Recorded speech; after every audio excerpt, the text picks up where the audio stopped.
You used to stop this world from spinning.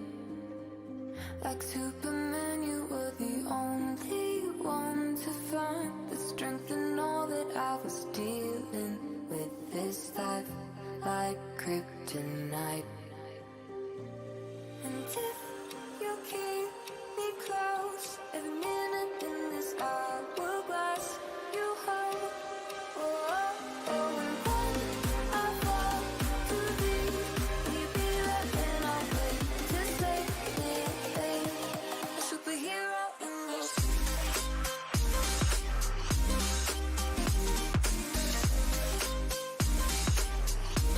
a superhero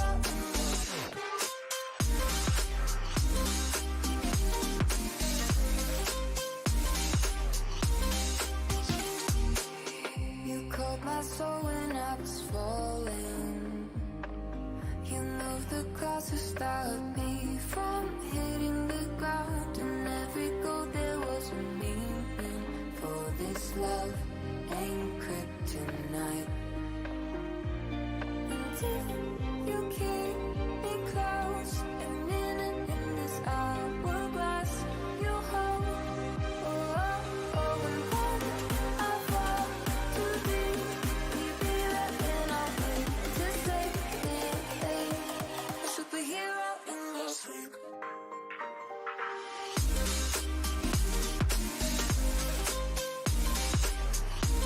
A superhero in your sleep.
wrapped around your soul with no control. You can't breathe when you're drowning underwater. There's so much water. I'll run, I'll hide. Darkness always clouds my mind. When I look behind, it's moving closer every time.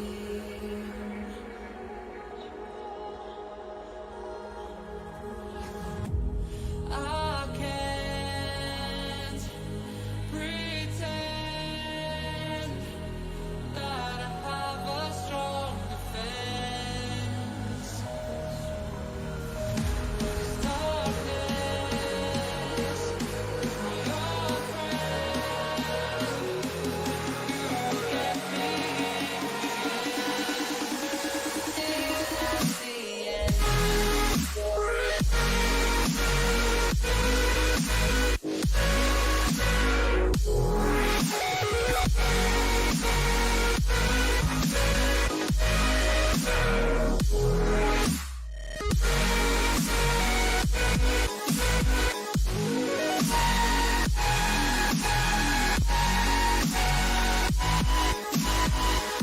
At the end.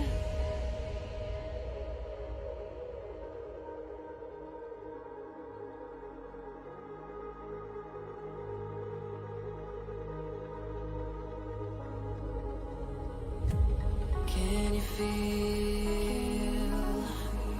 it wrapped around your soul with no control?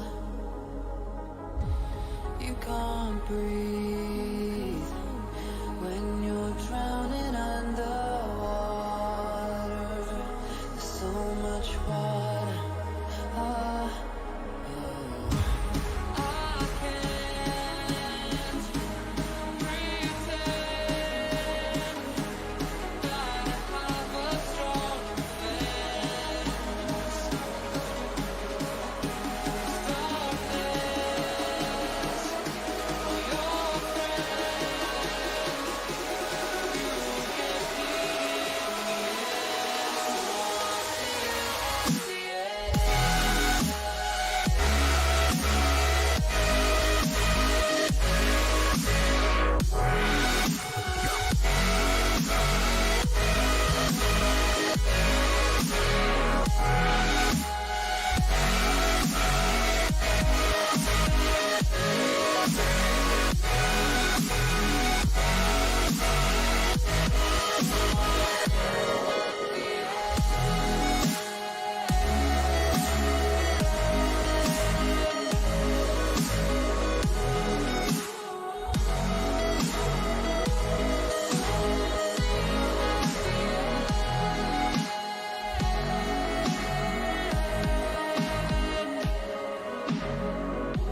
pure, divine, and I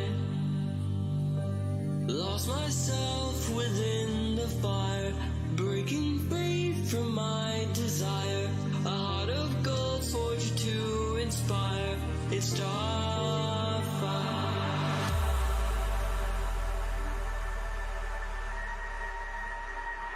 It's starfire.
On this journey we will find our souls begin to intertwine.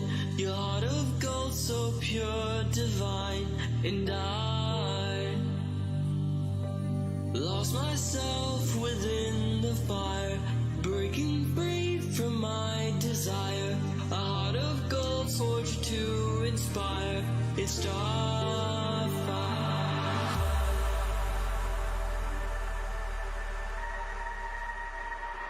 It's starfire.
The truth is a damn hard pill to swallow. I'm reaching out, but all I feel is hollow. I wanna make you work, but all I do is make you worse. The truth is a damn hard pill to swallow. Don't you wanna come on over? Don't you wanna work it out? Don't you wanna love me better, love me now? Don't you wanna fix our problems? Baby, I can show you how. Don't you wanna love me better, love me now?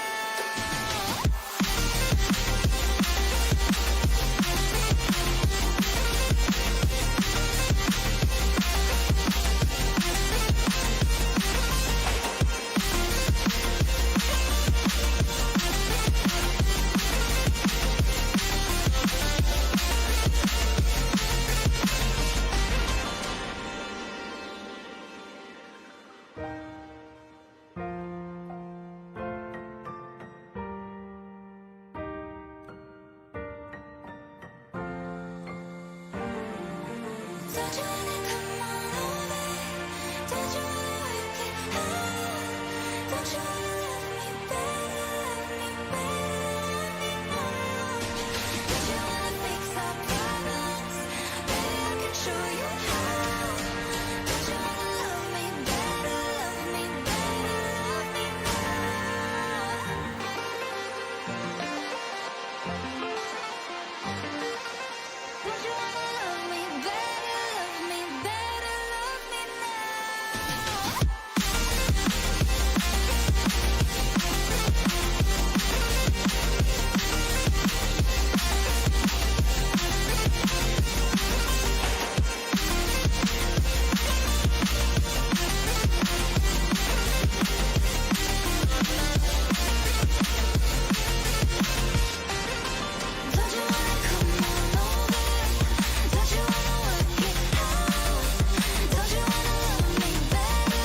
You used to stop this world from spinning. Like Superman, you were the only one to find the strength in all that I was dealing with. This life like kryptonite. And if you keep me close, every minute in this hourglass you hold. Oh, oh, oh, and when I fall to thee, will you be there when I wake to save me? A superhero in your sleep.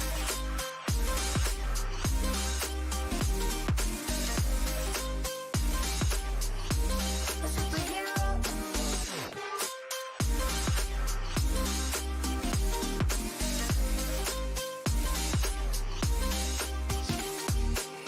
You called my soul when I was falling. You moved the clouds to stop me from hitting the ground. And every goal there was a meaning. For this love ain't kryptonite. And if you keep me close, every minute in this hourglass you hold. Oh, oh, oh, and when I fall to thee, will you be there when I wake to save me? A superhero in your sleep.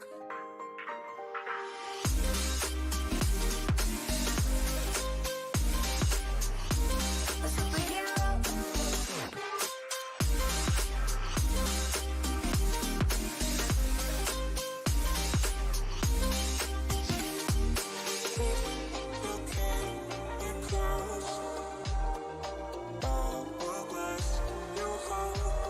Oh, oh, and when I fall to thee, will you be there when I wake to save me?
Can you feel it wrapped around your soul with no control? You can't breathe when you're drowning underwater. There's so much water. I'll run, I'll hide. Darkness always clouds my mind. When I look behind.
me feel it wrapped around your soul with no control.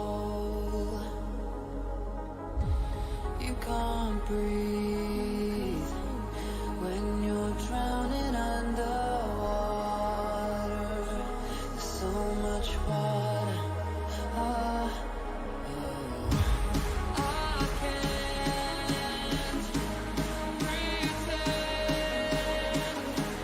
that I have a strong defense. Darkness, your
smoke exists. He doubles up. Can he get the triple?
Hello, everybody, and welcome back to the Legion Africa Cup, brought to you by Legion by Lenovo.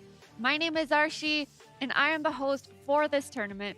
I'm here joined by two wonderful analysts that you've gotten to know over the weeks of this tournament. We have Sami, aka Flip, and we have Abdullah, aka Toxie. How are you guys doing today? We are in the grand finals, finally. Doing great, actually. Really excited for an amazing grand final. I mean, it's a long ride.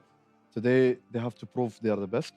So let's see. Two long guys. Show some hype. Yes, we're excited. Yes, we're happy. passion, Yes. come on. I'm a little bit cold in the inside, but like, you You're can't saving feel your my. energy. It's I don't okay. like to show it. Don't worry, we understand you're trying to preserve the hype for the upcoming games that we have today. We have a lot of games waiting for you. We have a best of 5 to determine first and second place, and we have a best of 1 to determine our third and fourth places. There's going to be a lot of hyped games, so make sure you grab your popcorn, your juices, and everything, and make sure that you grab this last opportunity to get that $50 added to your Steam wallet. Something you do not want to miss, something you can do very easily. All you have to do is go to gaming.lenovo.com. You can either post a clip from the broadcast or you can go and vote for your favorite team. And while you're there, make sure you browse around for some other offers. All right, so analysts, can we have a quick recap of what we did yesterday? What we had two best of threes in our semifinals, in our quarterfinals, and we have one best of 3 in our semifinals with Goliath coming out on top as the winner against ATK Academy. So now, as our finalists, we know that they're going to be facing off Nasser Esports from the Arabic-speaking region. So do we have any pointers for these teams? Do we have any kind of advice that we can give them before they face off for this final challenge in our tournament? So to give you a quick summary about Nasser, Nasser is a really amazing team. They have a huge international experience. They have been in the scene for a long time. They are considered the best Arab team in the Arabic region. Regarding Goliath, Goliath have proved that they are the best African team out there. We had a big upset, which is Bravado dropping down in the semi-final. So right now, what we can expect, Goliath showed us they can actually do a lot of things in the game. Mid-round rotations, they can react to anything in the map. But as we spoke about Nasser, Nasser have reached the final without hesitation. They weren't actually put to the test. However, can Goliath prove they can give a hard fight to Nasser? Because see, we're talking about individuals, they both are aligned. They have good individuals. They both can actually do good rotations. They can do any kind of superstar plays here and there. But it's the team play, it matters. Teamwork makes the dream work. Nasser has the best teamwork. I want to see Goliath do good damage to them and probably win. So I'm rooting for Nasser, but I'm as well rooting for Goliath because both of them have really good skill set. And that's my opinion. Well, as we know, today is our grand finals day, the very much anticipated day of our tournament where we finally get to realize who's going to be taking away that grand prize. But let's remind you, how did we get here? Let's take a look at the finals schedule. We have covered already for Egypt, Morocco, Tunisia, South Africa, Kenya, and Nigeria. They have all completed their quarterfinals, semifinals, and finals. And now we are finally in the last stage, the grand finals today, the 20th of January, the much awaited day. I don't remember how many times I said this time that this is the moment that we've been waiting for. This is the moment all these players have been training for. And just to remind you guys, the commentating, will be available in Arabic as well. All you have to do is click on the description box below and you can alternate between the two languages. Now, for the prize pool, Toxie, give me those big, juicy numbers right there on the screen. I mean, first pot, $12,000. That's a lot of money. And second place, still a lot of money, just less O's. And then third place, 3,000. So it's a huge prize pool. It's a unique prize pool. This is something we need in our region. And I'm glad Legion by Lenovo hosted such a big tournament. And hopefully the teams that make it into, well, we know the top two. Top three, we still have the decider. So whoever's going to win is going to take a big chunk of that money. And hopefully they invested in lots of good things. Hopefully not. Indeed. I hope that they're listening to your advice because, like you said yesterday, you're speaking out of your own experience. Even though you traveled, you took the risk and you might not have, been victorious or the expectations may not have been met. But obviously, you would have regretted it if you didn't take the chance. Am I right? Yeah, I mean, you need to risk it for the biscuit, like we said. But we risked it and we scrambled the biscuit. But still, the opportunity of traveling and being, there with your team and living that esports dream. I mean, that's all of us. That's what we hope to reach one day. Exactly. Make sure you take that opportunity in case, you wake up one day and then you say you missed out and you never know what could have happened. At least, you took the chance. So make sure you always pick yourself up after you fall. And now for the tournament grand finals, just to remind you guys, who are we going to be seeing for today? We have Nasser Esports and Goliath Gaming competing for our first and second prize, while we have 15 AVG Gang against ATK Academy battling it out in our best of one for our third place. Now, analysts, we know these teams already. We have seen them compete. We know what maps they're good at, what maps they struggle in. Is there a certain prediction on what maps we could be possibly seeing? Let's start off with the best of one, since I believe that is the first game that we're going to be seeing in our tournament. Between these two teams, what map do you think is going to be turned out as the decider map? For sure, Inferno. For sure, For sure. Inferno. 100%. All right, what do you base that on? Because 15 average gang actually played a lot of Infernos in the playoffs, in the qualifiers as well, but they are really good. I'll give you that. They are really good. They can match ATK's skill set. However, I think 15 average gang will win against ATK Academy because 15 average gang, they have that explosiveness, which is really hard to actually stop it. They can work around the whole map and then just all of a sudden explode somewhere, whether be it A or B. So I think it's going to be for 15 average gang. All right, well, Toxie, I'm going to get to you very shortly. But before we do, we actually have some very juicy highlights to show you from Egypt, Morocco, and Tunisia that were taken from our quarterfinals, semifinals, and finals. So let's check them out. And our analysts can give us a bit of commentating as well. So let's take a look. And obviously, this is the Synergy Esports against Enormity, and it was a good match. Synergy Esports, one of the good teams in the specifically from the North African region. I mean, they had a very strong T-side nuke. Some amazing individual skills here. Kana with the 5.7, not a very likely gun you see, but some no scopes, you gotta love them. Ouch! Right there. Flip is an oper, so he would know. One dig. No, that wasn't my specialty. I was a very terrible deagle player, but yeah, it was some interesting. Remind, he's gonna be the man here. He's usually the superstar. It's gonna be very tough. I mean, if Goliath managed to stop this man, they have a chance. But yeah, lots of these highlights are a nuke, which is nice. It's always nice to see some nuke. So I think we're gonna see nuke as well in this grand final. Toxie, is that what you're saying? You're going to see nuke? Is it for our our best of one or for our best of five? So for the best of one, I have to say I don't think it's gonna be Inferno, just because ATK Academy lost every Inferno they played, so they might try to avoid it. That depends on 15 average gang if they are actually gonna leave Inferno there. So if it's not Inferno, I believe it's gonna be Dust 2, but you know, if it's Inferno is the most likely, but I feel like they might avoid it. All right. Well, Sami, do you have any takes on the highlights that we just saw from our Arabic-speaking regions? I've witnessed all that live. It was amazing highlights. I've seen in particular from Synergy and 15 Average Gang. 15 Average Gang just never failed to amuse me with the talent they had, the individual talent. They had a player called Lambda Core, very amazing lurker in the game.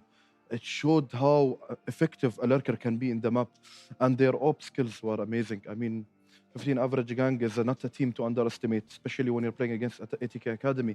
They should never underestimate the African scene, the Arab scene as well. So good luck to both of them, to be honest. Well, we're not done with our highlights. We still have some highlights to show you from our English-speaking African regions, from South Africa, Kenya, and Nigeria. Let's take a look at them.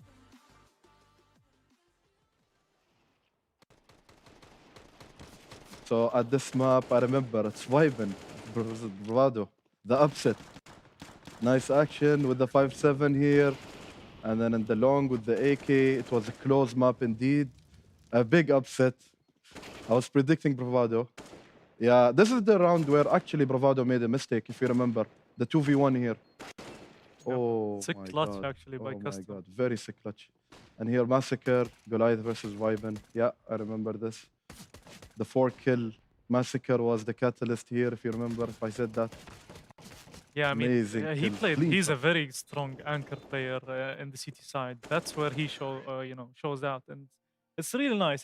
There is this diversity of skills and players, and the styles are gonna be different when they face Goliath and Nasser Esports. So it's gonna be interesting. I think we're gonna see a new set of type of CS:GO here.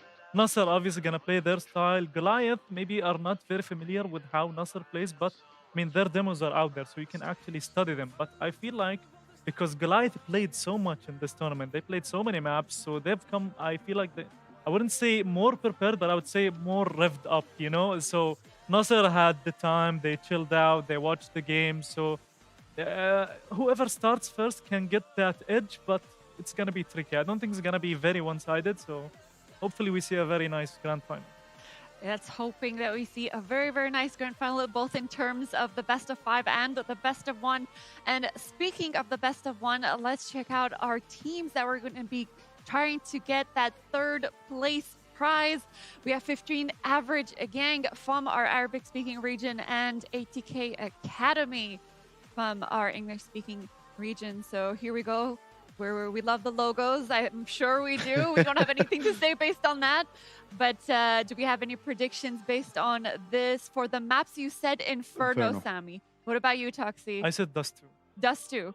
I am here to tell you that Sami is going to be the one that's going to take the win on the prediction of the map. The map is indeed Inferno. You were very adamant about it, Sami, so I have to let you speak about it first. Tell me why do you think that who at least is going to have the benefit in this map? So as we know, ATK love to play Inferno as well. They won't ban. Both of them won't ban because 15 Average Gang really played a lot of Infernos in the Arabic region. They have actually proved to us they are really good at Inferno. The thing that actually caught my eye in their game style is not only their explosiveness, it's actually the way they rotate mid-round. They have a lurker, whenever they set up somewhere, they have a lurker actually opening opportunities for a fake here.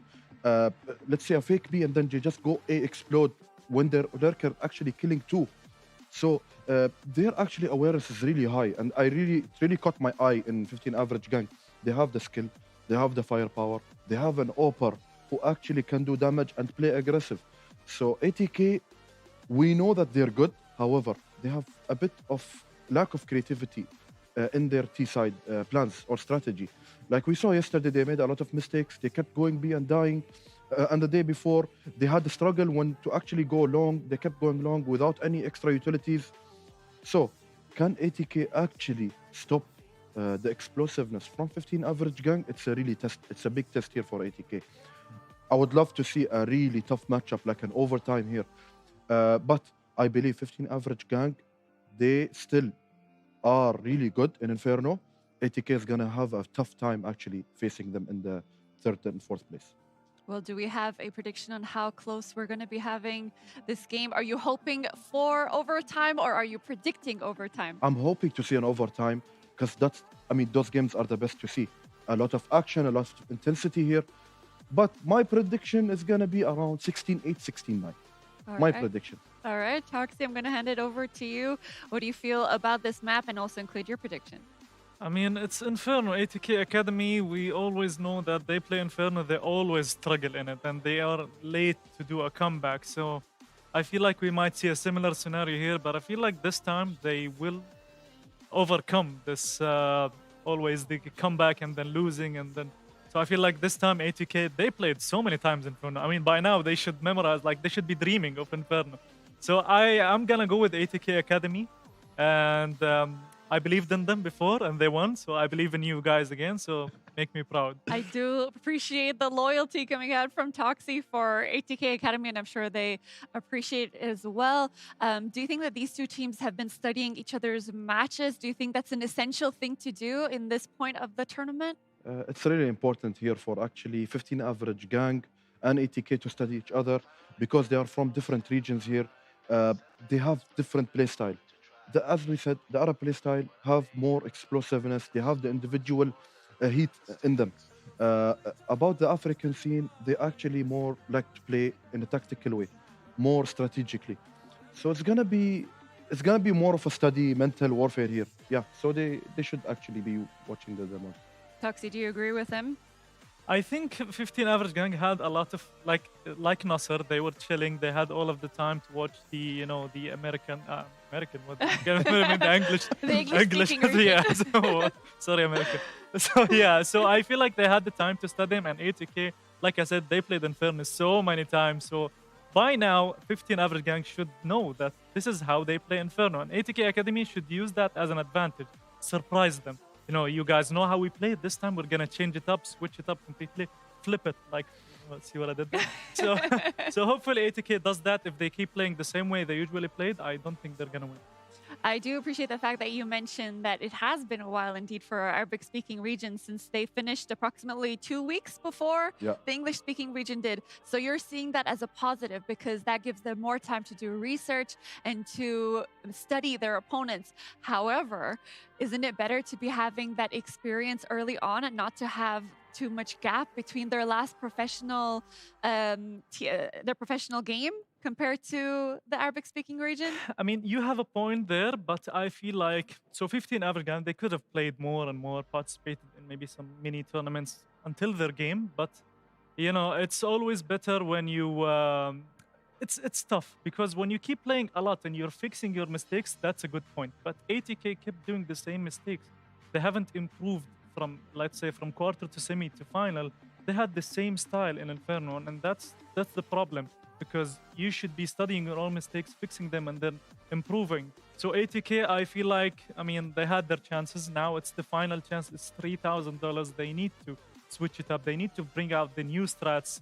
And I feel like that's what they're gonna do. And 15 average gang, they're gonna be like, oh, Inferno, this is our map. We're gonna win it easily. I think there's gonna be a big upset in this game.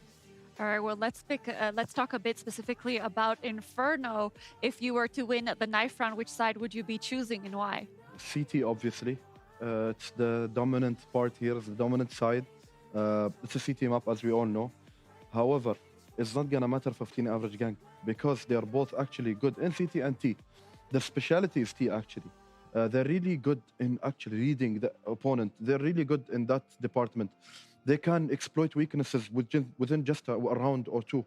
So for me, I'll choose CT, but this game is gonna be different. Toxie, do you agree that CT is the spot to be beginning with? Is that the advantage? I agree. Yeah, CT is much better, and ATK showed us very poor T side, so they're gonna want to be on the CT side. They need that strong early advantage. What about in terms of the Opper? I know for ATK Academy, we really haven't seen a standout Opper in their team. I'm not sure about 15 average gang since they were in the Arabic broadcast. Was there anyone who stood out for you as the main Opper, since I know that Inferno is a very op-dependent map? So, I mean, regarding 15 average gang, they have showed us versatility and durability in the map. It's op dependent, yes, I agree with you. However, 15 average gang, they have an Oper, they have a lurker, they have two entry who are strong. Their entry itself, when they enter and explode B, is really, really explosive. They have a flash where they enter with the flash, not just wait for the flash to pop and then enter late. No, ATK has a problem in that as well. They really enter sometimes late, or they just stand around without any utility. They just try to play on picks. It's gonna be tough for them. I mean, ATK, we know that they're struggling also in Inferno. In that department, they're really struggling. They come up late, and when it's too late, it's not gonna be enough for them. 15 average gang, they have everything in their sleeves. They have everything. Toxie, you're just gonna let him talk about your prediction like that? You have to retaliate. The disrespect. The disrespect, the BM. Come on, you have believe to defend the ATK Academy. Live Give me on some. TV, and I this is how know. you treat my I mean, prediction. I have to say what I have to say, you know? It's fine. It's fine. I mean, we were ex-teammates, so I allow it.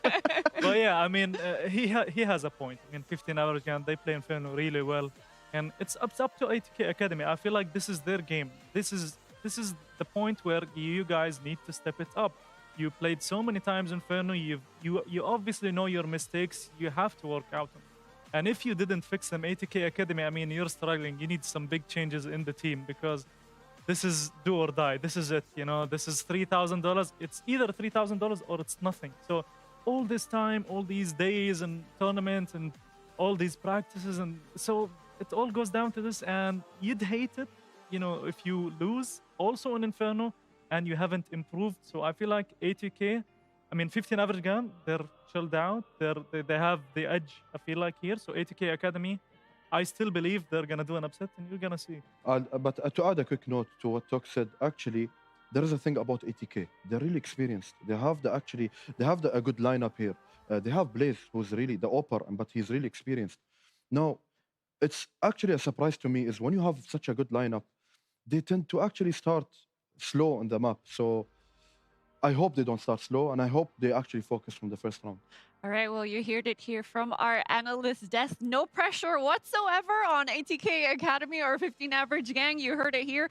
It's either $3,000 or nothing, as Toxie said.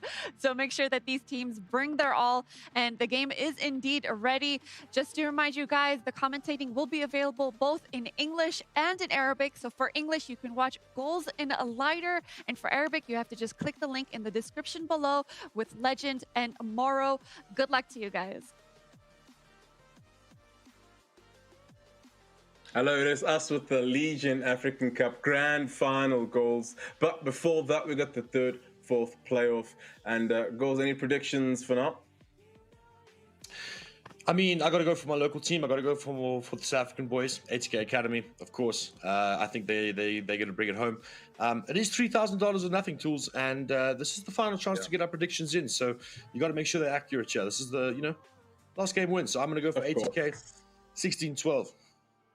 16-12. Well, look, I'm a Patriot as well, just like you, so I'm going to go for ATK Academy as well. I do think it's going to be tough, so I'm going to maybe 16-13, 16-12 as well. Yeah. Might as well just copy-paste your result. But we're going to jump straight into the game, Saz. So wait no longer. It is going to be 15 average gang on the T side, or the CT side, and then ATK Academy on the T side. Utility boards up, 2 smokes, 2 flashbangs, and a molly. So looking for an elaborate plan from ATK Academy, 15 average gang. Let's see what they have in store. First time casting them, really, so this is going to be quite the treat, goals.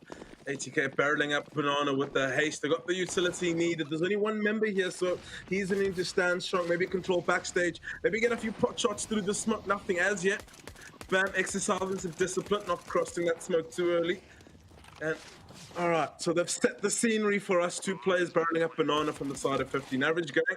Been able to land some shots. Study, who's going to get a lovely surprise here. These 2 players, it's Feynut swinging wide and no shots landed yet. He picks up the first, and remember, he's the star player from the previous matchups. He's been picking up the numbers. Falls gets the second, and man advantage. Let's smoke the bomb. It's being defused, but Monkeys to save the day.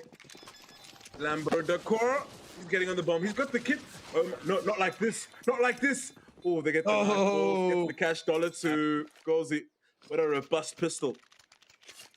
Yeah, what a robust pistol and what an interesting like exchange between these two regions. I mean, we've seen a predominant B stack on the CT side on pistol rounds pretty much the entire time we've been casting tools. It's the first time we've seen a team that's played that A strong. Obviously, maybe looked at a demo recently of ATK or something, but it seemed like they were playing that retake on the B, and ATK just hit that barrel B and hit it with a 5-man kind of army that we're used to seeing, and just obviously very hard to contest. And yeah, we see obviously this anti-eco round. We see an M4 buy, which is pretty interesting. It's about to go. Oh, no, he gets the kill. There's the day. Picks that. Surely they're going to be shocked by this. Oh, but eventually gets taken out. They can quickly pick up that rifle, but it is Vata. That is certain gets flashed in towards Banana, but no, they're spotting him. They're expecting it. He just wanted to collect that rifle. That's all he wanted to do. And now Smoke has cut them off. Surely they pick it up though. Falls. They're going to hit this B side. They've dealt with the push. They can upgrade that rifle as well. Certainly worth the util that they're expending. And now Bam is the last man standing. Beautiful entries coming through from ATK Academy, opening up the site, and now getting onto it. Oh, Rise was running for the heels, and old Dottie is down. Deep Banana kind of just waiting. Looks like they are gonna keep onto what they have. Obviously got that armor, so just worth saving at this point. But yeah, another solid round from ATK Academy. Just a very decisive B push after that Banana control, and they walk away with pretty much all their rifles. Going to pick up that Colt as well, surely. Yeah, that's an extra bonus right there. There's still a Macton on falls. I think it's somebody surely has to call that out. It's a free A1. But crazy full spot. Was it dropped? How did he afford an A1? Not many kills were picked up, so I think they were just trying to get some rounds on the board nice and early, some aggressive plays.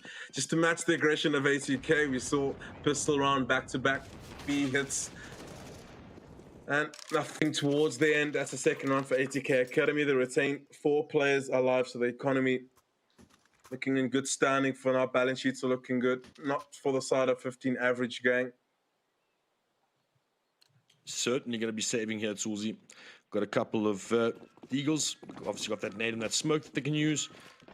Jet. ATK certainly sitting in a good position, especially because they're on the T side. We do see 4 players.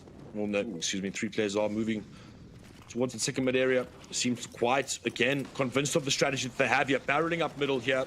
They understand that they're against the weakened economy, but a first player does get taken out from it. They've lost a man, but oh, another one as well. 2 versus Zeus. Oh, that is insane. It's a sudden change around. Zeus got had as well. Falls. He needs to step up bigger. Malkis pushes through the smoke, not able to do anything. Falls. 1 versus 3, and old Dottie does have that M4, so probably the most challenging of his opponents. He's got a lot of time to work with here. Tools, a minute on the clock. He's got the AK-47. Could definitely pick them apart. Again, they don't have armor, but now the rifles are being collected, so he shouldn't be taking too long with this. Oh, and this is the danger man. Oh, and it is done. Dottie gets that pick. 2-1 up. Beautiful little eco around there. Full eco. I don't understand why they just rushed into middle like that. They should have known the previous one was a force buy. It's going to be an eco, so just pushing the envelope, going through smokes and not being coordinated the way they take map control. It's lost them potentially around and gave 15 average gang an avenue back in this now. They've got the economy on their side again. They'll definitely feel a lot more confident and showcase a lot more because, again, it's the first time we've watched them play, so looking to be surprised yet with some good util usage and coordinated attacks, but the flashbangs do come through. The openers come the way of ATK Academy. It's crazy. 2-man banana hit like that with that many obstacles. Oh, and Vayne is going to continue with this reign of terror, almost finishing it off. Lambda Core holds on for dear life, 48 HP. Man advantage, but another disheartening duel going the side of ATK Academy, 15 average gang. A bit shaken, yeah. Yep. And Lambda Core, the last man, stuck toward the back of B, and he's going to try and go for this. I mean, he can't really get out as well. It's very difficult to escape at this point. They've got a flank as well, but no, it is ATK that are going to strike again. And, you know, fortunately for 15 average gang, they do have quite a bit of economy built up from that round that they won previous to this. But, yeah, still a broken buy, and ATK are going to be able to bolster up theirs. They're going to get some extra util on the board, yeah, for sure. It was a harsh round there. all the duels going the way of ATK, but also some very chaotic scenes there. Tools just pushing through smoke and players hiding on the other side, being prepared for that sort of those sort of shenanigans. Especially as a pot of two only, but see what AWP can do. Quick shots from Razio. Quick shots from Razio. Makes his presence known nice and early in the round. Now, ATK are going to be trying to find some solutions. They need to probably retake banana control before they make any further plans. Bam being dissuaded from taking apps control. Blaze working on brackets control. He's got some support, and Bam not ready for the MP9 swing. He was trying to line up his smoke, and he's definitely going to be aware of that next time he goes around those departments. Right, so 3 men. They need to probably Mach blind and head towards B. 3 versus 2 when they head that side, so perhaps they can get some even trades, get the bomb down, and hope for the best. Get Blaze in a good position to clutch it out. Smoke for coffins, got flash, and they're gonna be moving in. All Razio escaping with his life. A trade does come through. Faith, in fact, swings through the smoke. Gets a second. It's Falls remaining alive. Not got feel he's gonna proceed with the same face, and that's the second round on the board for 15 average gang. Orp doing a lot of work, opening and closing. Yep, absolutely. First time that ATK have been on the fence now, having to eco up themselves. Got a couple of Tech 9s, got some util. You start regrouping a little bit. Beautiful round there from 15 average gang, of course. Building up a little bit of economy there for themselves as well. Picked up a couple of rifles that are definitely doing damage. You see it's positioning itself to take a peek towards second middle. Not going to be finding. This is a textbook little banana rush here. Absolutely swarming, but the molly on the other side is what's deterring them. Ruskov on 5 HP now, and the rest of ATK are just stuck behind the wall of mollies, and now the nade is going to be... it's a bit deep. They get him as well. 4 versus 3 now. They're going to be able to pick up 2 rifles as well. Oh, that slammed the core. Just holding that site. There's another rotation as well that they're getting out of there. ATK Academy want none of that smoke. Pulling back, resetting things around, and right decision to do so. We do see... Oh, Rezo just waiting middle there. Now spots the players. He's going to make his run towards the apartments, and they're racing him there towards the bond side. Surely they heard him now as well, but now the safe full plant. This is all they need here. Vaynant going to just wait for him to peek out of that apartment. Takes a shot as well. And he needs to find a duel now. 2 versus 3, and nope, gets taken out, and now it's all up to Melky's. Oh, he gets taken out. But again, job done, ATK. They were just looking for that bomb plant, and with all considered, certainly an outcome that they're going to be happy with. 15 average gang, losing 2 rifles, but get the round nonetheless and bring things even. Yeah, sure. This game is short of no action, I'll tell you that much. Crazy aggressive players coming up from both sides. Over rotations, I saw 15 average gang. Razio, nice deep angle to get that first opener, then close it off towards the end. So 15 average gang. See, the communications are working. Panic is in the disco for now. Both teams mounting up a decent bite. Nice competitive round on our hands. Just see how banana control phase out again. Yeah, they're going to opt to just play a bit passive, smoke a top banana.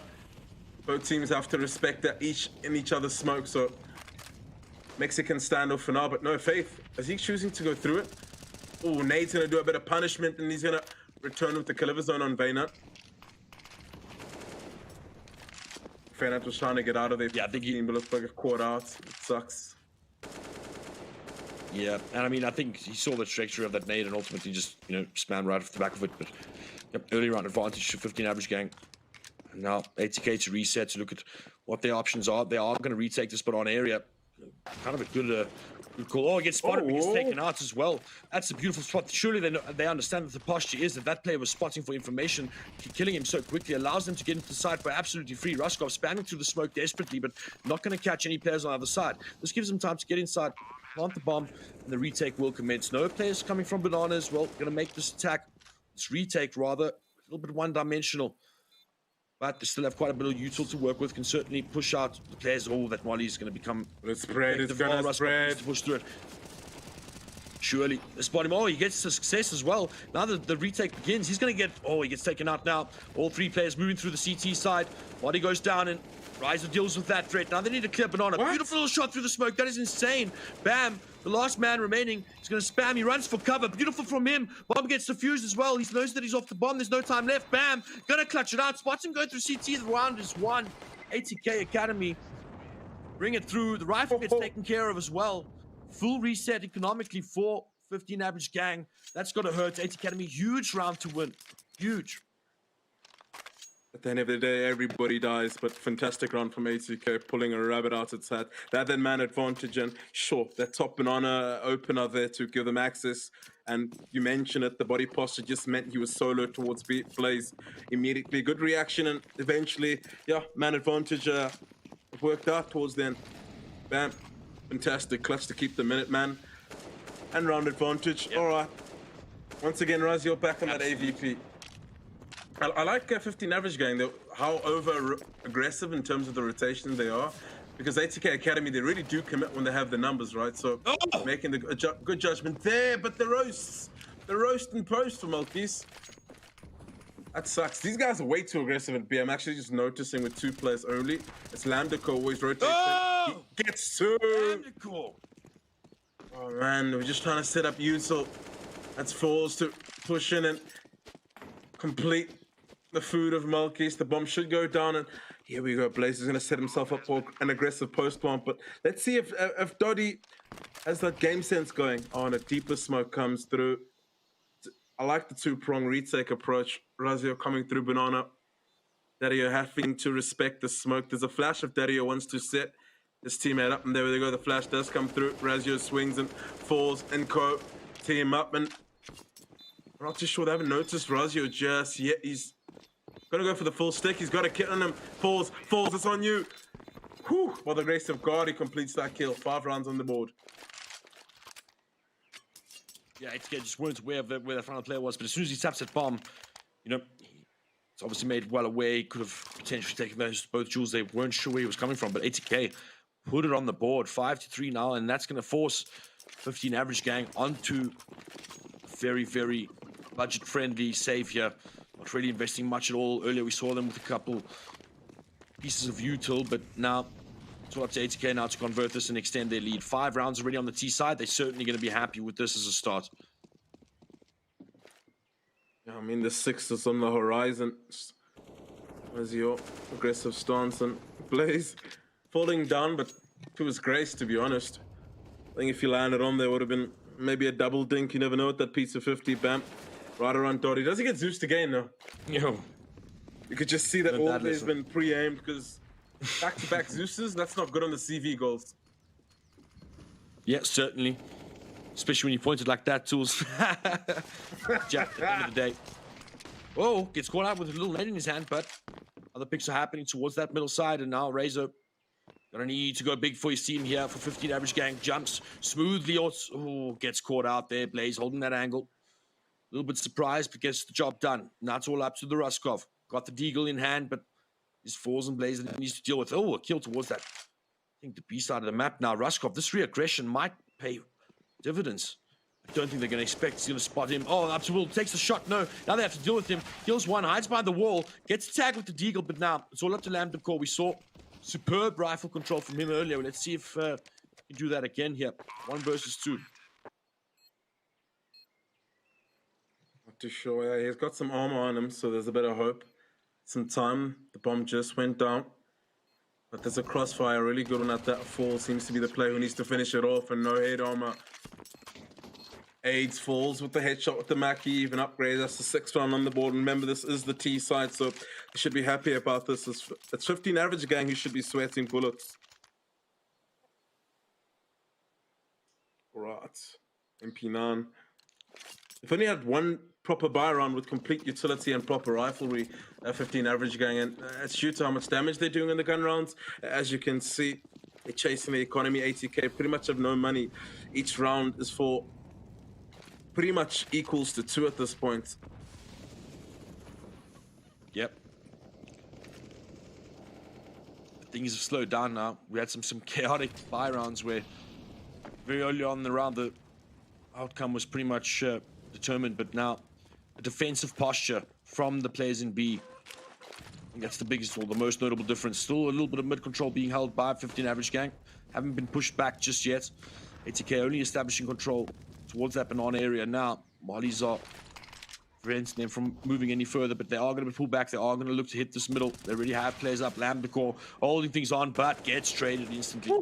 Taken care of from that middle hold. 4 versus 5. Again, 80k with the man advantage, and sudden pressure is being applied on the safe side. 2 players really locked down in B, but 2 quick frags surely decide the fate. Ruskov and Fatsa just need to hold onto those rifles. It's probably the best bet.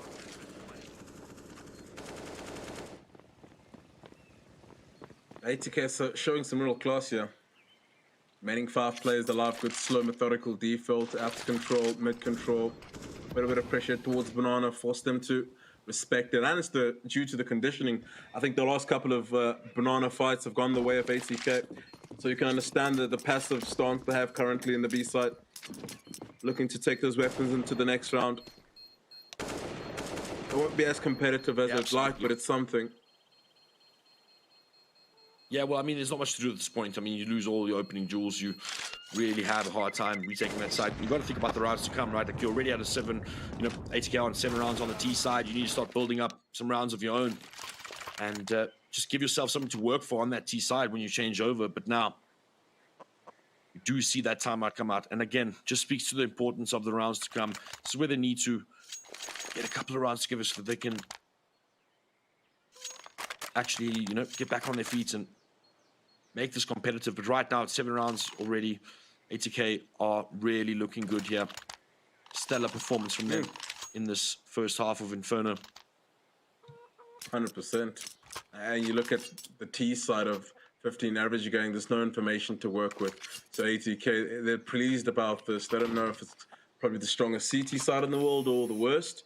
They're flying blind at the moment. So each round for them is a blessing. It's 15 average gang who have to face a daunting task here.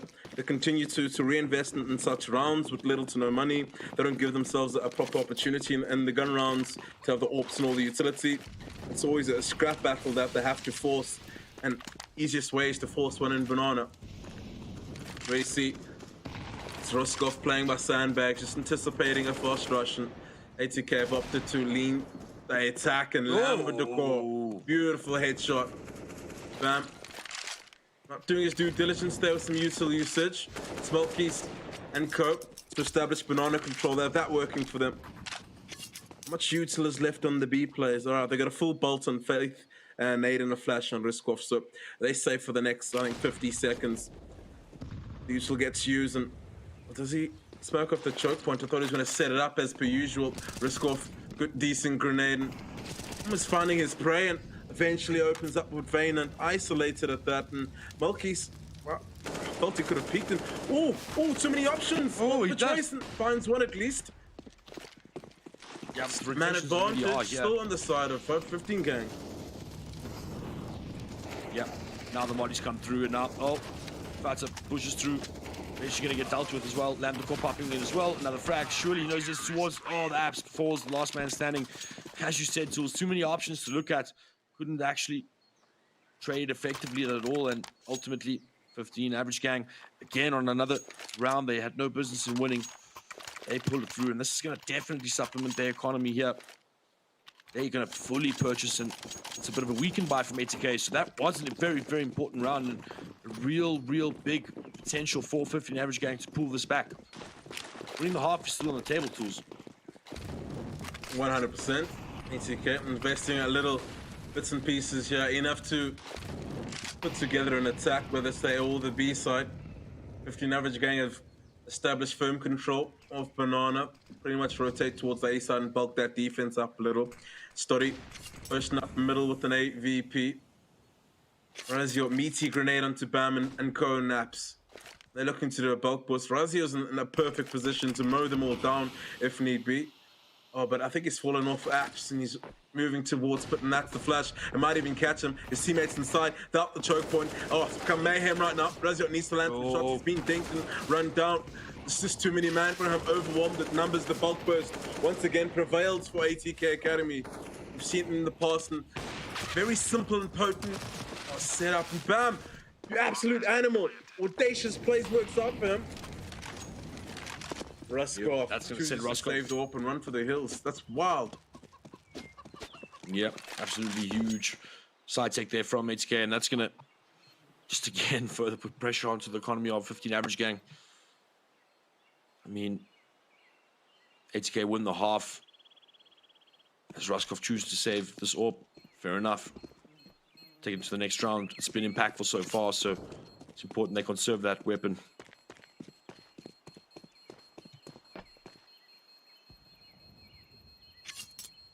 Ooh. Send that threat to the heels, and 8-4 now. Round number 13. 3 more rounds left here. Can 15 average gang bring it back? Will 80k just expand their lead further? We've seen quite a bit of success come from 15 average gang on their anti-eco or on their eco rounds, you know, saving or broken buys there. Just translate that into these big purchases. It'll certainly reflect on the scoreline, but right now 80k putting on a performance.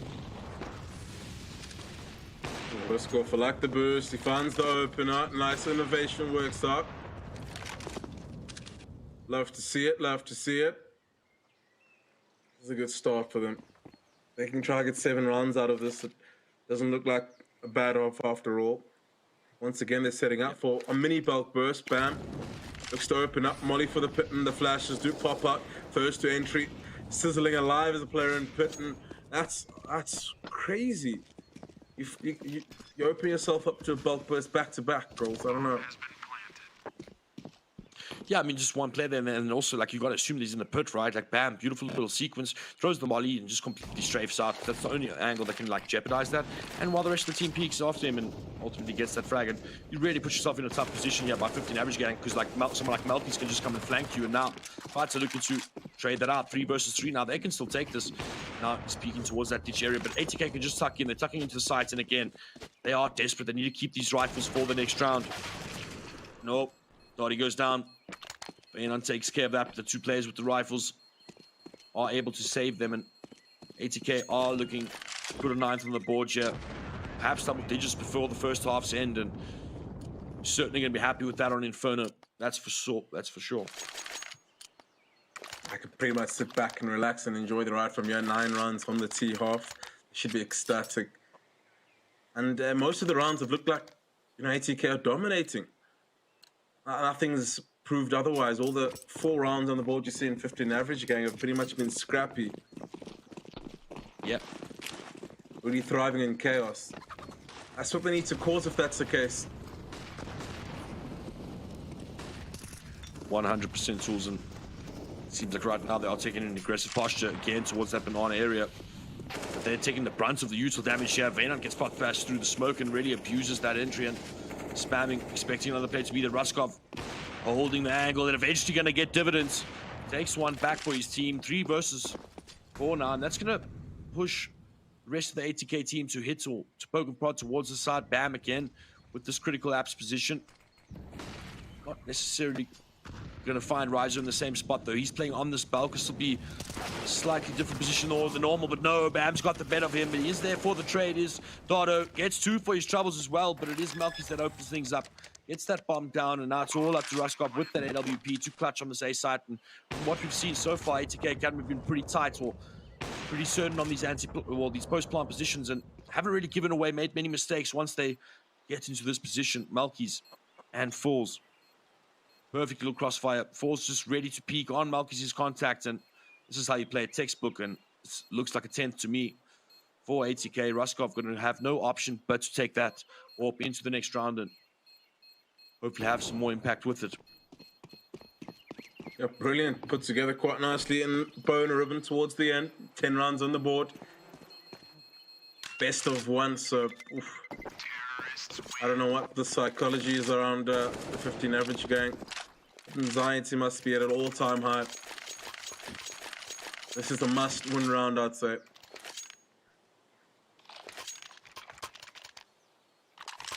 Ruskov. They'll be looking to him to open up the scoreboard this round. Try to get in their faces, force that man advantage, and just capitalize and compound from there. Finish off and take that confidence and momentum into the next half.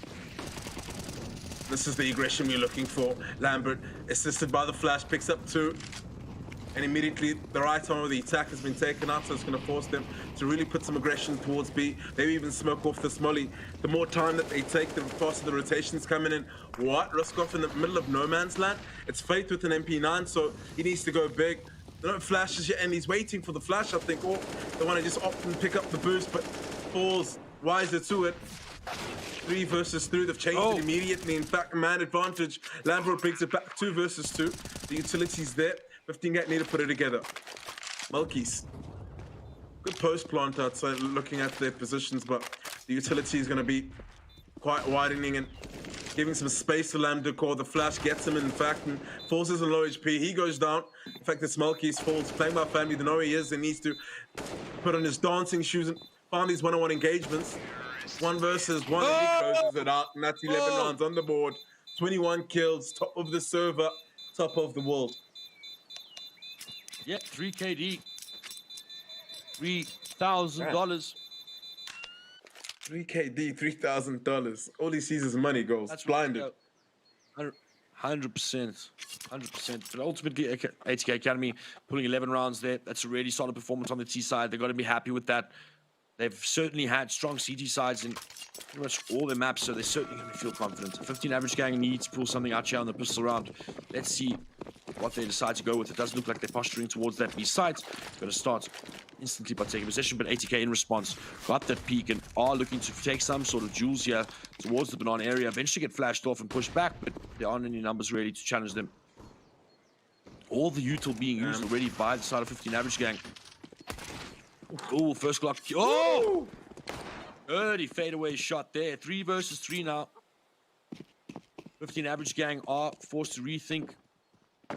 Give A the consideration it deserves right now. Oh, it is Lamb the call that spots the CT, and he's opened it up for his team. 2 versus 3 now. ATK completely on the back foot. Both players barreling down towards that middle area to try and retake it. And all the time in the world for 15 average gang to get into position, tuck into these post plant positions, and you can see they're looking comfortable. Dotty spots both players looking towards middle. Oh, poised to strike, and can he do anything with it? No, gets taken out. 2 versus 2.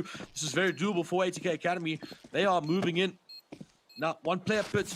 Oh no, 1 player grave, 1 player side. They get spotted. First player goes down. It's all up to Blaze now. Oh, has a little bit of a flick. Gets the one towards the graveyard, and now just turning, clutching. He's got probably 1 bullet left. Oh, he takes him out. That is a disgusting clutch from Blaze. What is that? That is huge. And will he get to defuse? Surely. He's got it! Oh, he loses No! it. He loses it. Not like that was this. definitely 0.11111 seconds. That hurts, man. Wow. We gotta speak to the game devs. Those are the type of rounds you're supposed to give. Crazy 2K, change up the little. Deserves it. Give Blaze that clutch. Exactly. Oh, that's heartbreaking. That's a highlight clip, no doubt. I mean, what you gotta do is you clip that, then you make it an NFT, get that big money goals. That's it. Just cut off that end part. No one needs to know you lose the round. Oh, it's Ruskov. Ending this round as quick as he started it. That was a huge round for him. But I mean, easy as you like. Yeah, but they invested nothing into it. 5 USPs down middle. We've all been there. ATK Academy now going to invest into it. They got all 5 rifles out. You see similar situation there on the side of 15 average gang, except 1 Mac 10 to run around and cause some havoc. But this is the meat and potatoes as you will tools. 11 to 6 now. All right, this is a make or break round. 15 average gang. They keep the momentum on their side, keep picking up these rounds. So far, it's looking good. Oh, the double nade for VC. They've been watching some demos, these kids. One of them missed, so lineup not good. Both those nade landed in VC. It was GG for Rushkoff. I remember posting that clip, so homework has been done. Still very neutral. 15 average gang, cutting some noise and slowly eking towards that B site with their numbers. They have the utility. Dotty's going to stay around you and just cause it a distraction just before the B site, potentially. Malkis is ready. They got the protocol sorted out. My only problem is, who's playing at CT? Is that an MP9? Okay, we good. I thought he had an MP9, but he has an M4. They're going to go in. Molotov goes down. He's perfectly placed. What? Oh, That fell apart. Beautiful little pop burst there from 15 average gang. Just completely catching off. Or just winning that first duel. The CT's unfortunately just not able to peek together. Oh, that's quite a bit of damage done. This is definitely still doable for ATK. Oh, spots to play towards Banana. Falls. Beautiful push and pull there from the CTs. And now they get it closed down on the last player. The final player, Ruskov. A little bit low on HP. He's also got that galley. And they're certainly going to be looking at Family and Dark. He's got to be in one of the two as they clear it. And now Ruskov gets the first kill. Tags the bomb there. Oh, steps up and gets the headshot. Brave and crazy plays from Ruskov. Completely confident in his peak and gets the job done. 15 average gang, certainly back in this. ATK. Tough position to be in. Again, just going to have to buy 1 or 2 pistols, but yeah, what back and forth. Certainly hair-raising moment there for you, ATK. 100%. I mean, really good post plant, especially with that open plant. He could have been anywhere, hiding in dark. It's the easiest way to win out the round, so they keep stringing them together. Looking good so far. T side, way more refined than the CT side. Faith even opens up the scoreboard, but it's going to be just a few upgraded pistols here for ATK, so it doesn't really pose much threat for 15 gang.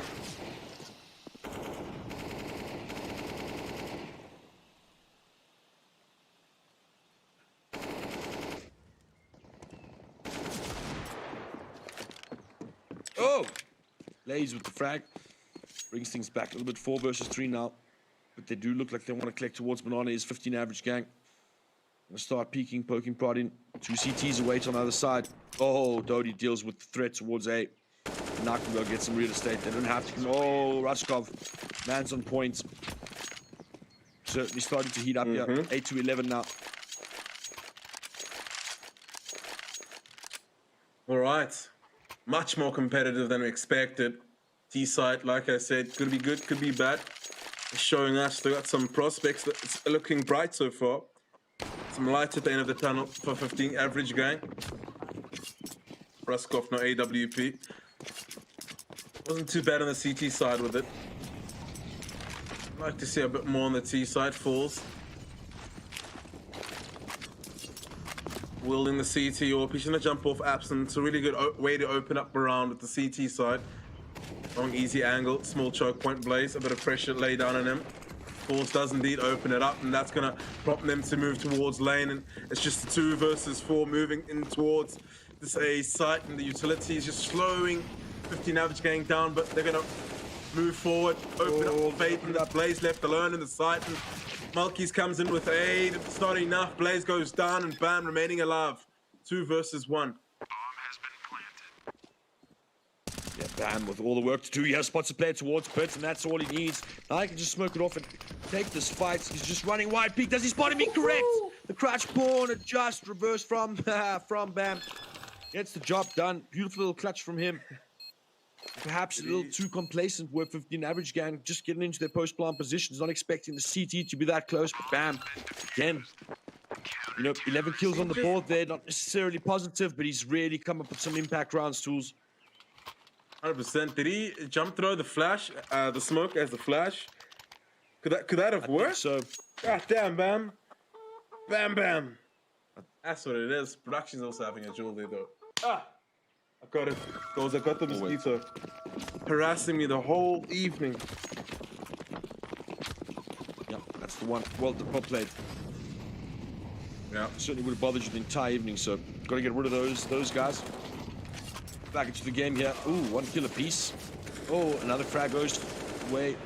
15 average gang. 4 versus 2 now. Again, ooh, that was a good little shot through the smoke. Go. And they're going to be committing to these sides. They're not stopping. I'm completely confident with it. Oh, but too many players. Yeah. And just like that, Farmers average gang, especially. put that. Yeah, it's going to betray you. You know my opinion on this weapon. I mean, if it had an A1, look how shiny this gun is. God damn. That's probably the best A1 I've ever seen. My God. It shines in the sun. It reflects. Oh. 27 kills, though. With falls. All right, doing a good job. Keen for dirty 30. There's opportunity and there's time. The 15 average gang, they're catching up real quick. I mean, it can be 3 rounds apart. They had a massive lead, ATK Academy. They just can't find some consistency. Oh no, he's gonna lose the gun towards the end even. Oh no. Oh no. It's not looking good. Same choke versus Goliath, maybe? Same choke? Yeah. Could be. 50 damage gang looking a lot neater though. And you'd like to look at ATK Academy and wonder why they or where potentially had weaknesses that lost that lead, but again, 50 damage gang looking complete here on their T side for sure.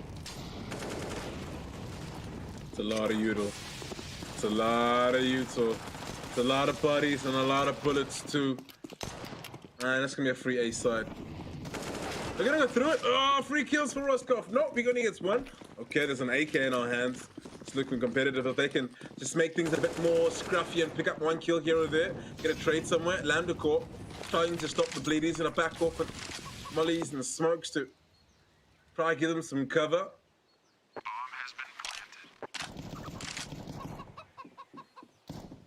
Room to breathe. Oh, takes the chicken out. Oh. Good angles. Good angles.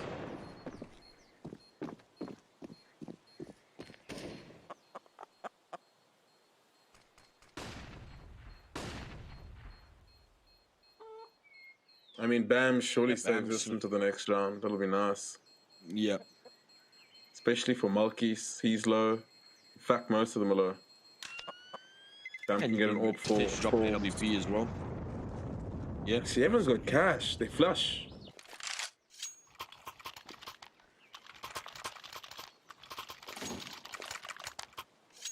But 15 average gang goals, look at that. 7K, 8K. Pretty much buy the rest of the half, provided they get the bomb down. 100%. 80k now. This is the fullest full investment as we've seen from them. They go broken. This is a huge round that can swing this half for sure.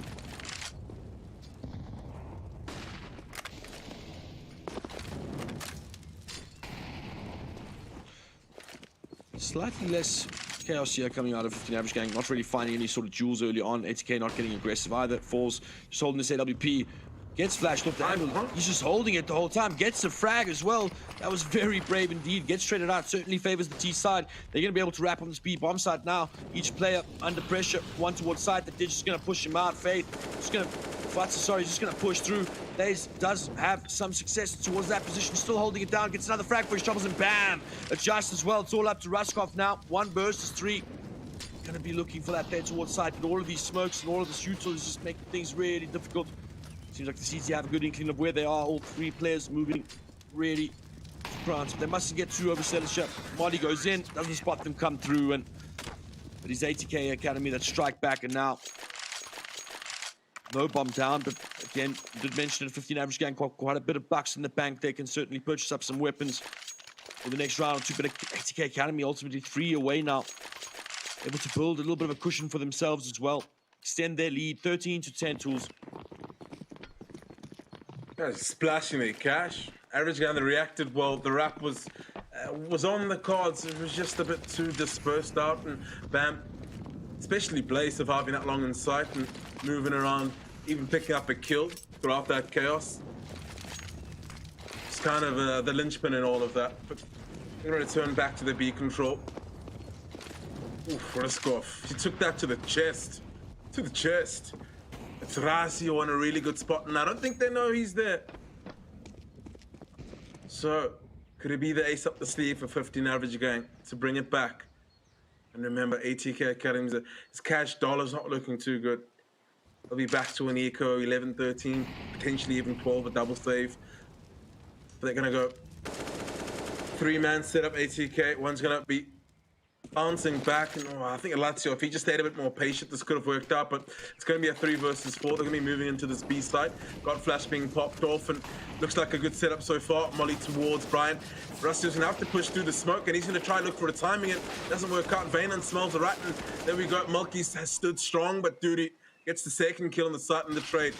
Still in favor, and Doddy can make you play, but Falls gets the trade. Still an advantage, but the bomb, it's all a ruse. It's all a ruse. Bombs down the A side, and Falls is in a 1 versus 2 position. Man needs to get his 30 bomb or potentially save the rifle. Let's see what he decides to do. He's just going to be barreling up middle. This double pit setup is looking strong. Falls certainly got a tall task ahead of him. Does he even go for it? I don't think so. I mean, I would even potentially go back and get the AWP. I think it was, no, it wasn't AWP. Get an AK or one of the fallen bodies and get the rest, the remaining utility. Because if you want to bar the next round, you're gonna need to be one dropping and potentially even utility. I think he just wants to get some exits, but I don't think there's a point in getting exits. It's still going to be a decent buy. It's your economy you need to be worrying about at this stage. So 11 rounds, 15 average gang. Still keeping themselves at arm's length. You practically see ATK in the distance and taking it round by round. Really, it's a grind. It's a battle. Every frag matters, and you can just see these post plants. Yep. They're really going to the finer ages. 1 versus 1, 2 versus 2s. Really is a battle of attrition. Yeah, certainly. We see the beginning jewels of this round play out. It's a beautiful little nade there. It's going to do a lot of damage. Literally caught in the face. And 4 versus 5 now. Man advantage for ATK Academy. No banana control whatsoever for 15 average gang. ATK are able to rotate all the players in the world over towards that A site. It's generally where a lot of the success has been had from 15 average gang. And right now, ATK Academy holding it strong. Aware that they can loosely watch that B side. But again, little pincer attack here. 15 average gang looking to lurk towards that A side. But for some presence, and now I'm not convinced though, ATK. Oh, that might do it. All the players are going to be, that's the perfect smoke. That's why that one player can't hold that whole time. No, he's going to get taken out. Ruskov. Oh, no. It's a poor smoke from the CT side. That's a mistake, and ultimately now they start crossing Lambda Core. Oh, eventually Malchus chimes in as well, but he's going to get peeked by that AWP, and he'll be cleared up. 2 versus 3 now. Falls and Blaze. Oh, jumps through, but Darty's on the other side. Completely unsuspecting. Was Falls. Now it's Blaze. Needs to go to the heels with that M4. No money to work with on the CT side. They're certainly going to have to save in the next 15 average gang. Not really in a great position financially either, but much better than the CT side. So they're going to bring it within 1, Tools. Probably going to convert that eco run unless ATK Academy pull out something huge, but they also need to conserve all their budget for the following rounds, and that's going to bring us to a 13 potential scoreline coming down to the wire. I love seeing it so competitive here. And again, as the desk said, all or nothing, $3,000, or you go home with just a pat on the back, really. Blaze, he goes down, and that's it gets worse. The hill gets a bit steeper for ATK Academy. But there are 2 big things I noticed from ATK there. They get the man advantage, and they rotate towards A. Fair enough, 4 plays, but it took them so long to realize that the brackets control was one ruse, and even if they did take brackets control, play 4 players at B, but keep 1 in CT spawn archway area to have a quick rotation or to get there in time. And the second point was Malkis. You can never be a Bianca and throw smoke like that with the gap on the left or the right. You need to be throwing flush smokes because it starts to cost you, especially in these moments where it's literally neck and neck. It's a best of 1. Only 4 rounds left to play for. When you have no money, you drop the ball there. So he'll be scratching his head, and he'll definitely be fixing that for the next battle. But what is the play? All or nothing, or did the save goals? Surely, eco for the next. I mean, they spent most of that round talking about what they're going to do in the buy. This is just going to be, you know, the icing on top if they're able to get any damage done here. Oh, Blaze immediately gets tagged, 18 HP. Can't even take a moment in that molly.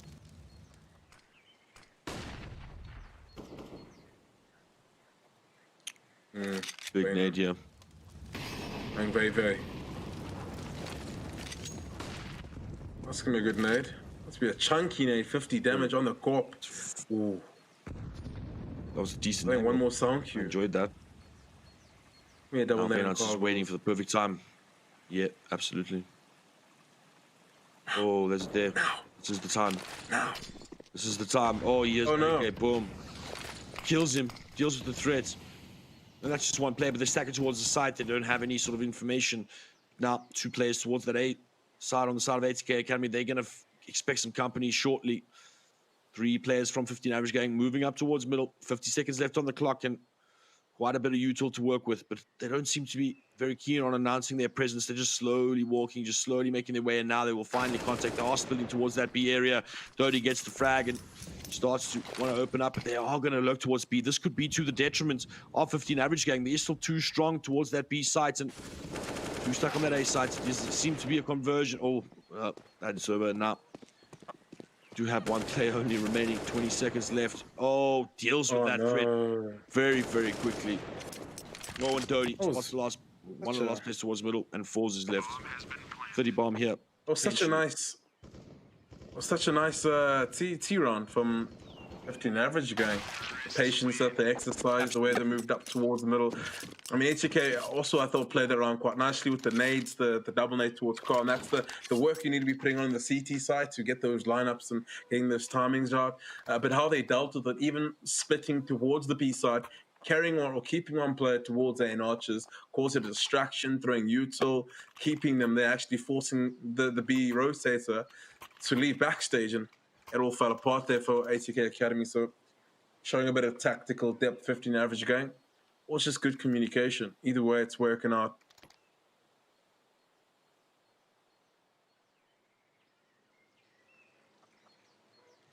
Yep.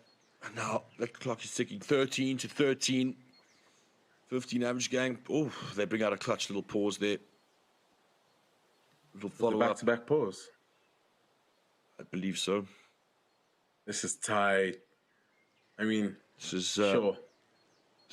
Psychological warfare. It is. I mean, why not just bang them all out? I mean, get another pause going if you're HK Academy after this. Oh, that would be big. Really exhausted or I'd appreciate. I'd respect that for sure. I would. I mean, it's a best of one. We got to remember that. It's whoever wins this round. I think no. Well, if ATK lose this round, it might be tickets for them. But if Average Gang lose, they got another buy. They got quite a bit of money in the bank. Pretty much, yeah, they can buy off the rest of the half. 8K, 5K, 3K, 4K. So they're good. They're pretty. They know they're going to have a competitive buy, a good fight. The strats are going to be planned around it. But it's ATK Academy. All the pressure's on them. Balls in their court. And they need to hit an ace here. Yeah. Oh, Lambecourt takes the shot and gets him as well. It's that gap, certainly. A lot of pressure now. Oh, takes a little nade in the face there, but a lot of pressure now on ATK Academy. 4 versus 5, and again, like you said, their economy is under immense pressure. And to take this L for this round would certainly mean that it would be 15 before they could decently defend. But again, would take it to that overtime. I mean, even that smoke Malki's just threw has a gap on the right. You should get some lineups going. Regio could exploit that. Absolutely. No one has eyes on the choke point, and they can just walk in and open up the scoreboard like that. It's a very concerning B defense so far from ATK. Malki's trying to stay alive as long as he can. The rotation, it's not going to come in time. He goes down, and that's at least Blaze pulls it back by 1, but still 4. A tough call has to be made. Do you save or do you not? And the smoke is fading, so it has to be made quick. And there we go. They are. Now that B defense is very concerning. You need, if one player is going to play coffins, you need someone at. Or if no one's playing coffins, then I actually don't know. Both of you need to be posting up the choke point. Otherwise, you get isolated just like you saw now. 100%. All you just need to come across is an opponent that's a little bit hungry for you and will chase through the little, smokes are not walls tools. A wise man told me once. Not like this, fools. They need you. Oh, no. They need this weapon. Oh! Close. That was close. If he ain't dead, he deaf. If he ain't dead, he deaf. I can hear it too good, guys. I can hear too good. Close call. They needed that rifle to go into the next round. Absolutely. They still got quite a bit of a quite a bit of an economy going here. Not in such a tough position. ATK certainly can pull this back, but 15 average gang take the lead. I mean, this is a dominant team performance here from them. Counter-Strike. It's like that. It's brutal. It's a game of two halves. You got to be able to perform on both sides. Falls opening up. That's the saving grace they need. Breath of fresh air for the riflers. And what? That reap Gives it away. Gives it away. Gives it away now. I still don't understand why he went for the repeat there. He saw the AWP across. He lost the angle. And he just tried to be quicker. Yeah, bully him, yeah. But still a 4 versus 4. It is indeed, but fortunately for them, they got that AWP. They can keep it towards that B site and pretty much solo man it. Now, the A site will be under pressure. As you said, 4 versus 4. And again, just using this walk burst. And now Blaze peeks towards there and spots all the players. And they walk towards Ditch. And it is Blaze that, Malky's that eventually chimes in. Last player remaining. Gets mollied out. 30 seconds left. Certainly ATK Academy's round. Slightly weak by, but they do a lot with it. That's going to give them a 14th as well. And a really good spot shot. As soon as I think Malkis takes contact, he'll finish it off. But 3 sound cues for days, and even an AWP if they want to go for the double AWP system. I would. No, double AKs, it's enough. 1-shot headshot. But yeah, good way to pull it back. Opening up the round and the stack towards the A side. I mean, they gambled very not soloing towards B. 2 players, the double pit system. Like I said, double pit always works. And 1 player near Arch. But still,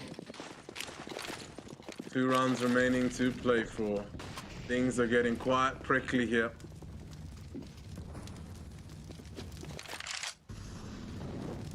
Yep, again, a lot of util being expended towards that banana area. Lambda Core takes a frag towards that apartment. That's going to send the rest of 15 average gang looking to hit that A side. Oh, another pick there towards these banana. A lot of damage taken as well. 3 versus 5 now for ATK. Falls completely back.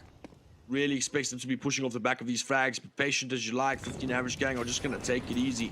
Not going to make any mistakes at this point. They molly off middle. They're going to barrel towards B, and ATK just have no clue, none the wiser. As soon as this bomb goes down, I have a feeling they are going to save what they have. They can't really invest much into the next round. It's going to be a broken buy. They bet off just keeping what they have here. Just look at this run on the fly breach here. Just so much util getting flooded into that B site. 15 average gang taking no chances here to get them to match point.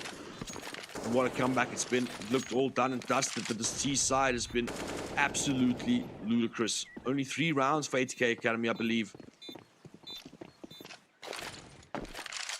Oh, CT side has really been a struggle. It really has, and yeah, might as well just save those 3 weapons. Fight for overtime. I mean, why not? I had one against the Goliath, and it was a bit tough, but I think Inferno, they'll be able to recompose themselves, but it's about getting there that really matters. A lot of money to drop weapons on next round. 15 average gang. They're getting those opening kills, and as long as that's happening, things should be looking good, but no ways. Malkis goes down. That's a bit of a head scratcher, but no harm, no foul. Hopefully everyone's able to get an A1 or a proper rifle. In fact, it's an AVP. All right, not too bad. Really enjoy this year. 15 average gang taking that pause and just really want to make sure that they are making the right calls, making the right strat in the beginning. Got a lot of success on this half. Don't want to fumble it now. This is the opportunity to complete the comeback and just finish this in regulation. On the side of ATK, certainly going to be thinking about what they're up to as well.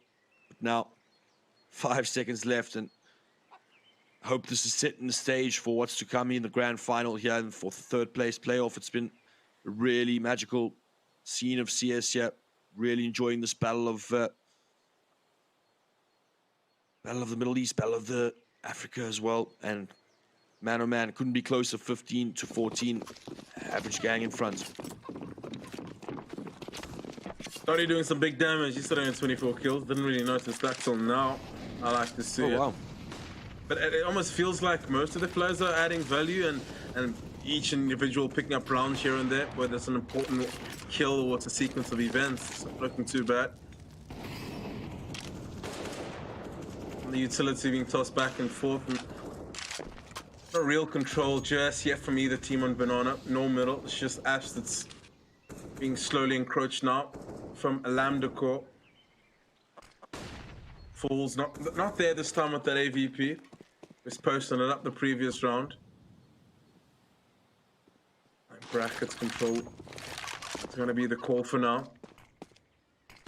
Let's see how ATK choose to deal with it. Molotov just to slow them down. And Falls gets a tag but takes damage of his own.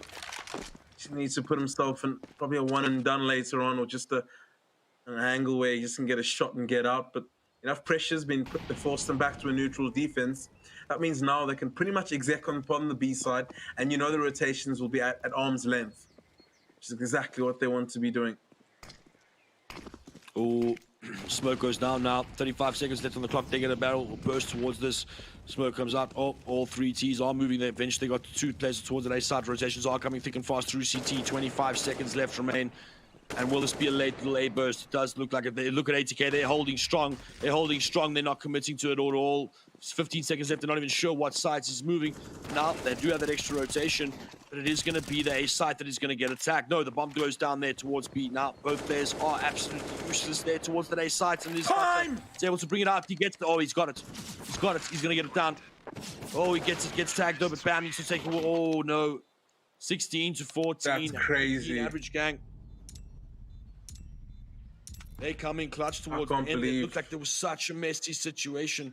I couldn't believe that they managed to get into that site with such a split position of the entire team, but they ultimately take those kills, and calm, cool, collected under pressure. They just complete that comeback and take the win. 16 to 14 tools.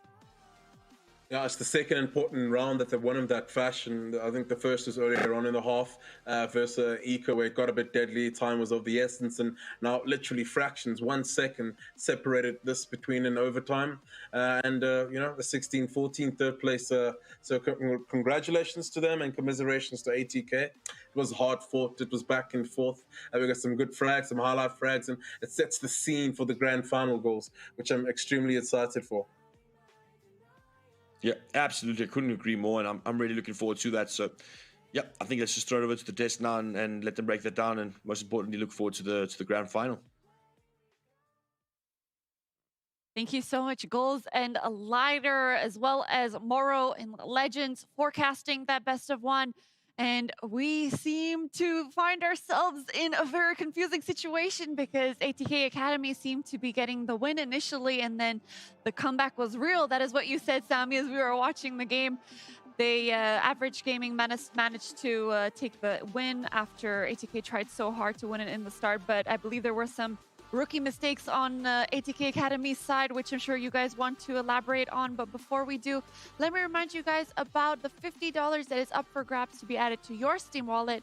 All you have to do is go on gaming.lenovo.com. You can either post a clip from the broadcast or you can go and vote for your favorite team. And while you're there, make sure you browse around for some other offers. All right, so Sammy, I'm going to let you start with this one because you did predict that they would be getting the win. So please do go ahead and let us know, what do you think about the game that we just witnessed? I really thought it was a very good game. However, there are some kind of minor mistakes that we need to talk about here. So both sides have, it was a close game. Hard luck to ATK and a good job for 15 average gang. However, there is one point you need to know. It's about zone control. We've seen that there are some rounds that ATK or 50 average gang, they take banana, a fight here and there. However, there is one important note about ATK. Whenever they take banana, they just throw their nade. They have a successful kill by their nade. However, they just leave one guy in B from CT, not in the wall in banana area. See, whenever you want to actually take banana control, you should take it in the right way. Have one guy posted in wall, go play for A, just jump spot B, have early info, and then do accordingly whether they're coming B, and then use your utility afterwards. ATK just gave up banana. They killed BAM one time at an early point in banana and took B just easily with no any effort after entering the site. Now, there are some mistakes after plant from 15 average gang, which led them to actually go for the 14 zone control in the end. 14 for average gang. The round, in the middle of the round, they gave up middle and they gave up banana. You don't have any info. You will not know where they're going. So it eventually led to the losing of the game. So it's basically, most importantly, it's about the zone. This is the importance of zone control. Toxie, do you have anything to add to what Sami said? I know you predicted for ATK Academy to be victorious. You said, I'm going to stay loyal, even though I think they are pretty weak at this map, but I think they proved that, you know, they're not as weak, if we could say that, compared to their previous games in Inferno, and they definitely performed better than they did before, but it just wasn't enough. What happened there for ATK? I mean, this is the first time we see ATK in control from the beginning. Usually they are making a comeback. They're always losing ground. This time they had the lead.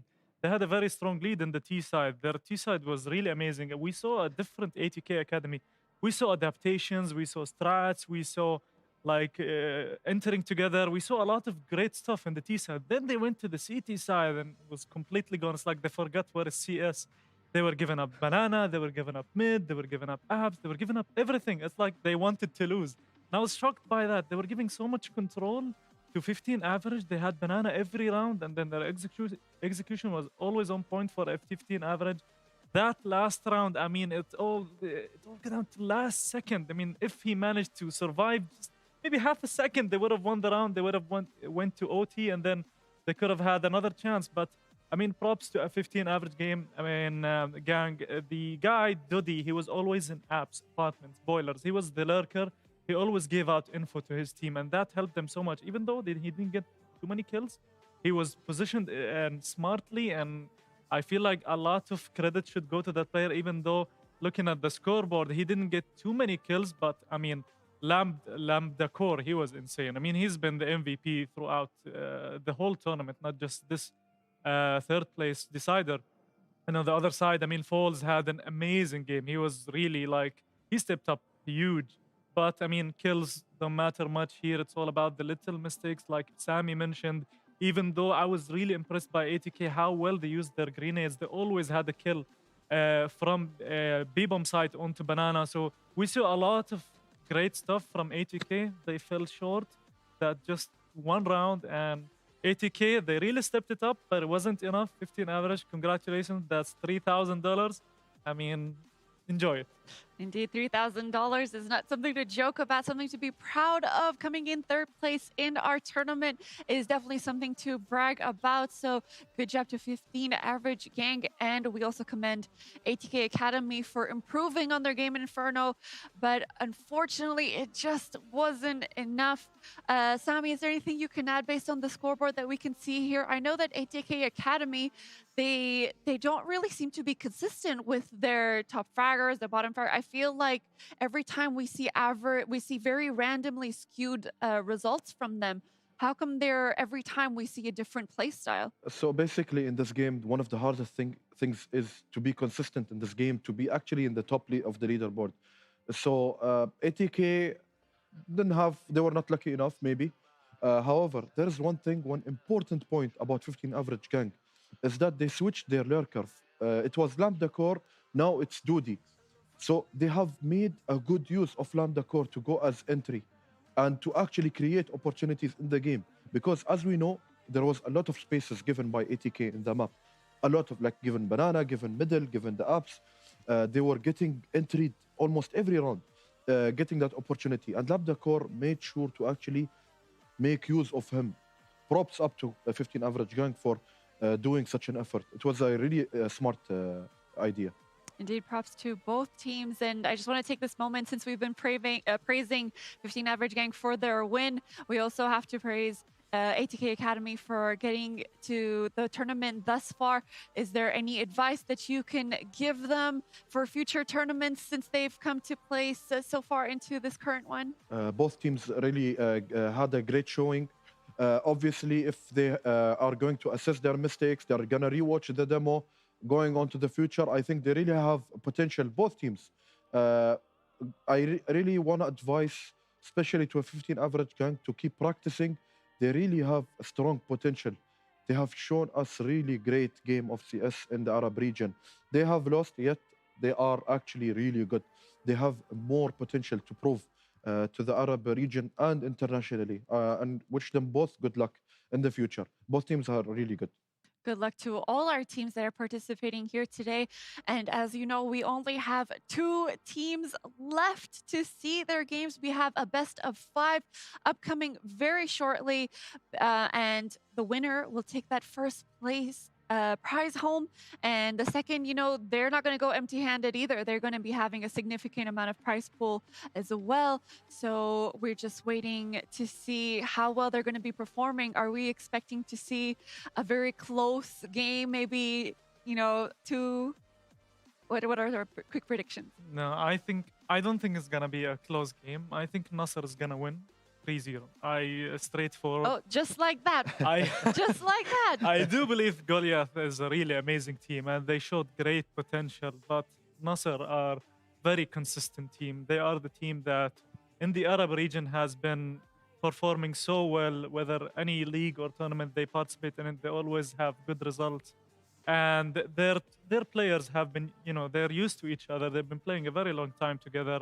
It's one of these lineups that's been there for a while, even though a lot of teams switched or stopped playing. So Nasser was always there. They are a pillar in the Arab region. So I feel like Nasser's map pool is also stronger than Goliath. Goliath will probably go for Inferno, Dust 2, maybe Overpass. But Nasser has a lot up their sleeves. So I think we're going to see one of these explosive map, whether it's Ancient or Nuke. It's 100% going to be one of them. And I think Nasser is going to win that. And then the second map, they need to work hard for it, Goliath, because even though Nasser are really good, they have a little bit of weakness in Inferno. So I feel like Goliath might give them a hard time, but I just don't see them winning. All right, Sammy, what about you? Are we going with the 3-0 prediction? It's going to be a hard match for Goliath. Goliath are really good. Let's not underestimate them. They have showed us great CS. However, I don't think it's going to be enough to actually prove it against Nasser. Nasser is an all-rounded, the better team here. They are the favorites of this tournament, as we all know. Nasser has a wide map pool. They practiced on a lot of maps, whether it be it Ancient, Nuke, Inferno, Mirage. So it's going to be a tough ride for Goliath. Maybe there are going to be surprises. So far, we have a lot of unexpected events. So good. I'm rooting for Nasser 3-0. But 3-0 good luck as to both well. of them. All right, well, there you have it. Our analysts are predicting 3-0 for our upcoming best of 5. But before we get started on that, we're going to go for a very, very short break. So make sure you go get your snacks and get ready, because right after this break, we're going to be starting and going to see who is going to be coming first and second place in our tournament. So make sure you guys stay tuned.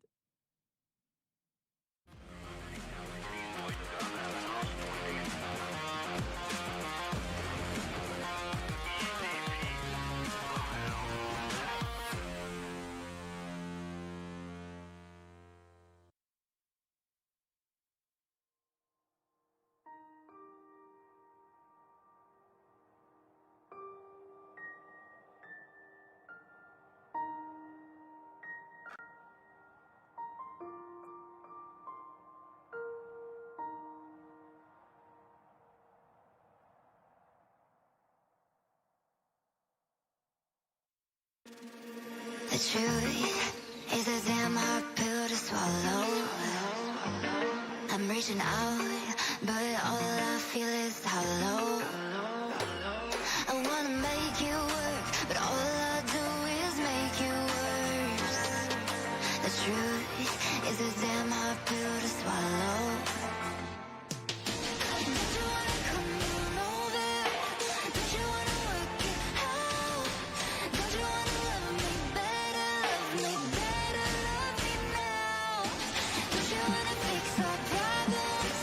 Baby, I can show you how. Don't you wanna love me better, love me now?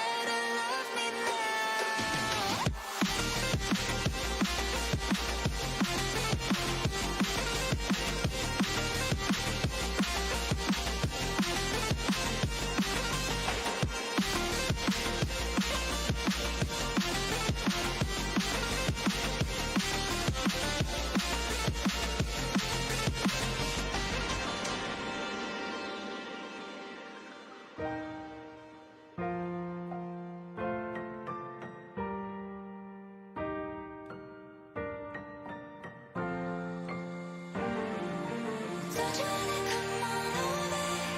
Don't you wanna work it out? Don't you wanna love me better, love me now?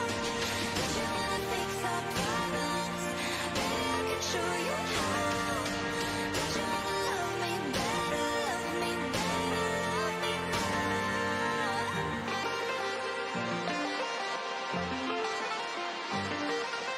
Don't you wanna love me better, love me better, love me now?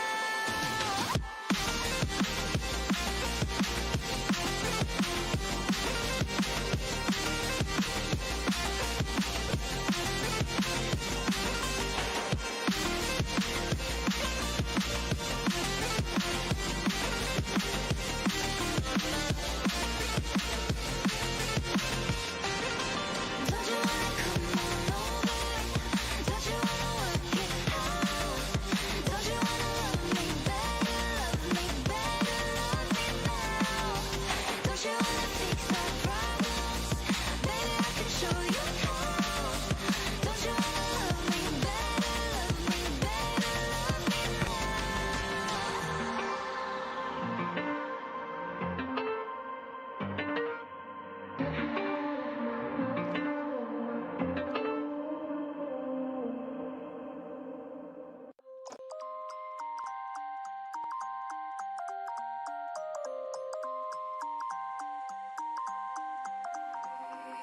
You used to stop this world from spinning. Like Superman, you were the only one to find the strength in all that I was dealing with. This life like kryptonite. And if you keep me close, every minute in this hourglass, you hold. Oh, oh, oh, and when I fall to leave, we'd be right when I wait to say a superhero in your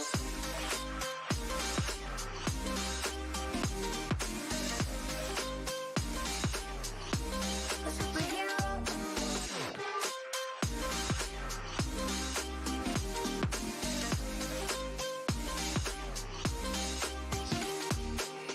You called my soul when I was falling. You moved the clouds to stop me from hitting the ground. And every goal there was a meaning. For this love ain't kryptonite. And if you keep me close, every minute in this hourglass, you hold. Oh, oh, oh, and when I fall to leave, we'd be right when I wait to say a superhero in your sleep.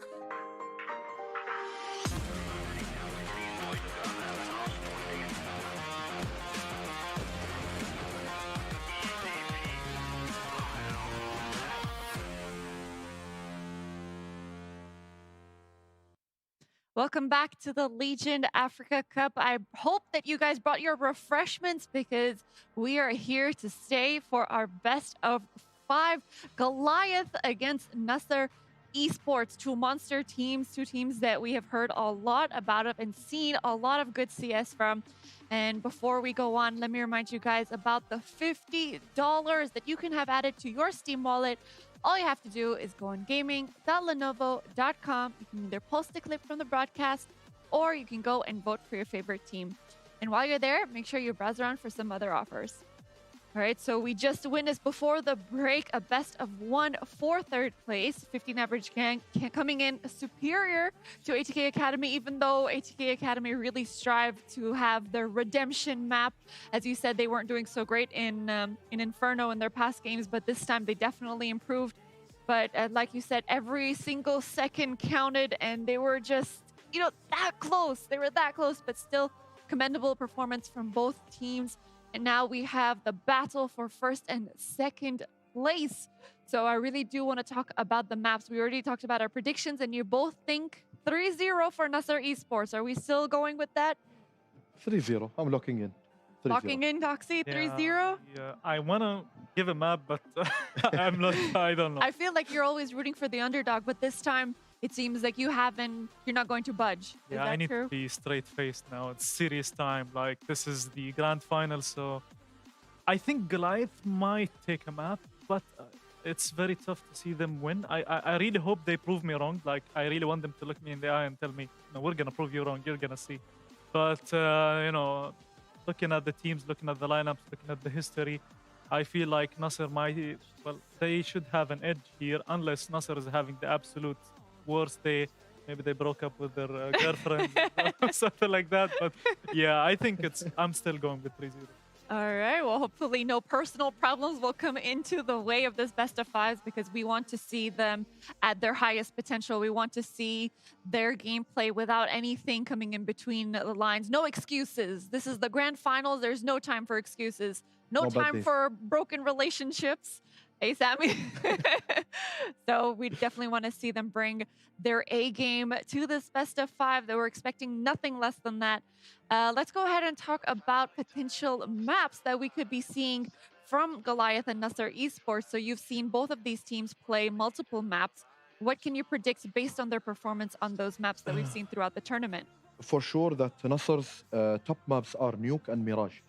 They are really good in these maps. We've seen them play on Nuke. Now, here's the real question. Have Nasser been tested in this tournament so far? No.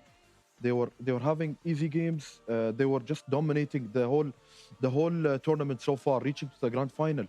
Goliath, yet they have some flaws. They have some struggle here and there, as we've seen yesterday and the day before. They were having a bit of struggle. Now, Nasser has showed us pure domination. They haven't been tested. Can Goliath test them in these deep waters? That is the real question here. What about Takti? How do you feel about this matchup coming up ahead? Do you feel like Nasser Esports for sure is going to go 3-0? We're still not budging because I want to bring that out of you. I know you feel for the underdog, so we're still positive. I'm giving you one last chance, Toxie. I'm positive. Positive. I can't go back. But I mean, Flip, he asked about the predictions. So what do you think? So Which the maps? maps will be, I think, Inferno and Mirage and Nuke will be the top 3 maps. The last 2 maps would be Ancient and not Tell us, Overpass. you said all the maps. There's nothing left. 5 maps, so they're gonna Yeah. be 5 maps. So it's gonna be. But you said 3-0, so We do have 7 maps included for our current He's new tournament. So, to the game. No. Here's the so thing. you can't name more than 7. That's I mean, and you Okay, can't so name more than Inferno, 5. It's the best Mirage. of okay, 5. they're gonna bag the 3-0 with the Nuke, Mirage, and Dust 2. Okay, Not that's all I'm Inferno. going to ask you. Since you guys said 3-0, give me the 3 games. So I we're just said- saying Nuke, Mirage, Dust 2, Dust 2. and Toxie. No, I think it's gonna be Inferno. So Nasser's map pick is not gonna be Mirage. It's gonna be one of these maps that we haven't seen, whether it's Ancient, Vertigo, or Nuke. One of these 3.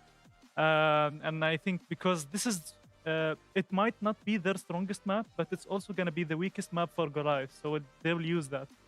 Sometimes you play for your opponent's weak map. Sometimes you go for your strongest. But they're going for the weak opponent's weak map. So I think it's either Vertigo or Ancient. So Goliath 100% they're gonna remove Ancient or Vertigo. Whichever map they remove, it's gonna be the other one. So I think that's gonna be the first map. Goliath, I feel they're gonna go for Inferno. And the third map, we could possibly see Mirage or a Dust 2. So that's right. what I think. Well, shortly we're going to get our answers. But before we do, let's remind you guys about the brackets that we currently have, as well as the prize pool.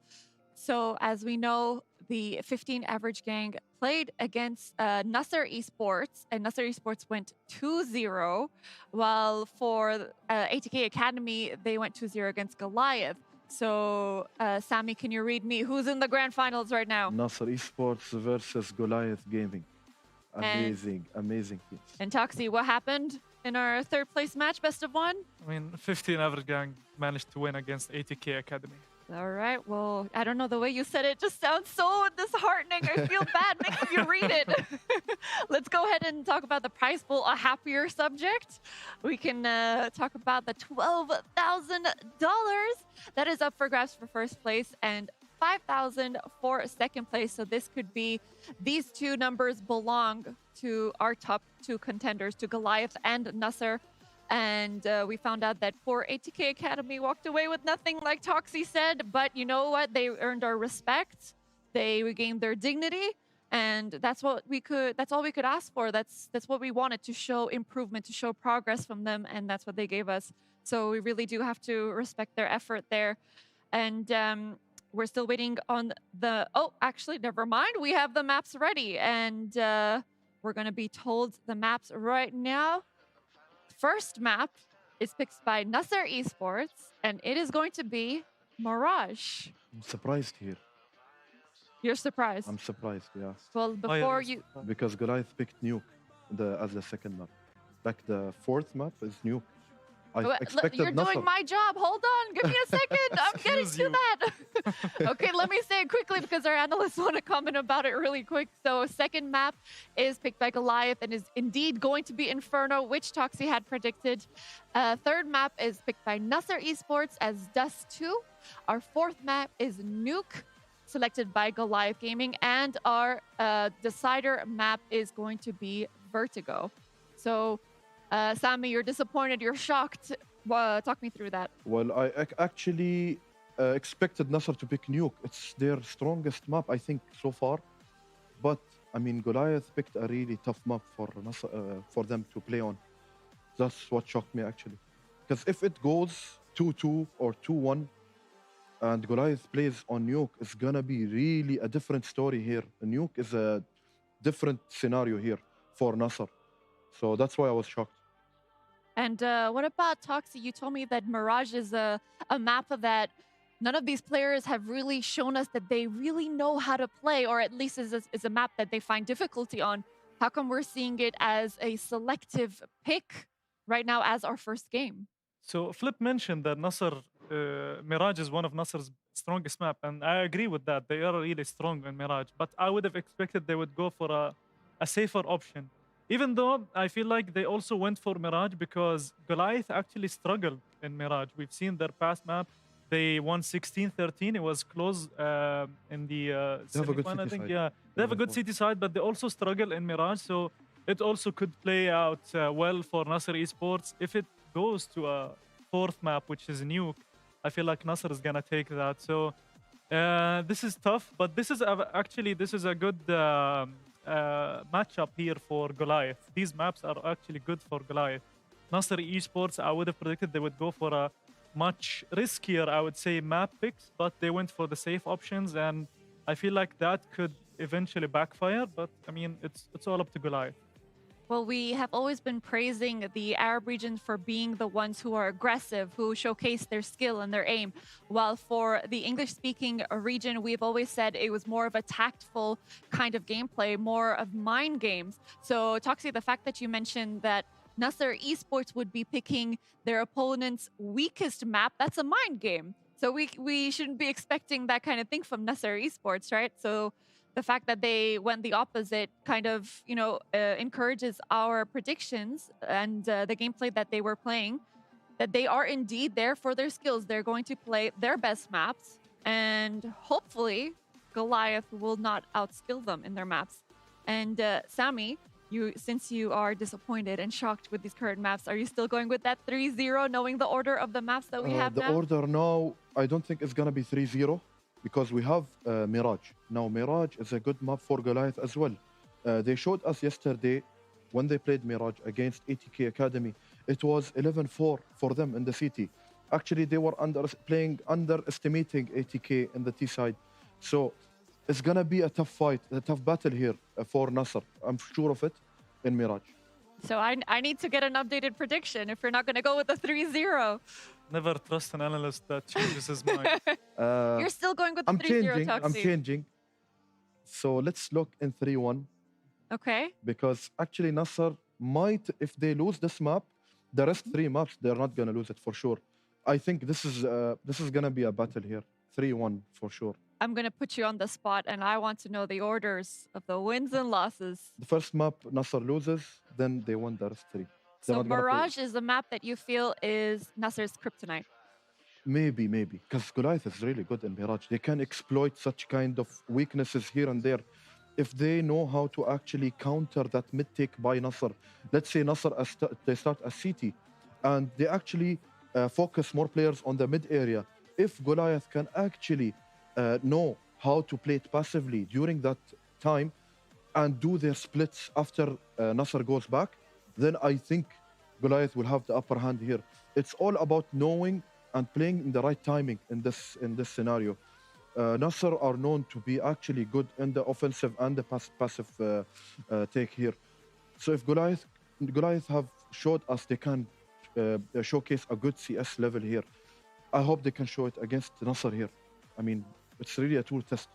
All right, we're our analyst desk. We have Toxie going for 3-0 for Nasser Esports, and we have Sammy going for 3-1 still for Nasser Esports. We're going to find out very soon as the match is ready, so we're going to pass it on to Goals and Lighter for the English commentating, and to Legend and Moro for the Arabic. Make sure you just click on the description box below to alternate between the two languages. Good luck, guys.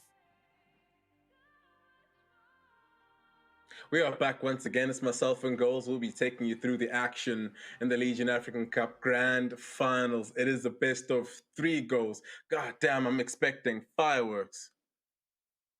Yeah, absolutely. I think this is what everyone's been waiting for the whole time. Like, we literally, at the grand final finally. I mean, a large amount of prize money on the line. Obviously, these teams are the top from their respective regions. And here we are at the final day tools. I'm expecting fireworks for sure. Just throwing it out there that the last time that these two teams played against each other, Goliath Gaming did actually come out on top 2-1. So it's not an impossibility for them to not come out here with at least a map when I feel they are pretty much one of the stronger teams going through undefeated here. And I ultimately think that they got a chance. But looking forward to the game tools, and I think we're going to get into it right now. 100%. Predictions. I want to go with maybe Goliath 2-1, same score. This was an Asian minor a few years ago. So, 3-1. I'm going to have to go for the 3. Or 3-0. Goals. What's up? Hey, let's go. Pistol on. I'm going to go. Get a flashbang. I got to support the boys. 3-1 home. Yeah, let's go. Got to be a patriot, and I'm sure a lot of viewers out there are the same, but I'm sure Nasser got some own viewers of their own. But Weasel's going to be low, taking some pot shots, opens up but gets traded out, and that's some free information at least. But man advantage, well, not man advantage, but should be a slight advantage for Nasser. 4 members on the CT side. It is a bit rough to cover so much ground. They're going to be moving through towards the site. Pot shots are being flushed through the smoke. CT's being contested to place from Goliath up against Bibu. Adium gets a frag, trades it up. Massacre gets one of his own. Keeps the 2v2 dream alive. Zox looking for some headshots. Can't find any just yet. He's going to be moving in. He's got cover for Massacre. He's moving in ever so slowly. Moving on to the bomb planter. Oh, and he can't land any shots. Massen. The frantic spray comes through. Does he land the final shot? No. Oh my goodness. He's going to tap out the bomb. The kit's in spawn, so he has time to play with. Oh, he baits out the defuse. Does he want to do it again? Mini, he's going to respect it this time. He's going to pull further back. Mass is potentially going to collect the kit and pull back towards the site. Mini hears that and he's going to run towards the bomb. And Mass, does he have it? The time is of the essence. It's fraction! Oh, and Nasser was so close. Mini gets the second kill. That was nail-biting stuff.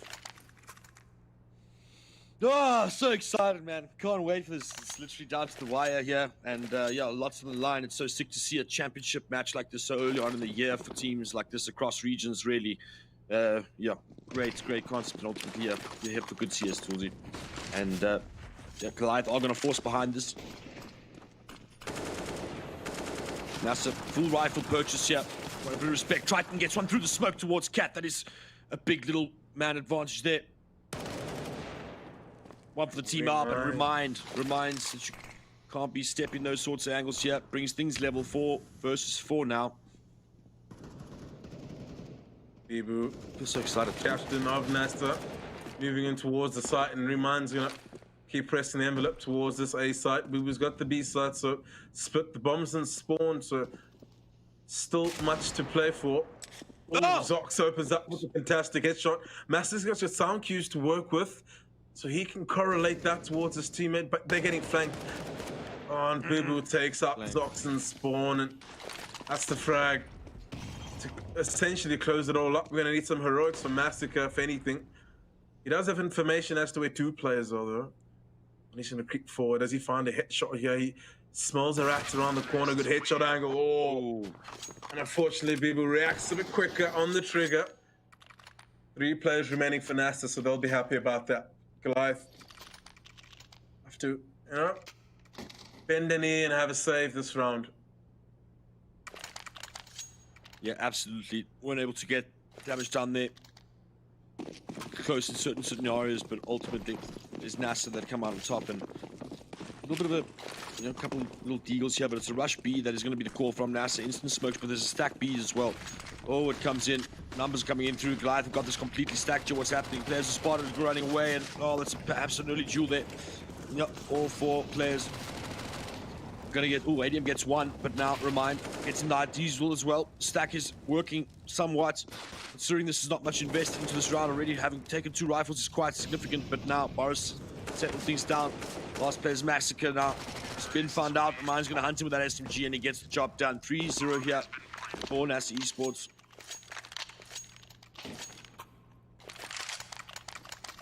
Alright. 4 puppets on ADM there.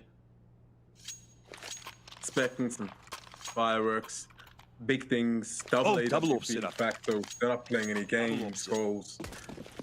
They're gonna be working, and it works up. It could probably work out because these guys are known for. No, that's not it. Weasel gets tagged in the head, really losing half his HP. So, as well as mid control, as quick as you'd like, established from NASA.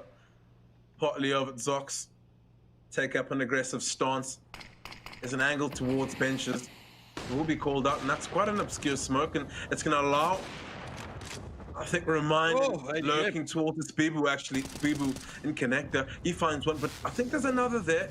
Bibu, he's going to be lurking through the IGL. He almost finding a kill. Oh, he's kept by the skin of his tongue. He's been found out, so this is good information for Goliath. 5 members still surviving, but 2 AVPs on the post plant and low HP. NASA still have their ring in it.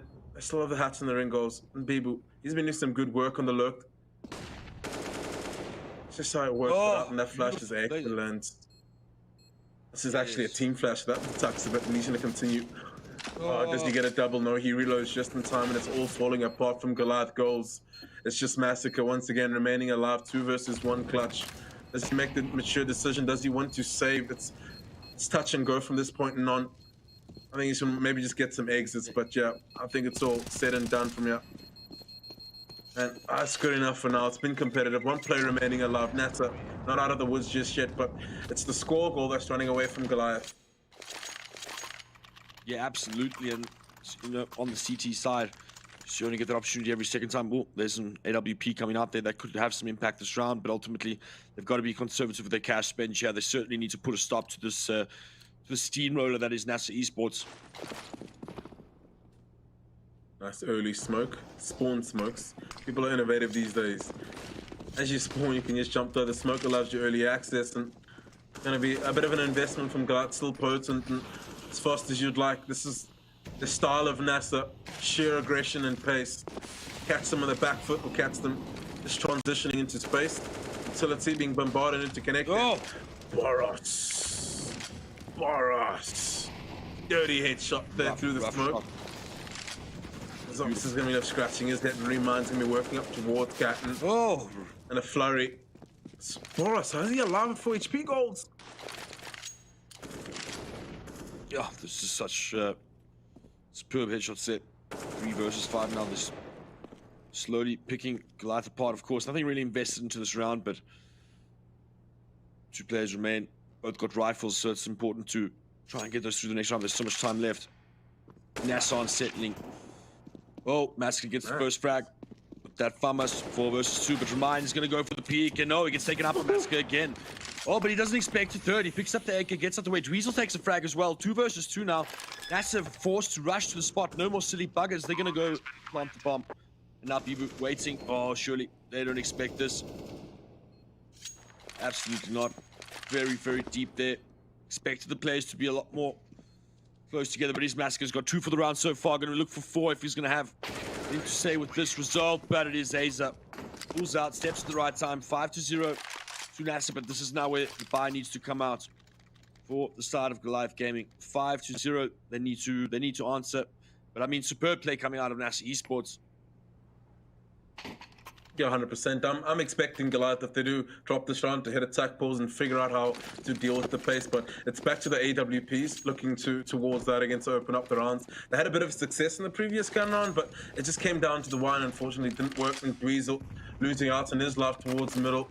Triton's gonna try to recover now. He's trying to pick towards a ramp, and yeah, I'm not too sure if he had the spawn for it, but he loses out on that.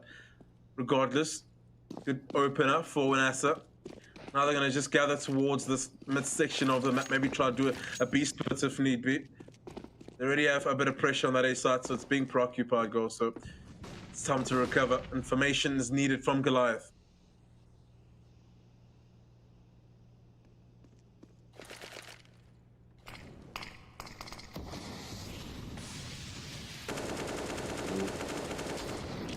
Some pressure on towards Connector here from NASA Esports. You've seen them before. Oh, What? beautiful little shot through the smoke. Spots him on the, as he jumps onto the box.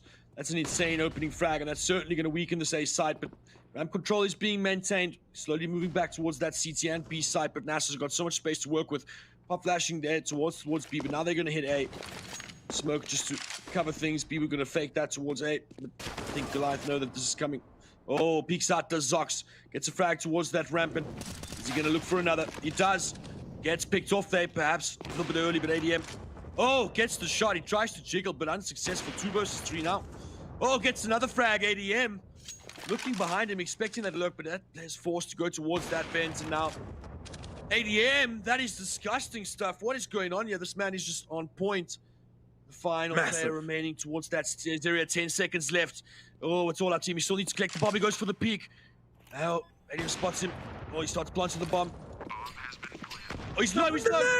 He gets the frag. ADM, clutch plays. Absolutely huge round. Nuts from him. Surely going to get the boys a little bit pumped up there in the squad. And lovely orb frags. Just patient, calm, cool, and collected. The first time you could say that NASA have got a bit overconfident, extended a bit too far. Not really getting to that objective early on allows ADM to get to that city spawn and just pick by pick. He brings them down. On top of that, a Goliath Gaming timeout. What a hero. Absolute heroics coming out of ADM, and it's when they needed it the most. Goals. I've always said when it gets to 0-5, that's the make or break round, and that's going to give the boys some confidence. Momentum slightly could shift in their favor. They just need to string another round together. That breaks the back of NASA. So what weighs the balance in this round? So I'm just going to look for some double AWP action, but the money is low. So that's the only biggest issue now for, I think, Goliath. NASA's playing some good Counter-Strike. I must give them some credit. The aggression lurks into middle. People doing a good job there. Remind landing some nice shots, some wild headshots, in fact. But it hasn't been easy. Yeah, insane. And the economy speaks to it. Yeah, this is another one of those all-in rounds here. It's extremely important for Goliath game if they want to get back into this to convert this victory to the god. Heroics from ADM, but perhaps team response now. ADM might get bursted on looking at the posture of NASA. All 4 players gathered towards B. I think he's rattling some shots through there, so we already see a little readjustment towards lowers. I think they want to put a bit more pressure on middle NASA before they eventually collapse on that B site. Massacre might land a nice meteor grenade. Does a bit of damage.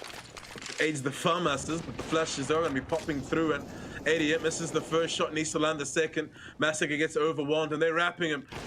He needs to land the shots, and he does. He stays alive long enough. The rotations are rolling in hot and heavy. Triton's there for the support. Zox there on Cat as well. 3 versus 3. They've evened it up, and the jiggle peak works. He's got the angle regained, but the flank. Breezy. The spidey senses need to be tingling, and he goes down, and it forces them to pivot and turn it. The jiggle peak doesn't work out, and Zox left alive. 2 versus 1. He's got the smoke to provide cover. It's dissipating. And they have the last known about of his position, so they're slowly walking on him. He needs to evade that orb. Find his 1-on-1. Try dance around the pillar. They're rattling off shots, and as soon as the bomb goes down, it's back to a 2 versus 2. The nade He needs to jiggle the all part and try find a favorable battle, and he does. First. He's got a one-on-one. He wants it. Low ground versus low ground. Zox versus Ezza, and I think he's got the cat and mouse game of it all. And as Ezza turns, the headshot works out for him. Oh no, that's so deflating. 1 versus 1. It's the second clutch NASA have won. That's propelled them forward, goals. Yeah, coming down to the wire there. 1 versus 1. Very heroic stand there from ADM again on the B side. Another pause to come out as well.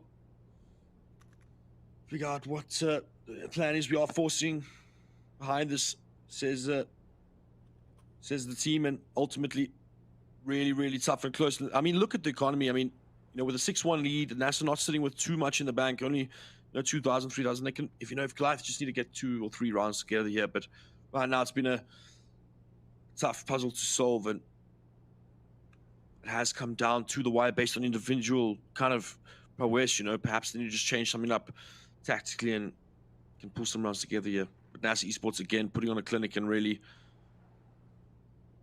putting that execute style in, getting the picks. Yeah. Always having a perfect lurk roll as well. Very impactful. 100%. Taking off Greasy there towards the kitchen.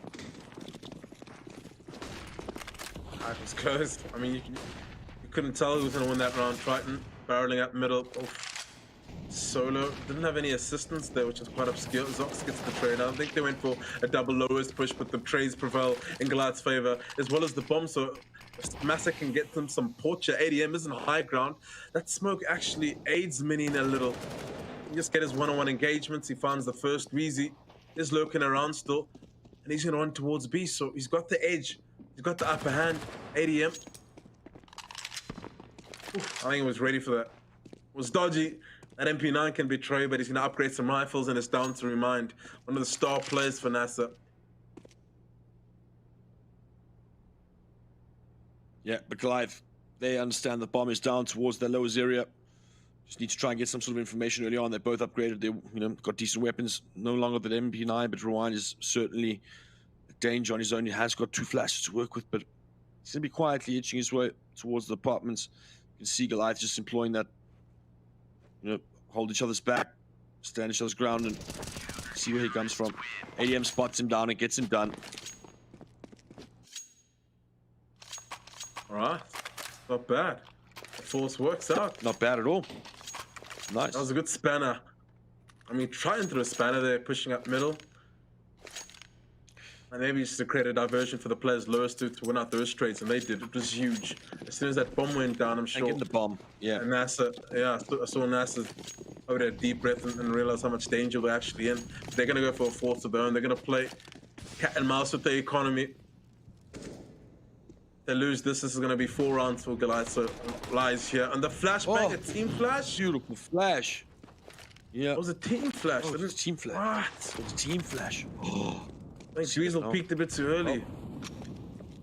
Perhaps. That sucks. And Mini. Oh, Mini's already kitchen. I mean, oh, no.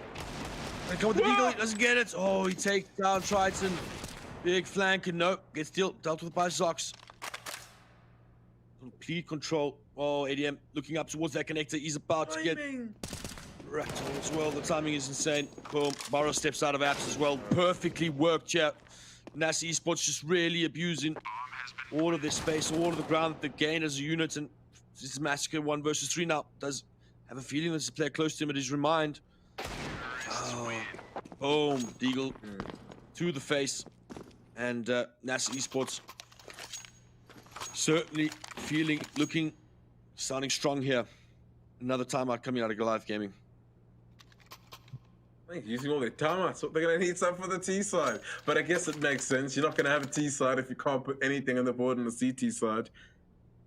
No money in the bank, so I think they're trying to just figure out what's going to happen in the next gun round. How do we deal with it? Do we want to save for the AVPs, or do we want to pose more of a threat this round, chip away at the economy, and just allow us to get that buffer? If we do win one, we actually get 2 in the bag. Decisions. Oh, such a tough round to lose, man. And it all started with that team flash in window, the lurk into window. That went down in that area. That went down.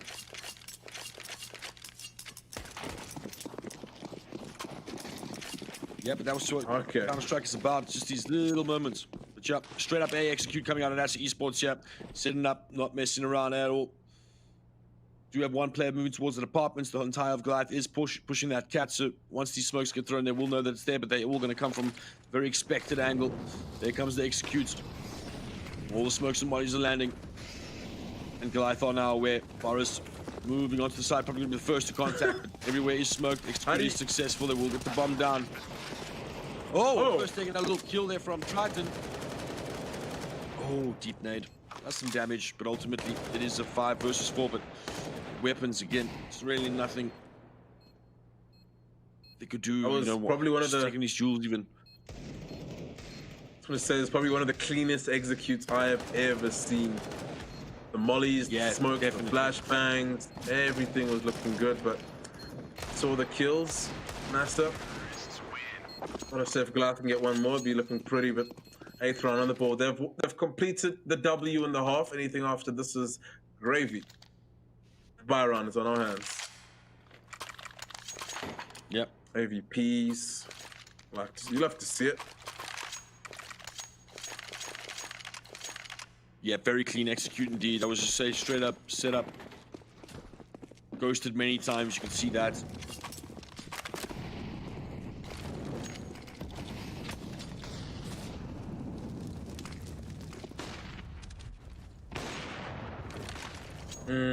ADM taken out, and Mini anticipates that just from that nade, and Weasel goes down towards Cat, and no frags going the way of Goliath. Both AWPs down for the count. Massacre next to take contact towards Cat.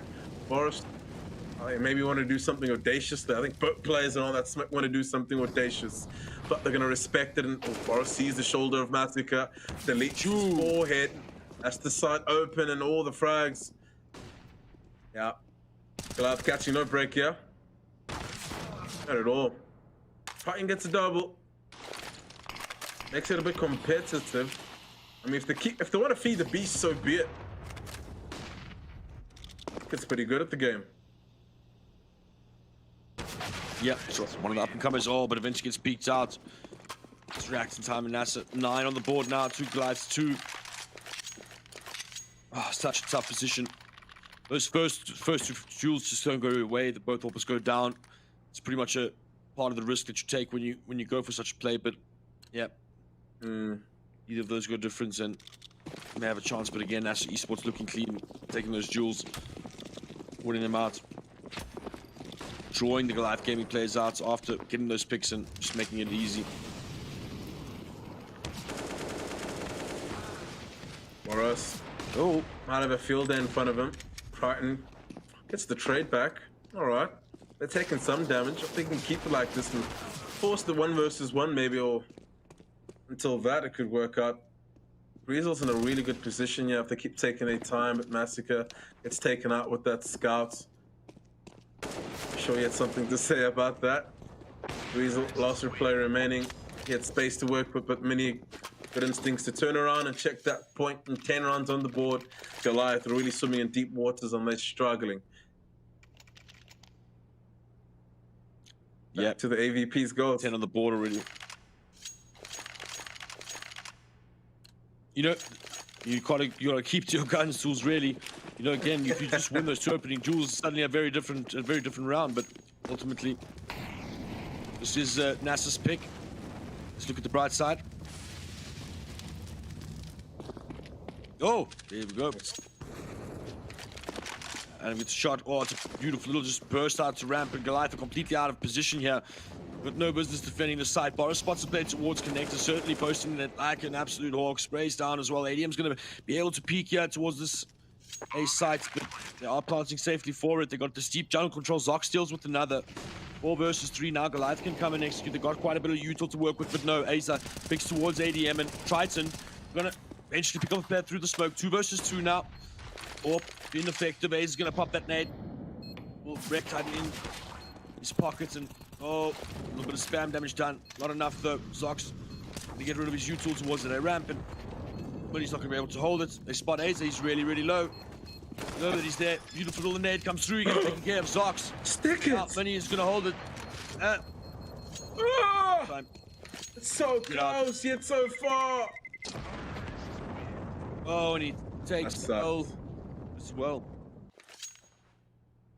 11-2. Yeah. That's really running away with Margins. this one, aren't they? That's the Absolutely. third Rounds and insanely margins, but tight, score close so round. much.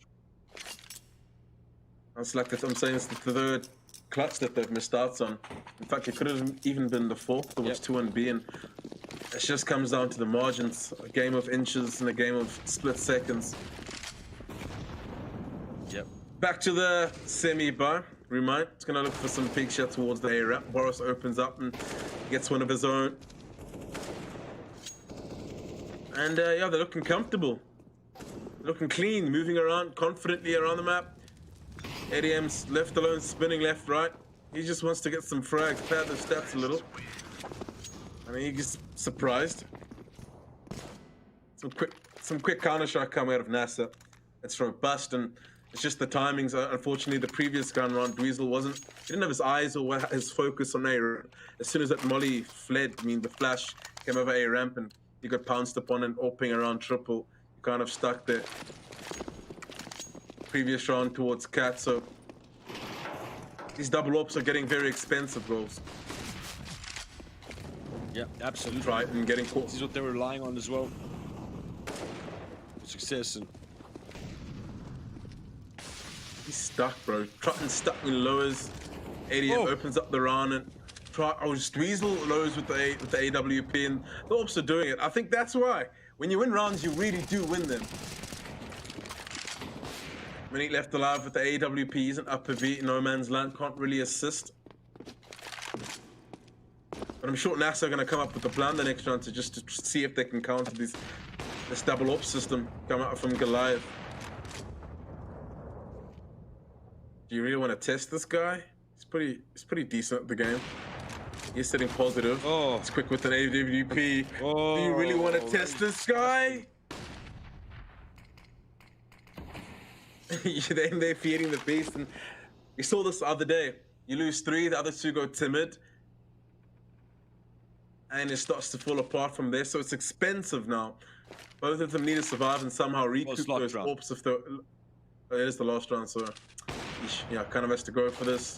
Retesting. They want to double swing him, and he gets that in time. But no, Massacre swings wide, gets his 9th kill, puts 3 on the board. This was a tight half. I mean, if you just right-click then and have a look, it was about 4 rounds that went down to the 1 versus 1. Could have gone either way, and off that, there were a few ecos. So in perspective, that the score doesn't reflect the true story of the first half, but it's the second that matters. It's a game of 2 halves.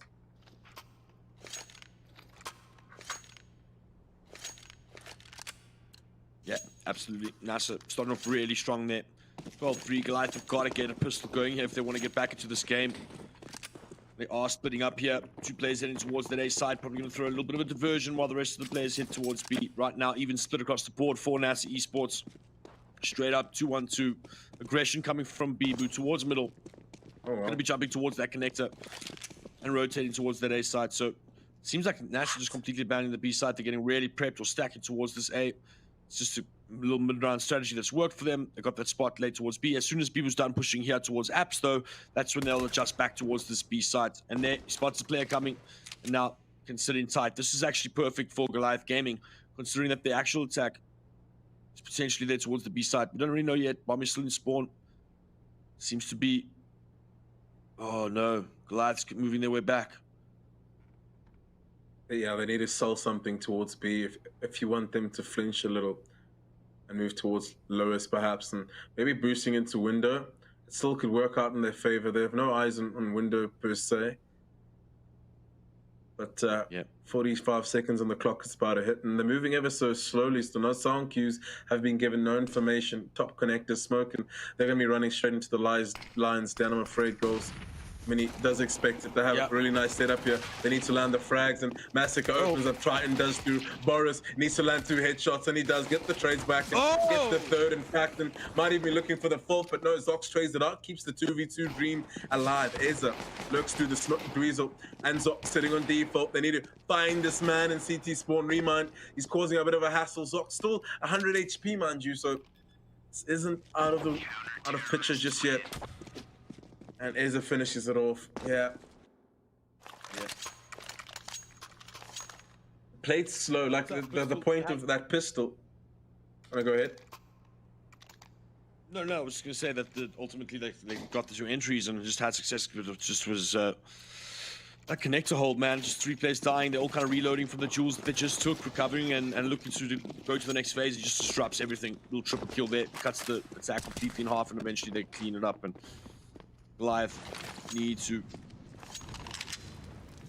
pretty much make a comeback on 14, 16.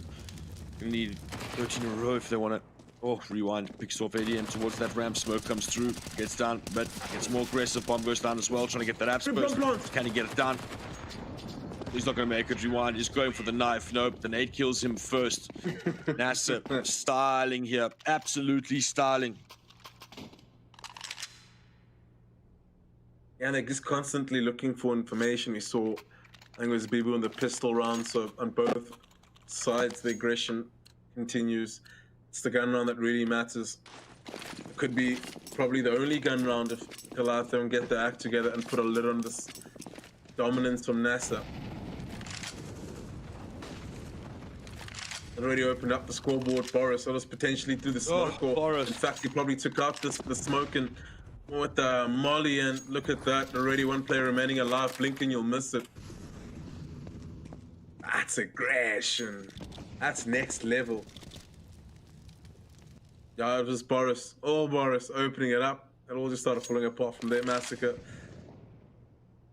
I mean, what more can you do from this point? 1 versus 5? I'm all in for miracles. Believe me. But looking at things that have gone in the last couple of rounds, it's going to look pretty grim and hard for him to get through the situation. And they're all heading towards this point. He gets the 2nd kill. But I say, could he reenact a mini? No, he didn't have an AWP match point, or map point rather, for NASA. It is the best of 5. Yeah, really proficient on Mirage here. 15 to It's kind of the same thing what Goliath did to, I think, ATK on the final map, or the 2nd map.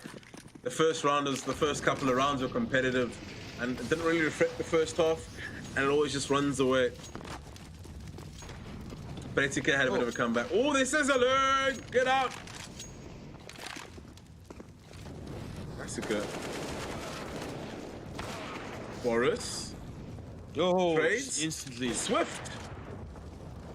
Whoa. That looked insane. Too fast. Oh, Triton. Oh. 2 versus 1 now. Oh, Aza holding the angles. Triton's looking up. Oh, but he gets taken out. 16 to 3. GG. And NASA win their map pick. Mirage. Quite a dominant performance there. Really strong. Really strong T-side to set the standard, really got aggressive. I mean, you were mentioning to me right before the game started that the aggression from NASA is pretty crazy. They are some wild CS players, and I mean, you saw a little bit of that today. Jatsul 16-3, not much more you could say about it, and yep, Goliath needs to lick the wounds and come back on their map pick. Yeah, I mean, there's some signs there at the end of the tunnel. There's a bit of light. A lot of the clutches could have gone their way. A lot of 1v1s that they lost out on, about 4 or 5 clutches that could have just turned the game on its head. But NASA look really strong, aggressive, and it's coordinated aggression. So the way you deal with that, I don't know, it's unbeknown to me. Maybe coordinated defensive style, or just meet their match. I mean, play the same pace and see if you can keep up. But yeah, end of the day, 16-3. It's not a good look on paper, I'd say, but it's the best of 5. They have multiple opportunities to bounce back, and maybe some of their players can start stepping up. And now that they finally grasped the concept of aggression, they haven't really played against NASA before, right? So, or some of their players, so they finally, the youngsters on the team, a little wake up call, and they could adjust accordingly. But the studio's ready, so we're gonna throw it over to them. Thank you so much, Goals and Lighter, as well as Legend and Moro. What a fast-paced game coming in from Nasser Esports. Talks, you were adamant that Nasser Esports were going to take the win 3-0. However, we cracked Sami, and he went for 3-1. But Nasser Esports went ahead and told us that they are known as the aggressive region for a reason. They finished the game 16-4, if I'm not mistaken, and they showed us why they are here and why they are thirsty to get that first place prize.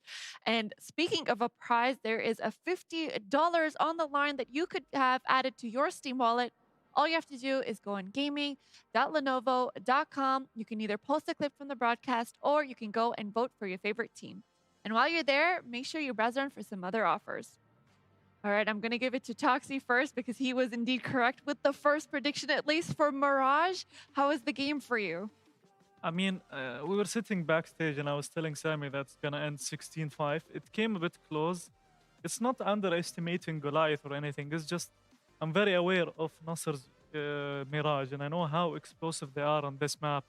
And it showed they were taking mid every round. It was a 13-2 or 12-3 first half. I think around 10 rounds of these they were in mid. They were taking mid. Goliath actually managed to take mid when they had double op setup and they pushed from underpass. That's the round they actually won. And they did it, but they did it a bit late after so many rounds were lost and the economy was crushed. Nasser were playing with so much confidence. And this is the type of confidence that is very hard to deal with. I feel like Goliath didn't manage. They didn't understand what's happening because Boros on one side was pushing and rushing, and the other side, Remind, is just walking around in Palace. So it was a very tough game for Goliath. Mirage wasn't one of their strongest maps. We saw how they struggled against ATK Academy. Nasser, if they keep up with this confidence and this play style in the second map, which is Inferno. But Inferno, it's slightly a bit close, so you can't have that much freedom. But I still feel like Nasser now have the confidence, and Goliath, the fear, they hit, they now are scared. They're gonna play scared. They're gonna be afraid because if Nasser takes the second map 2-0, getting closer to that 3-0 score and winning the prize, the big prize. So tough game for Goliath, but Goliath, I mean, they're very confident and strong on Inferno. I do hope they step it up, and I hope to see a better second map. Hopefully, we'll be seeing more competition in our second game of the best of 5, especially since Goliath got a taste of how it's like to play against a Nasser. And let's go ahead and check out the individual player scores from this first best of 5 game. I do want to remind you that there was a very, very interesting round with ADM where he was just upping out of control. I believe that Nasser Esports perhaps got too cocky and they started peeking him knowing that there was an op out there, but ADM said, listen, I've got an op and I'm going to take you out one by one. And he managed to win that round for them. Unfortunately, after that, Nasser Esports realized their mistake, realized that they were being cocky, and they managed to target ADM almost every time.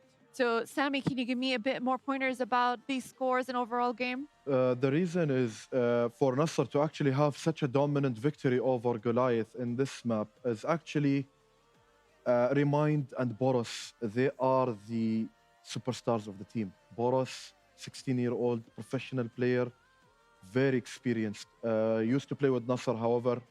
Now we have Remind with the lurks, with the intelligent plays that he's doing, and the impressive entries that he has given to Nasser were the reason, actually. Also, Bibo was having some very nice 6 shots. Goliath. Oh, I'm so sorry, Sam. I have to cut you out there. We're having a little bit of technical difficulties with your mic. But Toxie, if you could just continue, could you take over with what Sammy was saying? Yeah, so while we Sammy get was that saying how my prediction was so correct and that how I am such a smart analyst. No, I'm just kidding, Sammy. So Sammy was talking about the individual plays from Nasser, and I think the players really stepped up. Remind, Boros, Bibo, they had an insane game. On the other side, Goliath, I mean, we've seen ADM, we've seen his amazing op shots, even though, Nasser were giving it to him easily, but I still feel like ADM played really good. Massacre, he was really strong on Mirage yesterday, but today they didn't even go to B that much. They just lurked sometimes B. Their focus was always A, splits to A.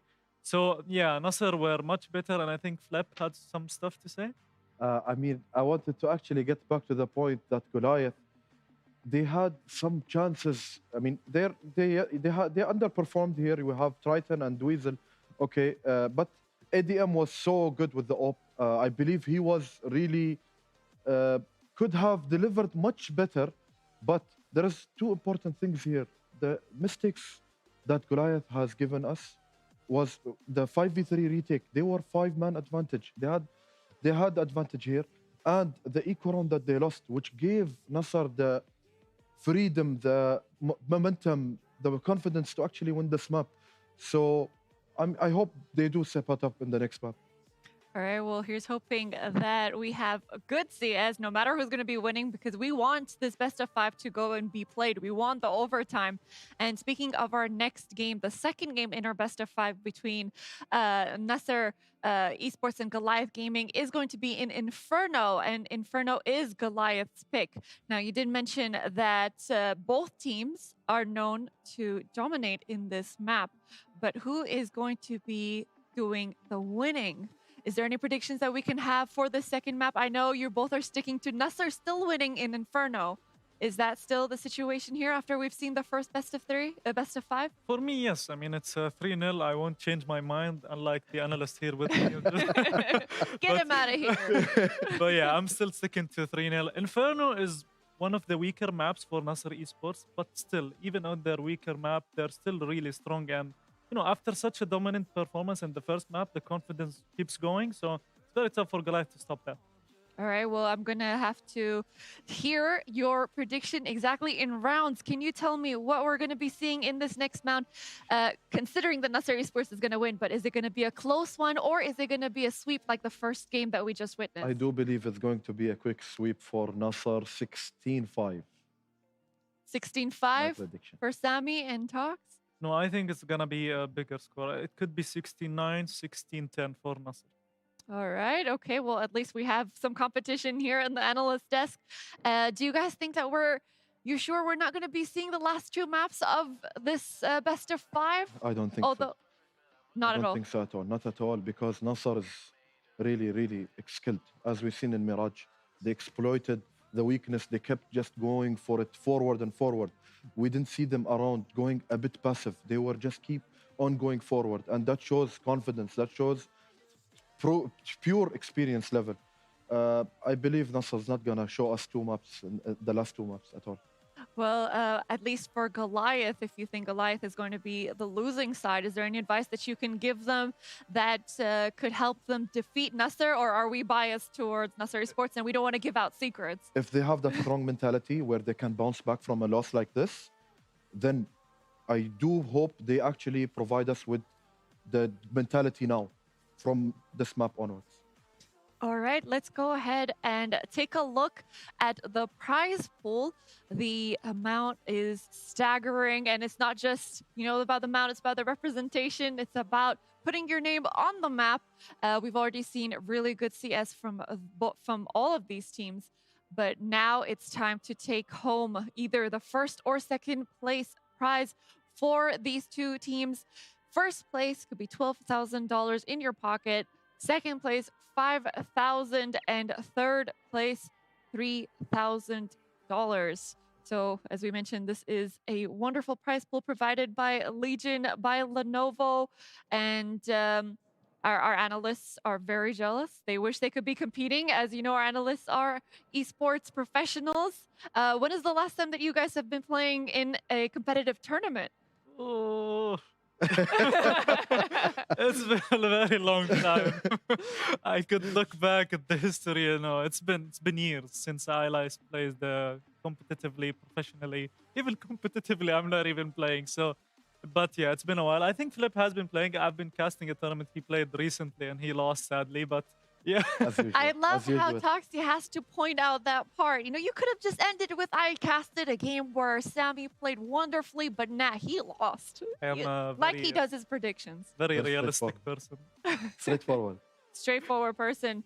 All right, well, Sammy, I'm sure you would say that the experience was worth it. Would you have rather not participated, or do you think that going there, getting the experience, even though it didn't bring you victory, it was still worth participating? I do actually have that. I miss CSGO, the competitive feeling, actually. But to work on the wonderful desk here, it's the same, actually. I'm experiencing it also on the desk. Yeah, like we mentioned time and time again, once you enter the field of esports, it doesn't just end there as a professional player. You could branch out, become an analyst, a host, a caster. You can be part of the technical team, a producer. Anything could happen in the world of esports. Esports is the future, and esports is actually one of the fields where it's dominating currently and growing by the day. And our players are starting off younger and younger by the day. If I'm not mistaken, we've had as young as 13, 14-year-olds winning tournaments. How old were you guys when you started in your first esports team? Don't skip school though. Just play while you're just don't Yeah, skip true. school. True, don't skip. Yeah, That's good because advice. when I was young, so I started around like, so I think when it was CS 1.1, 1.5 back in the day, so I was around 7th grade, 6th. I don't even remember. I used to play that for fun, but even back then, you know, we're studying. It's very important to look out for your studies, and I always made sure that I finish all my studying then and play, because you need that knowledge. You need to be, you know, you need, first of all, you need their parents to be happy and proud. You know, don't go over your parents and just tell them, oh, just one more game. No, don't do that. Finish your studies and You then know play we as all much as you did want. that. Come on. We can't be hypocrites. Of course, we wanted to play throughout the night, but Toxie is correct indeed. Make sure your studies come first, and esports will follow with your education. And with that, we're going to end our lecture right now because we're about to start our second game in our best of 5.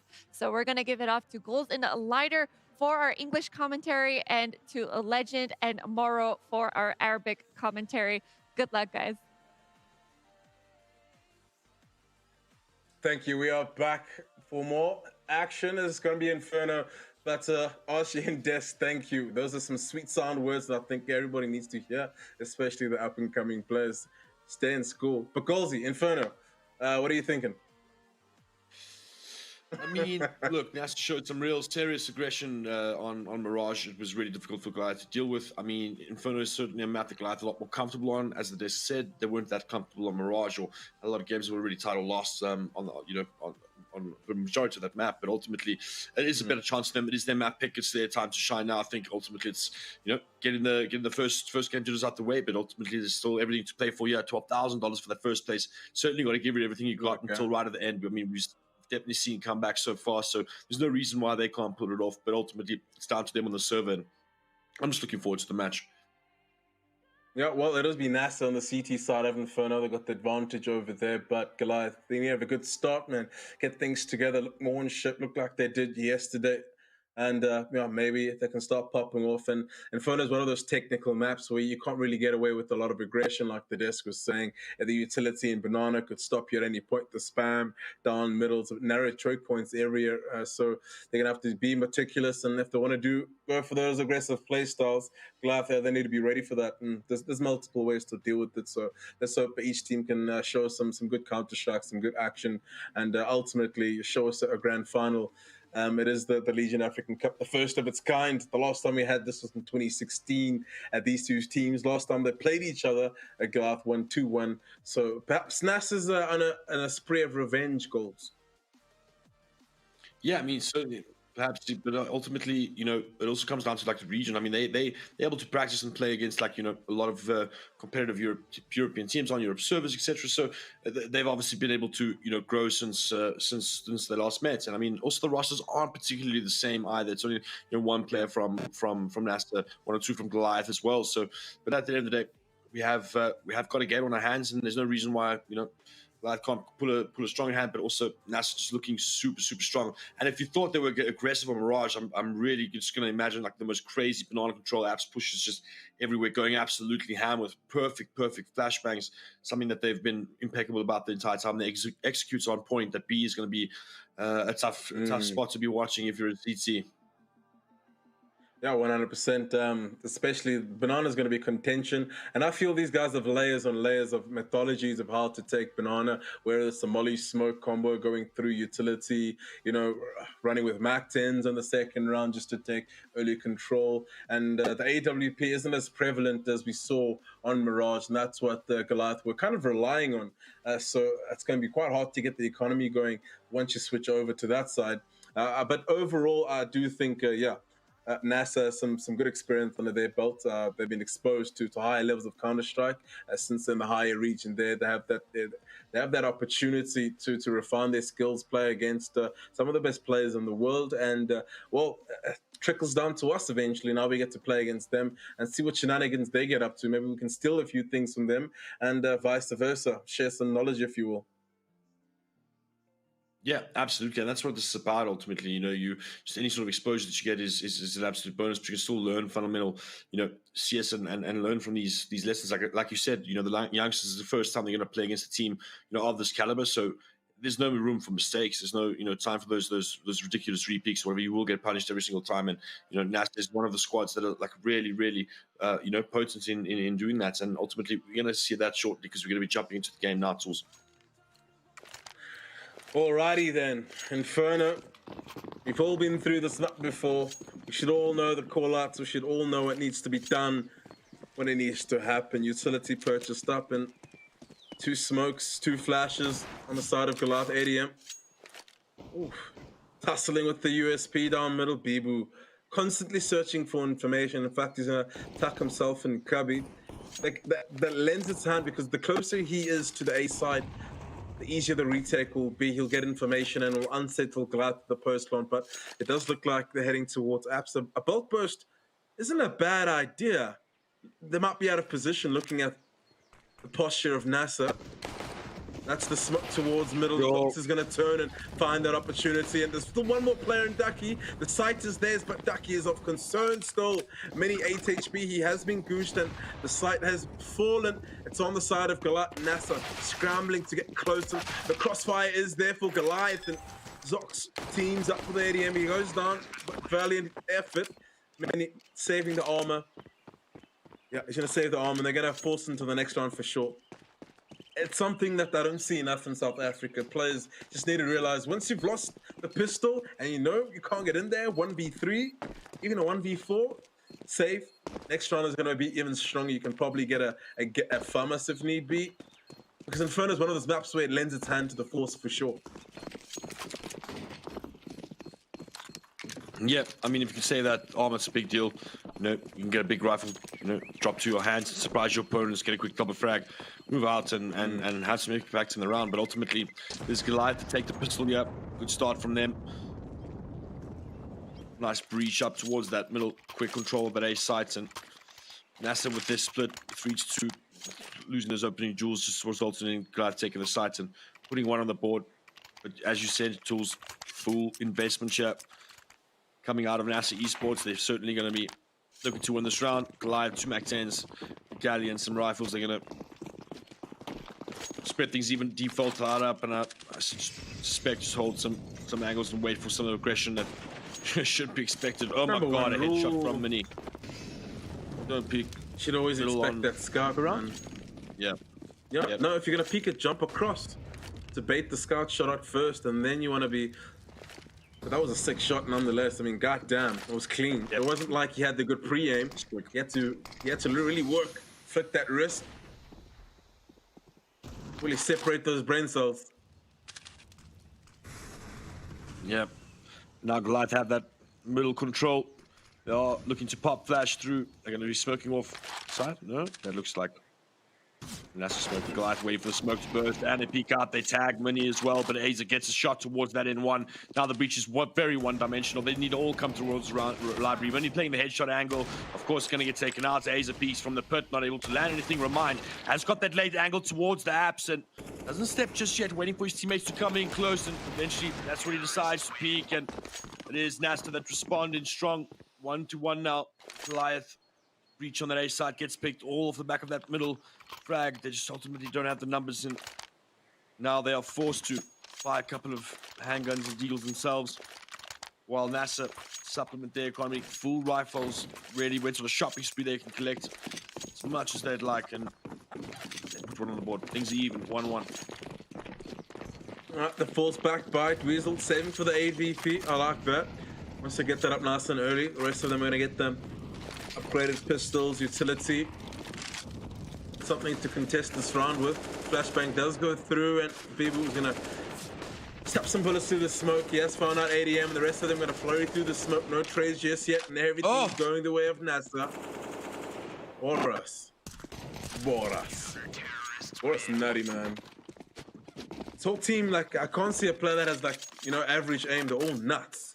All hitting crazy shots. And they're aggressive. Yeah. Extremely aggressive, and they're really on point with their spams, on point with Util, always making things uncomfortable for Goliath, no matter where they are, no matter what control they're trying to take.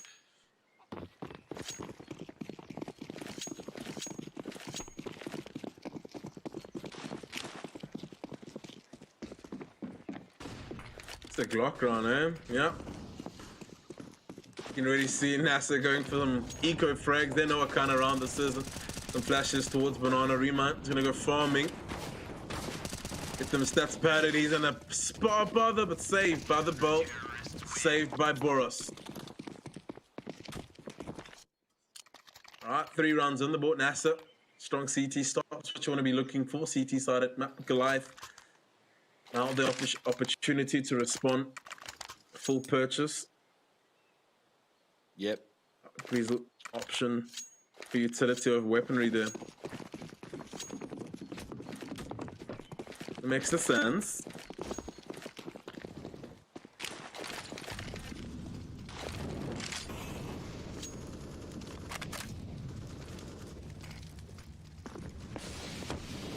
Battle of Banana does continue. Utility being tossed back and forth, and double nade towards Van. Just not in time to catch the players. Boris is going to get isolated.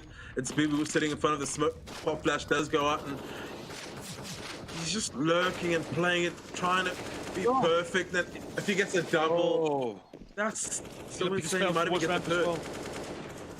He's gonna. Yep. Looks This for the is fourth as well, insane. but too quick. That's really unrelenting aggression. That's so aggressive, bro. I've seen that before. Just playing the way that he was just playing off those smokes. Just on the edges, quickly just leaps upon sandbags. Quickly, instantly trades as well. Aza gets the bomb. Zox gets killed as well. Aza picks up 4-1 now from NASA Esports.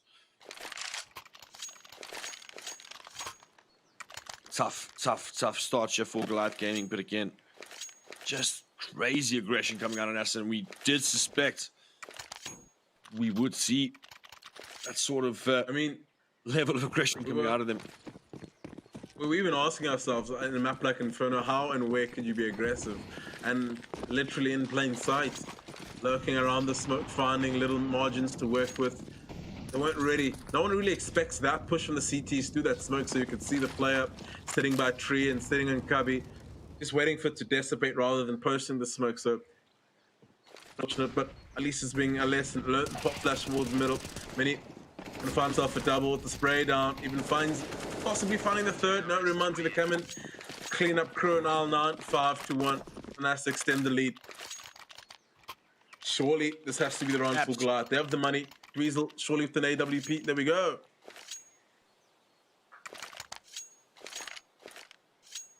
Mini does have an AWP of his own.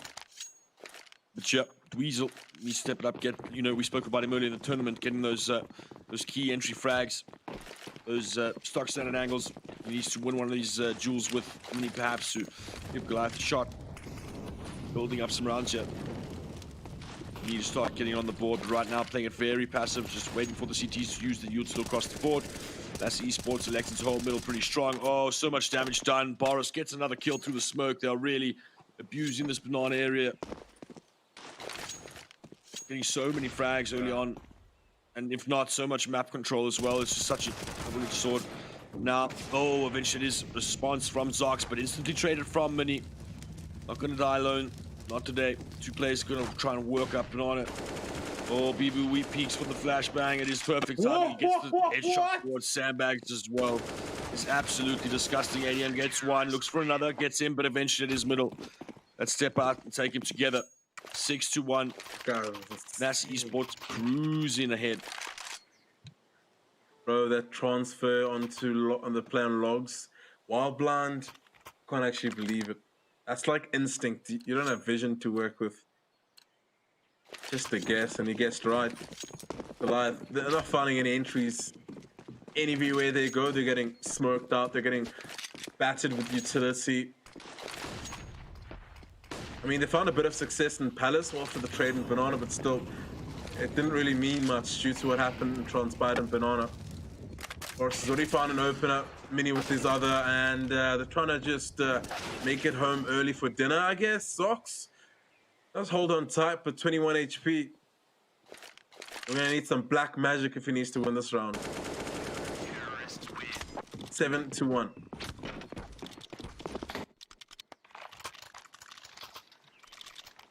I think maybe attack pause and you just figure things out.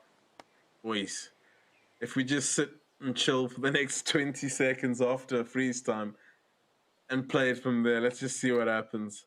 Because Massacre, he loves going into Banana. He loves testing the perimeters and really, you know, being the thorn in the side of any opponent on the other end. But it's just NASA seem clinical there. The util usage is perfect. The flash is on point. Always. Oh, but look at the aggression. Every single piece of... At Boras. Look at the mini-map. Oh, no. He's straight by enemy lines. This is rough.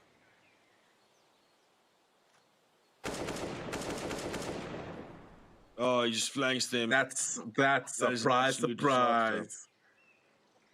That is as big I'm a sure they surprise asked as him it down. gets. Right, so it's Oh, straight back, and Nazer it's gets not picked too towards the bad. middle. Yep. Look at this aggression. Even now, still peeking. Walking all the way down Banana. Weasel, not really suspecting that sort of angle. He's going to peek soon. Believe he misses it. Oh, spots the flash as well. Able to do a little bit of damage, but not much more. Mini going to be looking towards that middle area. Dweezil changes the angle at the last minute now. Mini has readjusted himself. Dweezil hopping towards middle. Oh, it's Mini waiting on the side. And he spots the last player towards that Banana area. Throws down the molly, but it is Remind that takes the AWP and picks up another one for his troubles. 8-1. NASA Esports. Unrelenting aggression. That was what? Was that W just all the way through apartments, straight down the stairs? Yep. All the way through? Yep. Rough. All of the above goals, all of the above. He ran straight across the middle, up and apps all the way to the right-hand side. Pushed all the way. Made a noise about it. I was just watching the mini-map, but I couldn't believe it. I thought it was a glitch in the Matrix, but it wasn't. It was Boris. Picked himself a lovely 2K, got traded out, and things just fell apart from there. And I think Goliath are just taking this time to, one, calm down and just relax and just figure out what solution. What's the way to move forward? How do we put a lid on it? How do we close the gap? And how do we make sure there's no more blind spots? Because NASA, I just feel they pump out all the util in the first couple of seconds in the round, maybe the first 50. Yep. And then from there, they rely on the aim. And, I mean, they can use that to your advantage. They got less util. Go in and take some clean fights, some clear fights, because it's been tough. It's been through mollies, smokes, flashbangs. It's been rough. That's the thing, right? Like, they've ultimately got a purpose for every single bit of util. Like the throw, it's peak down middle. Finally able to get the rebuttal. ADM gets a pick there. Now Boris again. Pushing down Banana, clearing it out completely. Going to be able to communicate the full rotation towards that A-bomb site now. Oh, flash is coming through. Things could change up. Oh, Boris doesn't get blind. He gets the first. Gets traded out by the second. They're going to be running towards Banana, but the rotation is there already. Juicy Boo Boo. Oh, takes a shot there. Molly's come through. Spams through the smoke. Gets a frag, but gets traded out. 2 versus 2 now. This is the best opportunity they've had. Rewind. Going to be spotting. Instantly sees a gap towards that smoke. Pushes through it. Takes one. And it is all up to Massacre, who steps in. It is Remind that takes the round as close as Goliath have gotten this game. Eventually get taken out. I mean, you got right place, right time on Remind. There was a little gust of wind. You saw some legs from Goliath stretch a little bit. Got shut down eventually. All right. Another opportunity to put some rounds on the board. It's not too far gone. It sounds dire and it looks dire, but it isn't. The economy isn't the best for NASA, but they can probably buy for the next 3 to 4 rounds. 6 rounds isn't a bad look if Goliath is able to pick that up. Already an opener from ADM gets traded up, but that's some good work done. Map control has been taking, and you can pretty much expect some regressions coming out of NASA. They've been doing it all game. That should be on their minds. There we go. Expected as the usual. Boris goes in. Does he get it? He forces the collat. All right, he forces the collat. Yep. Oh, Ez, that was an important duel versus Zox. He wins it out towards Abs. He's trying to perform a lurk and a CT smoke, but both players on the CT side are here. Oh, that's a fortunate miss from Mini. For Dweezil, all versus all, the next 6 HP, and unfortunately can't make use of that. And 10-1. Rinse and repeats of Mirage, it looks like. Yep, absolutely. That's Esport putting on an absolute clinic here. Really getting up and aggressive, like just always controlling the map and the rotations they have. Boris is getting so aggressive as well. It's really controlling it. Again, just the util use just been pitch perfect. Blind and every single flash is effective.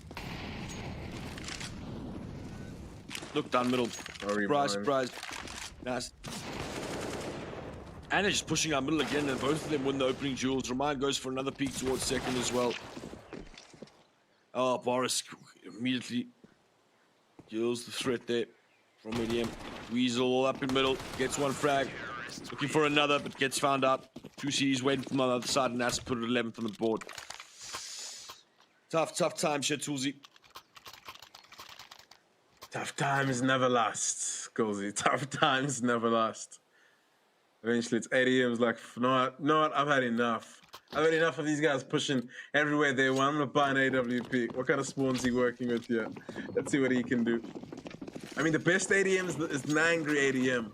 We've all seen it in the past. Yeah. One of the most brutal players from South African region. Jealous. Banana control is relentless. I mean, again, it's textbook stuff though as well. Really playing it well. Oh, look at this aggression. Boris come through. Boris Gus, he's just going absolutely crazy. Wow. But Sukalats go the way crazy. That was insane. Aggression again. This is unrelenting. Just unrelenting.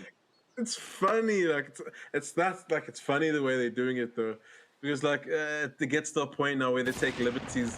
They got 11 rounds on the board. Right? ADM's making a case for himself, but unfortunately, too little HP's worth with 12-1. But NASA feeling comfortable after they get 10 rounds. I mean, they're gonna stop being liberal, but they do it in a coordinated fashion, and it's constant regression. And I think that's what's catching Goliath after the first duels transpire. Just dialing it back and settling for the next 20 seconds because you know they're gonna push. They've been doing it for with all the past 2 maps. Problem is, not enough money to work with. They're going for the force pass.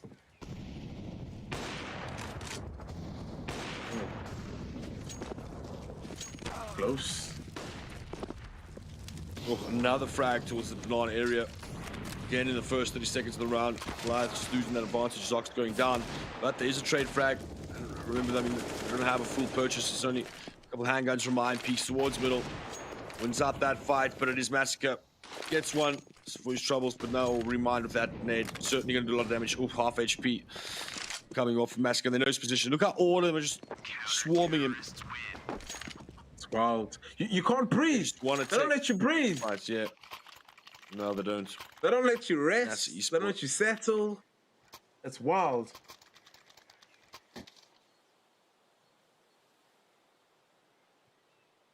Last round of the half, yeah, live gaming. NASA. Oh man. So aggressive, and it's not like the utilities is off at some point, it's landing. And they're just capitalizing on that. Remind back from shenanigans down middle gold.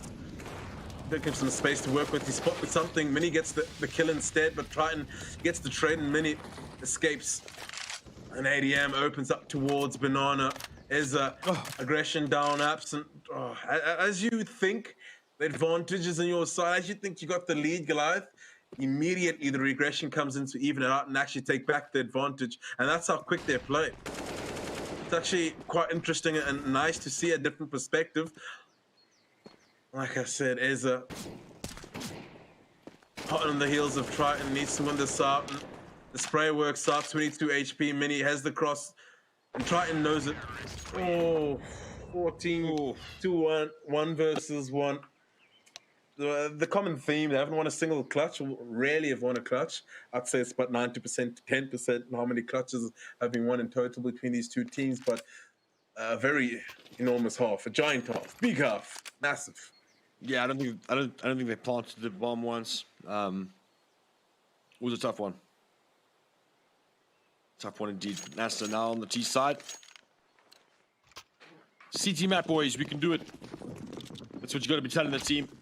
Start that comeback. Yeah. Start it now.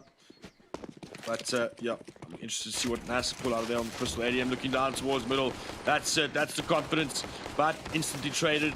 And now gonna be pressured as well. Banana aggression coming through and through. 3 versus 3 now.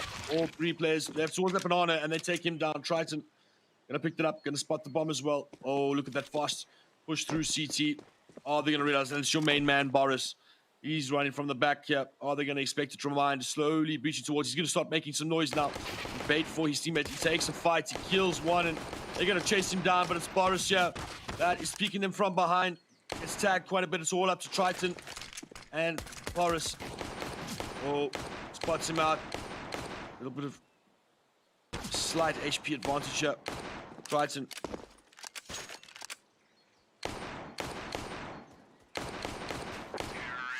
Oh, it's the ding. The goosh comes through. And eventually he tags. Boris, you could see. Yeah. He was waiting for the goosh and trying to play the angle to get that goosh, looking at his HP, and Yep. that's match point or map point. It's going to be the second, a bigger and wider score than the previous map, Inferno. Not looking too pretty for Goliath, and the buy speaks to it all. Just 2 scouts, 2 MP9s, and a Deagle. I've seen more with less, but looking how rounds have gone. Sheesh. Weasel has the scout. He's got some options. Oh, I'm about to say if we can get B-Boos and low HP and other members.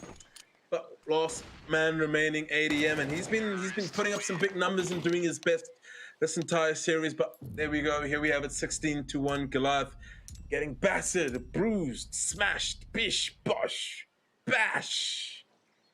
Gozy, that was brutal to watch.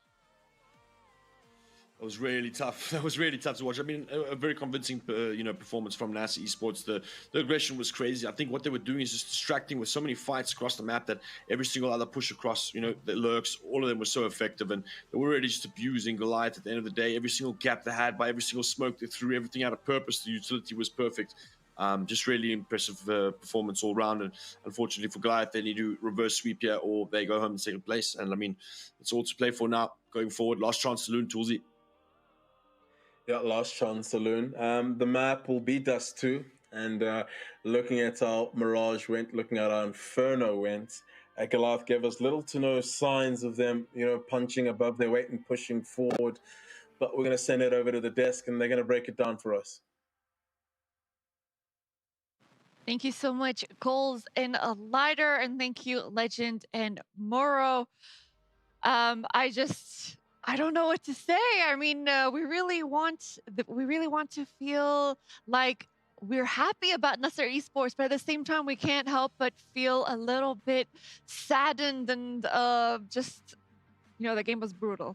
I have to put it there. The game was brutal, and we'll get into analyzing the game in just a second. Let me just remind you about the easy $50 that you can add to your Steam wallet. All you have to do is go on gaming.lenovo.com. You can either post a clip from the broadcast, or you can go and vote for your favorite team. So while you're there, also make sure you check out for some other offers. So what we witnessed right now is Nasser Esports completely dominating Goliath in a map of Inferno, a map that was picked by Goliath themselves. And we've seen Goliath playing really well in this map, so it was a bit of a shock to see them being massacred in such a way, to have them being beaten so hard by Nasser Esports. I mean, this is the prediction that you guys have already told us from the very beginning, before we even saw a single game of the best of 5. So tell me, Sammy, how do you feel about this extremely fast-paced domination game from Nasser Esports? So, I mean, it showed that Goliath, after they lost the first map, they haven't been able to actually bounce back. But we give props to Nasser. They showed true domination in the city side. They just had to get that banana control every round, and it showed how important banana is. Just gaining that banana control, they were just over aggressive in the game, the whole map. It's so hard to actually stop a team which is confident, coming off a great win in Mirage, and you can't just stop Nasser. Nasser is an experienced team. It's so hard. Good luck in the last map. I think it's gonna go to Nasser, but Goliath couldn't actually bounce back. They couldn't just bounce back, get in that groove. Hard luck to Goliath, to be honest. What about you, Toxie? Are you feeling more happy or more saddened by the brutal loss of Goliath Gaming in their own picked map? I mean, I felt a breeze, but it wasn't Goliath. Sadly, I mean, that was hard to watch. I mean, whether you're a fan of Nasser or Goliath, it was. I don't like 16-1 maps, and it's a very harsh score line. But I feel like Nasser were so much dominant on that map, over aggressive. Like sometimes you can punish over aggressiveness, but there was no stopping. These guys were pushing from B, from A, from apps, everywhere. Wherever you go, you'll find someone there from Nasser. And it felt like Nasser was playing, stress-free. They were enjoying, they were having fun. And when you are in that mentality and that confidence, it's so hard to stop it. That's a very hard train to stop. And I mean, they were stomping. I hope Goliath manages to do something in this too. Otherwise, this could be disastrous for Goliath. Indeed, they still do have Goliath does have a chance to reverse sweep. They still have that opportunity. It's still open to them. It may not be as obvious to us and obvious to them, but anything could happen at this stage of the tournament. We've had upsets before, and we'll have it again. Let's go and take a look at the players' individual stats so we can break them down a bit further.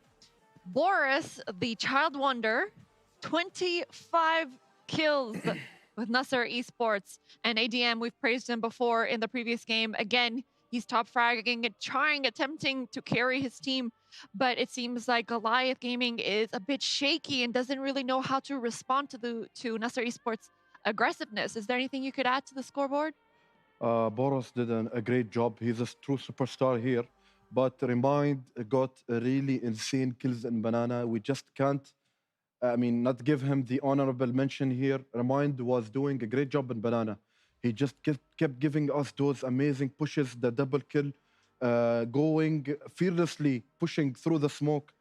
Goliath, as usual, we have ADM on the top here. He's having a really good day.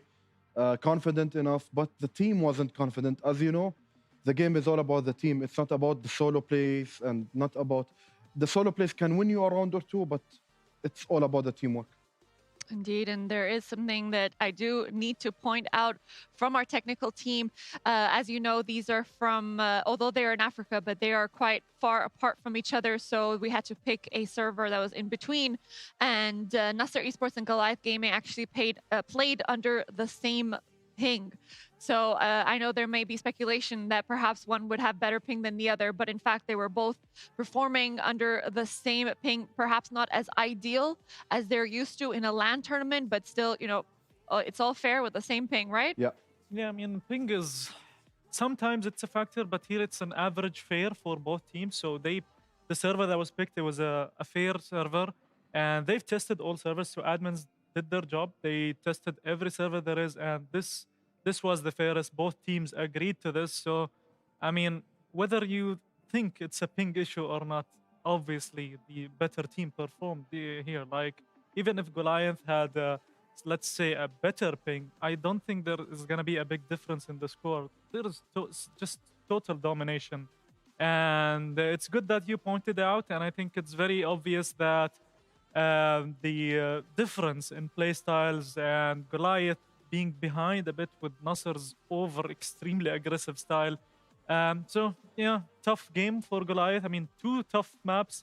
I hope the third is a little bit better, because we do want to sleep, happy. And I just don't want it to be a quick 3-0 and, hopefully a third better map. Although we're happy for Nasser Esports, we want to not feel so bad for Goliath. We want to see them showcase their skills. So much good CS we've seen from them throughout the tournament in the quarter semifinals. And this is their chance to show us, hopefully, in the next 2-3 games that, you know, perhaps they can reverse sweep, perhaps they can get this game back. Let me remind you guys that for the grand finals, once again, Nasser Esports versus Goliath. So far, they're leading with 2-0 in our best of 5. And we firstly, we played our third place best of 1 game with 15 average gang getting the win against ATK Academy. At least we got our close game in the best of 1 for third place. At least that. But hopefully, you know, it's not over yet. We still have more games to play, and hopefully Goliath Gaming can give us what we are hoping to see from them. And the prize pool is still not out of their eyes. The prize pool is still there, is still waiting for them to reach out and to grab it, put that 12K in their pocket. So, Sammy, can you please read that spicy prize pool for me? So we have for the first place $12,000, a hoping amount of money. Then we have the second prize, $5,000, and then for the third place, which goes for 15 average gang, $3,000. Exactly. So we still don't know who first and second place is going to be going to.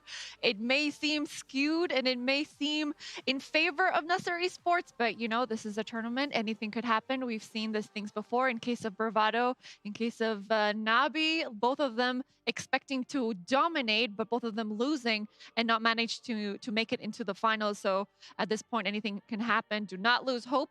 Goliath Gaming, we're here. We believe in you. Even though our analysts have completely changed, even though Toxie used to root for the underdog, but it's okay. I'm here for you, Goliath, and I believe, and we're going to make this happen. You agree with that? You agree with? Hard No, to you agree. don't. I'm like, you agree? And they're like, We want to, but not sure about that. It's hard. All right, well, let's go ahead and talk about our next map. The third game in the best of 5 is going to be from Dust 2. And Dust 2 was chosen by Nasser Esports, so it's going to be a bit difficult for Goliath to get their wins back, seeing as this is not a map that they have chosen. How do you think this map is going to go through? It's gonna be actually in Nasser's favor, to be honest. And my reason is Nasser has 3 oppers now in their roster. You have Mini, you have Bibo, and then you have also Boris. Boris can just pick up any role here. They have that aggressive style, and Dust 2 really requires most of the rounds to be aggressive, and they have showed us in Inferno and in Mirage. So the true test here is Goliath. Goliath need to, as I said, they should have stepped up last map, but they couldn't, unfortunately. Could this be the start of the comeback here? Maybe, but as I said, Nasser is experienced. They picked them apart with their mistakes, with their, I mean, the Goliath, they showed from their gameplay, they were not as focused, they were not as confident as we've seen them in the whole series so far. I want them to see them like really up their game style now. It's now or never at this point in the grand final. You might be down 2-0, but it's not too late. Dust 2 is gonna be really hard for Goliath because Nasser showed us very aggressive gameplay, quick reaction to what's happening, the way they're aware of everything going on in the map. It's not gonna be a hard game for them. And what's the score that we're imagining them to play in Dust 2? I'm gonna go for 16-3. 16-3. What about you, Toxie? How are we looking forward to this I mean, game? I want to be optimistic, so I'll give it 16-7 to Nasser. 67 to Nasser, for sure. Lock in. Optimistically. Optimistically. All right. Well, since it is Dust 2, is there any advice we can give to both our teams, especially for Goliath, to help them get the comeback, not perhaps necessarily to do with Dust 2, but in general on how to cope with such an aggressive and fast-paced team such as Nasser Esports?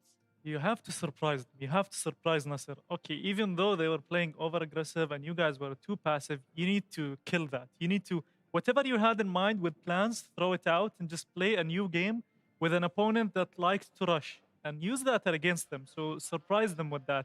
If you keep playing passive, if you keep playing from the back and giving all the freedom to Nasser, no way. All right, well, here you have it. Our analysts are predicting for Nasser Esports to take it 3-0. Goliath Gaming, you are still not out of this. You can still get that reverse sweep. We're ready to get our third game of our best of 5 going. So we're going to pass it on to Goals and Lighter for the English commentary and Legend and Morrow for the Arabic commentary. Good luck, guys. All right, well, back for the third map. It's myself and Goals. Once again, we'll be taking you through Dust 2 Goals. The last 2 maps have been a real war. Almost like France versus Germany in 1941. It's not looking good.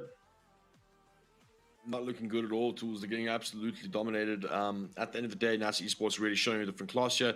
I think the aggression that they're showing is really just crazy. I mean, they are pushing all over the map, and ultimately, I think the one thing that they said that kind of resonated with me was I think they're just letting them do their thing too much. Like, I mean, just their re-aggression tactics, the flashes, the util that they use, it just seems to be on a higher level. And I think, yeah, they definitely need to adapt or try to, get something done from a team perspective, perhaps change it up. But yeah, Susie, going to be a rough dust too, but the underdog can do it, I believe. Reverse sweep, baby. Let's go. It's not like it hasn't been done before. Goliath starting on the CT side. Weasel, double flash. I'm sure he's got the kit Beebu. Flash smoke. Nasser gathering up towards long. Goliath are going to test the perimeters, but in it, falling it back, and Triton picks up the kill. Massacre gets his own middle man advantage for Goliath. Nasser, what option do they have now? Ooh, losing another man towards the pit area. ADM, that USP long range headshot and finished it off with the body shot. 2 versus 4. Nasser decided to just rearrange things a little, change their course. It's gonna be all right. Socks. What does he want to be playing?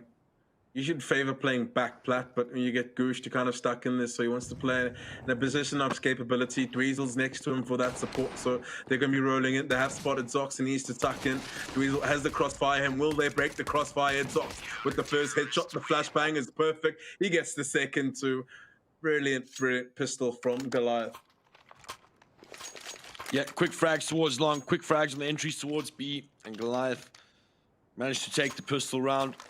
Remember, they did this on Inferno as well. It's about converting this round. That's important when you see a full force coming out of Nasser Esports here, so it's imperative that Goliath are aware that they would be doing this and try and convert this round. All many with Scott takes a shot and gets tagged himself though, but gets to Easel on the re-peek and gets a bit of embarrassed, just running down the middle as well.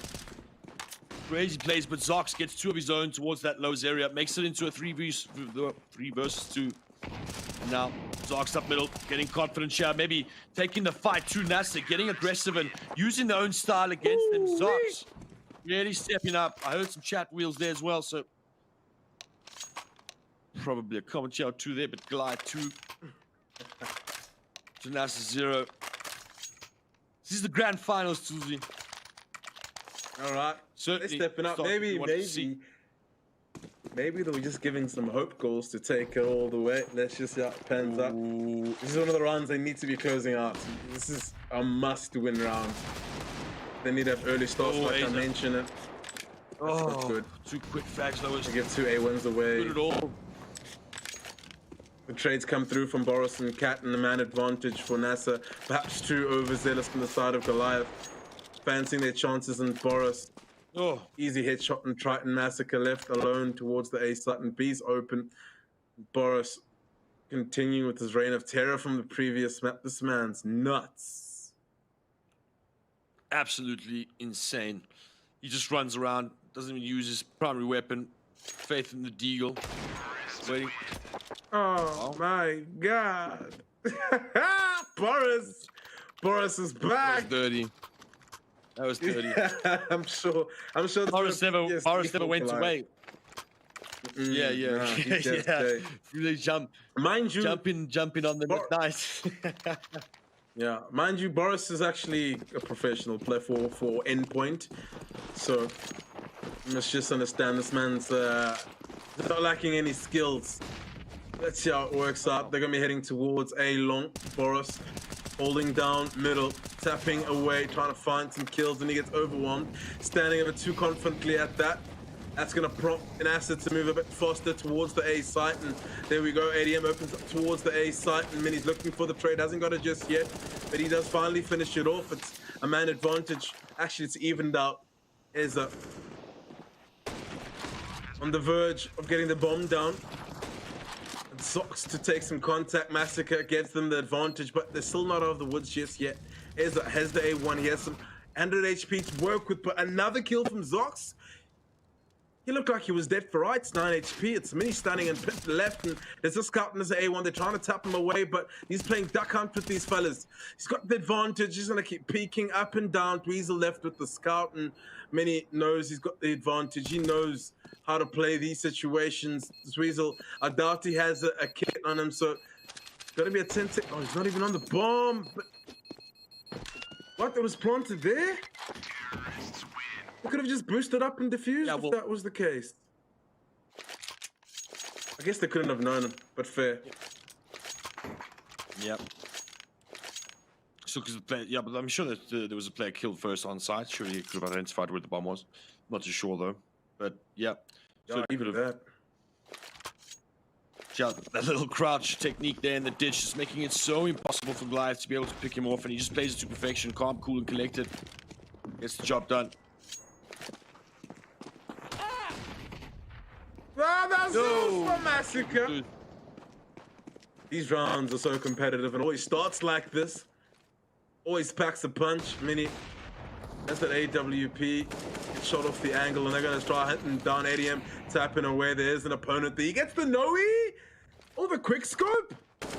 Oh, no. ADM's going to try to push the issue. Spams.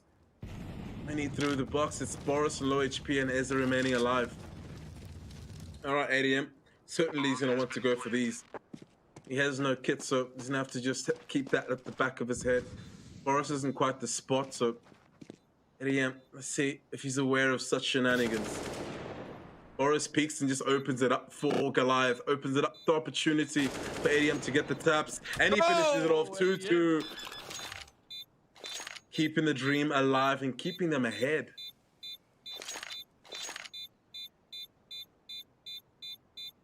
Yeah, certainly been a tight game here.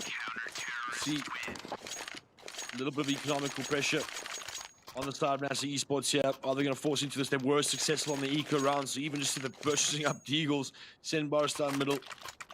Still a threat, but they're buying full behind this, full Gaddies, AK-47s. Not so much util. Boris should be able to drop util if they so wish, but for now, another tough position for Goliath Gaming. We see the long take coming in here. Numbers heading towards the long. They are able to get Molly down, but Babu's already by that blue crate area. Zarks is up middle. Oh, spots a player jump past, but now on control is established by NASA Esports, and Zarks needs to retreat towards top. You can just see Goliath shifting numbers there towards the site now, and are going to hold this confidently. But again, NASA just ultimately taking their time here, not really. Oh, beautiful little peek there from Bieber on the side of that smoke. Really insane by him. Wild nade there from Massacre. Gets not going to be that effective. ADM takes the Peter. That was insane. That was the craziest nade I've seen. Just the audacity to go for that, especially when there was no smoke. Massacre. They kind of locked out the B site and trying to fight their way through CT spawner because they really want to go for this round. And NASA, they're going to keep throwing and give the opportunities for Goliath to get back in this. They did it the previous round, and Massacre is aware of a player sitting close to middle and 51 HP. Mini is in the flank. Oh. Ooh, all right. The tides have turned 1 versus 1. Eza, this time to clutch. He's got the galley, not the best weapon. Let's see what Massacre has in store for us. And Eza, as he jiggle picks, there's just too many options for Massacre to clutches it up and keeps it even 3-3.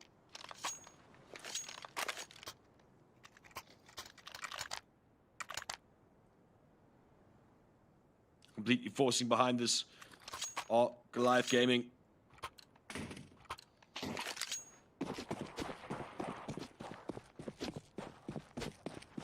NASA spreading it out, 2-1-2 apiece. They're going to just be pushing towards the wrong area. Oh, next orb shot does ADM. Dweezil moves, lowers. Do they expect him though? That is Dweezil that gets the frag. Oh, picks up the AK-47. Oh, and ADM holds the middle. Look, it's Massacre. He gets taken out by Aza. 2 quick frags for him. Clears up the aggressive lower tunnels push. We see Boros moving towards that long area. Gets taken out, though, with the dirty deagle from Triton.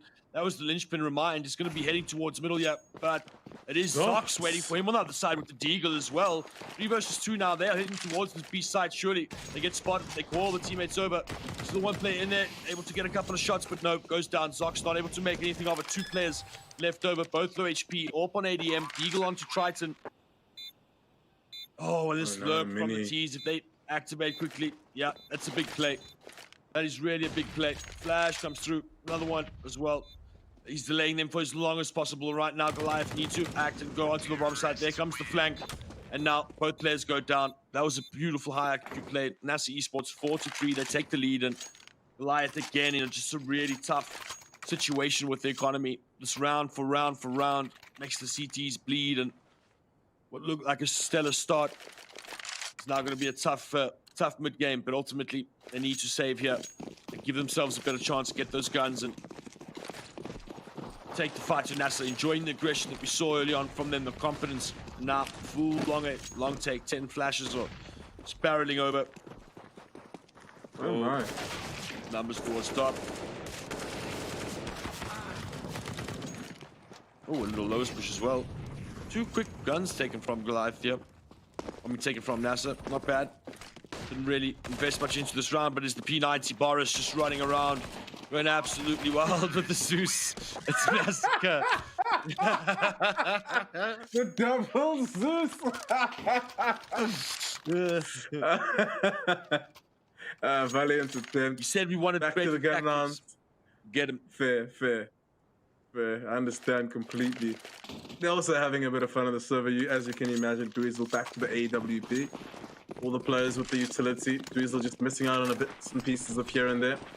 And ADM gonna barge up straight in the middle. It's gonna be it. Oh, I wish those grenades were timed a bit better. They would have got some massive kills here. They're gonna swing into 4 players. Massacre's gonna be. He was so surprised there. Remind with that.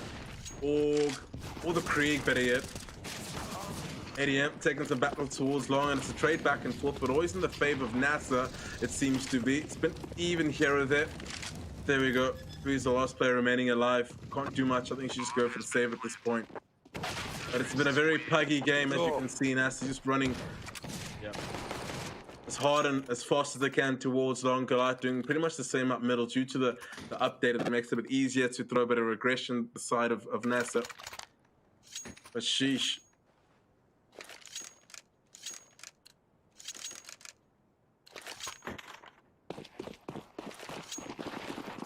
Oh, NASA barreling towards B now.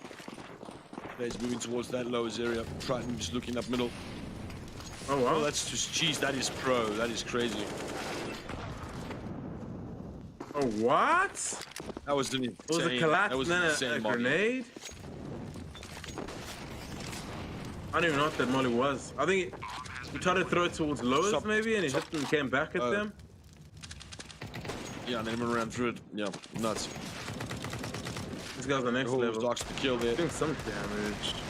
But there we go, 7 rounds on the board. Massacre extending the lead, finally breaking back-to-back rounds, breaking the wall of attrition, and finally landing some gold, some money in the bank, some rounds on the board. Yep. Some success. Yeah, a couple clean rounds there for NASA. Now, double AWP set up again from Goliath Gaming. Saw some success in the last map, but overall, didn't really do them that well. Oh, down middle. Zox is going straight up middle now. NASA just commit towards this long. He'll be fast on the heels. He's holding that top area. They've already got early rotations, but NASA take pit. Now, Goliath take the fight. Oh my goodness, Boris. This is absolutely insane.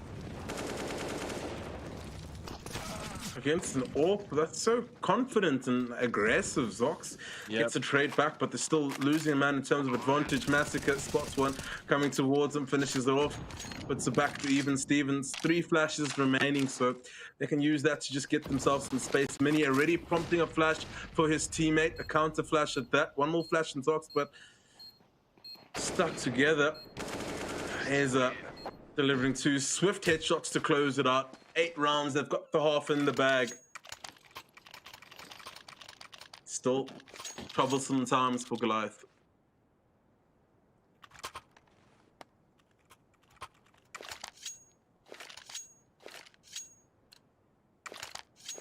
Back to the days of ecos. To saving, back to the digs. At least they're getting some frags here and there and just causing some headaches for NASA. What? Oh. Massacre's upset about that. Zox gets to trade that middle, Reman's on low HP and forcing some real aggressive fights. You know, trades coming through though. Is that? Ooh, that was nasty. All right, back to the gun round. Really tough here for Goliath. Yeah, gun rounds it is. Double up setup. I mean, I again. think right now they're just trying to match the aggression of NASA. Maybe just like slow it that's down exactly on what they're once. doing. Yeah. Yeah, change it up a little bit, but I mean, so far it looked decent in the beginning of this game. Certainly better and closer to the last map, but here it comes again. See NASA all well aware. Oh, spots was long, remind. 2 quick kills, destroys the middle push, and This is just getting a bit too scrappy for my liking, to be very frank. Forrest is gonna go through the smoke. Gets killed up by Zox, traded though from Mini. ADM gets one back, and oh, if that was the second, game was on. Dweezil surrounded and eventually goes down 10 rounds. NASA's just stretching it. 7-round deficit. My goodness. yeah, tough that's the game good. again, half.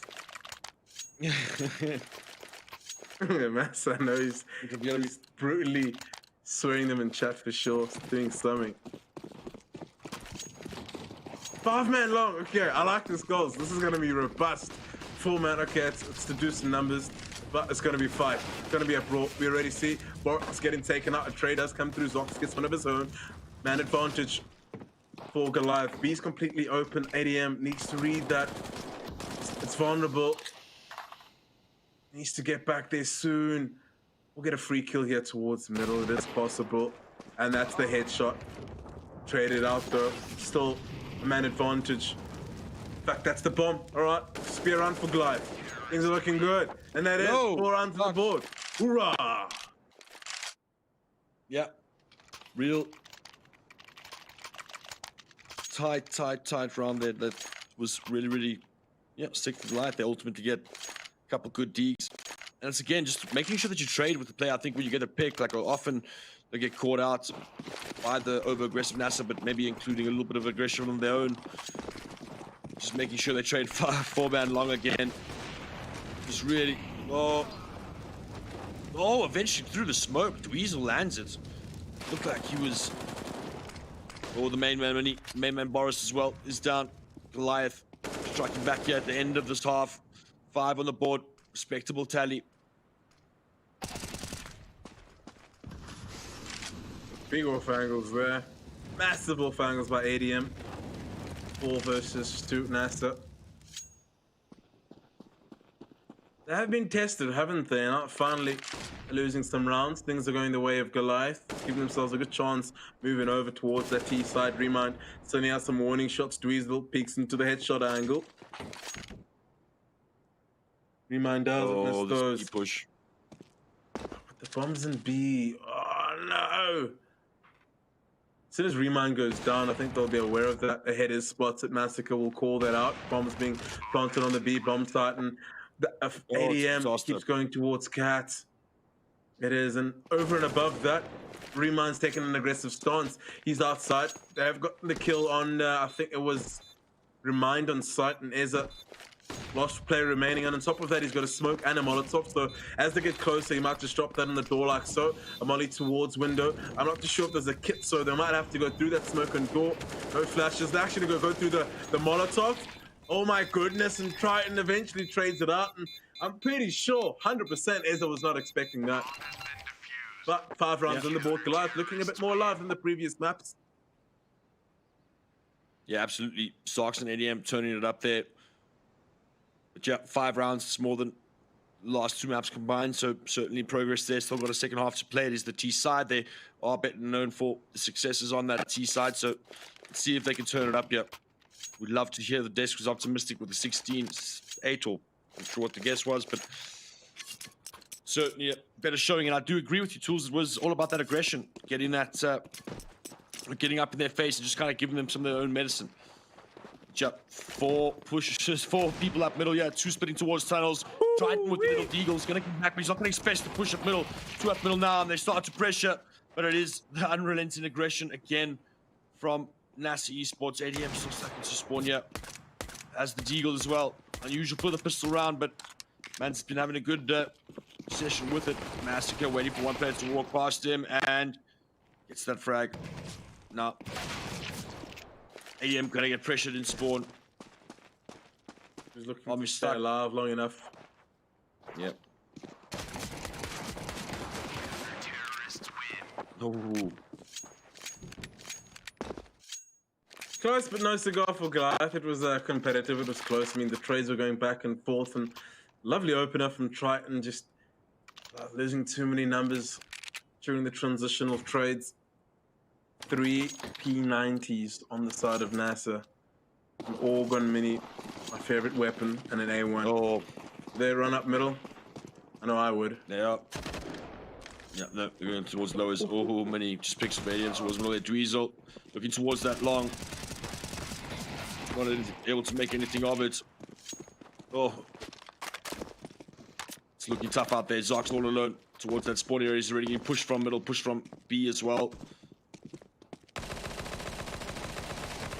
It really is dicey in the streets of B, especially when you got nothing to defend yourself with. NASA sitting on 12, 4 away from GG and taking the grand final. Goliath have a few opportunities just to prolong it a lot longer. The last push, show us a bit more magic. Zox 16 kills. Funny enough, he's been picking them up.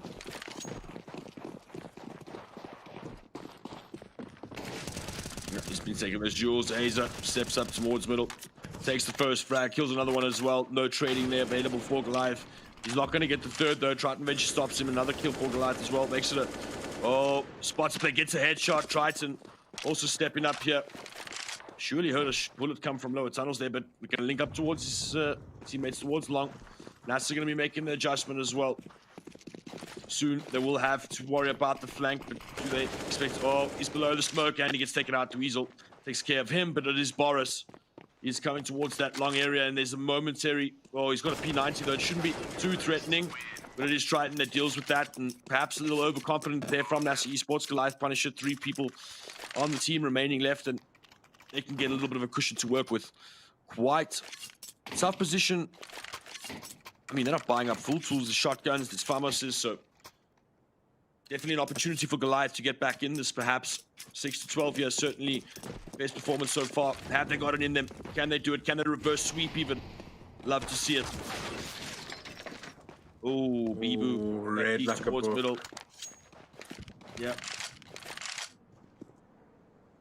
Look at this aggressive posture coming out of NASA. 2 towards middle.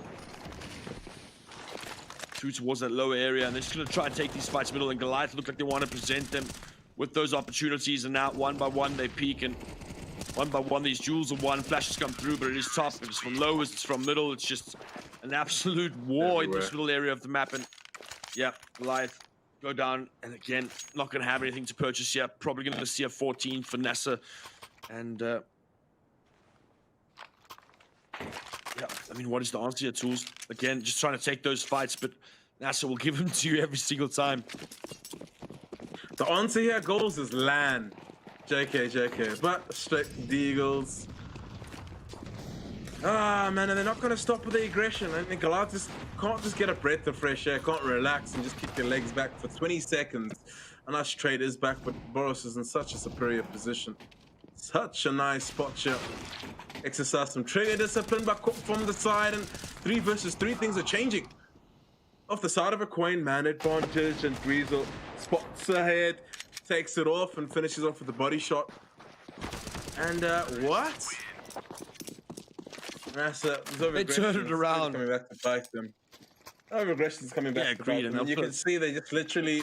This is an aim battle. This is the death match. That's exactly what they've wanted. Both running at each other, really testing the metal, testing themselves, and yeah, so be it. We get to see who gets the top frag at the end of the day. Really, is an immediate AWP.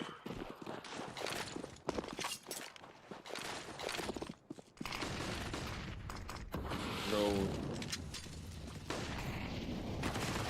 Numbers towards long. Remind pushes through the smoke. It's beautiful. The flashes up. Brilliant. 3 quick kills for NASA. They deal with that long threat really quickly.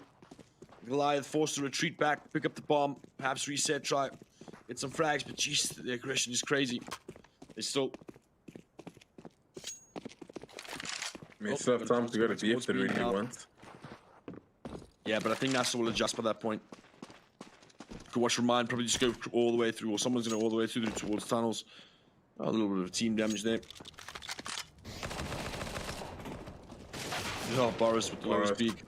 Gets traded though.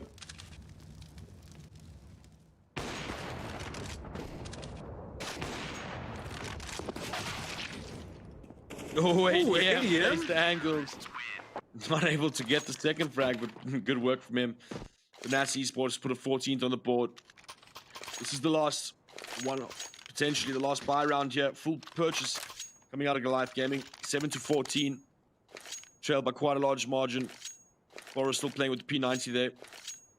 A professional player just cruising his way through.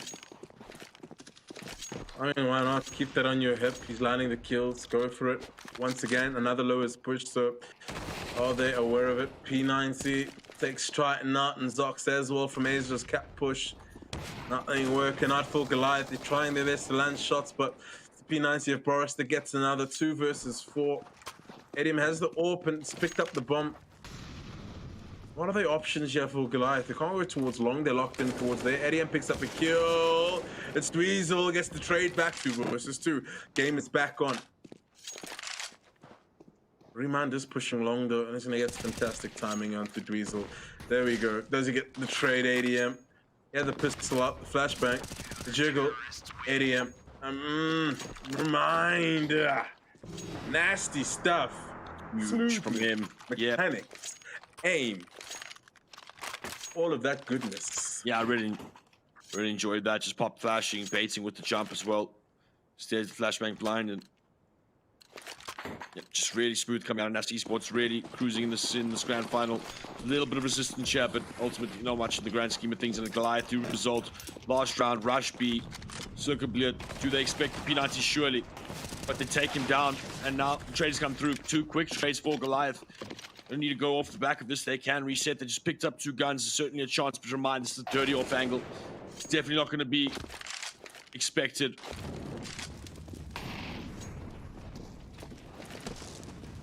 I think the strategy with these guys, you could just expect them to come from anywhere at all times. That's a interesting flash. Don't think it was I think he just threw effective at all. it They're to probably peek. down the stairs, yeah. No, I just wanted to have a look It at was where. something new. Yeah. Oh, Hello. You can see I'm extremely focused. Eyes glued to the screen. Match point, ladies and gentlemen. Game point, series point, grand finals point. All important points. Sriracha is very round. Has a lot lying in a 3 versus 3 P90 on Zox and reminds him such a good spot here. Oh man, Remind, are you really gonna do it? Is he really gonna do it? That's a 3K. A fantastic way to end off the grand final, to end off the series. 3-0. A swift finish. Dominated, in fact, and yeah, NASA, congratulations to them. It was aggression all game long since the moment go. They didn't let go of a W. The utility was good. Coordination was there. Goliath just couldn't handle the pressure, couldn't handle the aggression, and ultimately, yeah, it's very hard with the ping and all that stuff, but it is what it is, and you just gotta get back on your horse and keep playing. But yeah, goals, not much to say, but NASA looks strong. Yep, absolutely. Certainly a dominant performance from NASA. No two ways about it.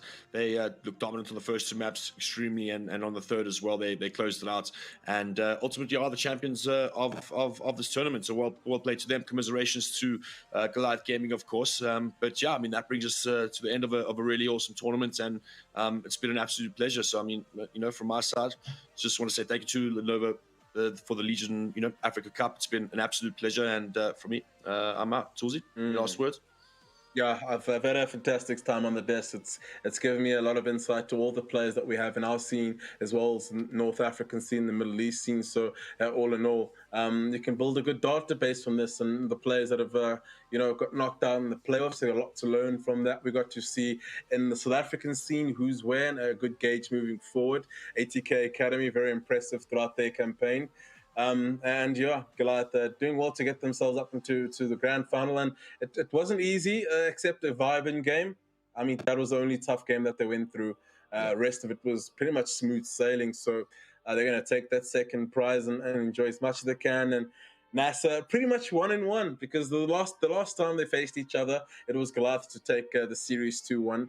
NASA take it 3-0.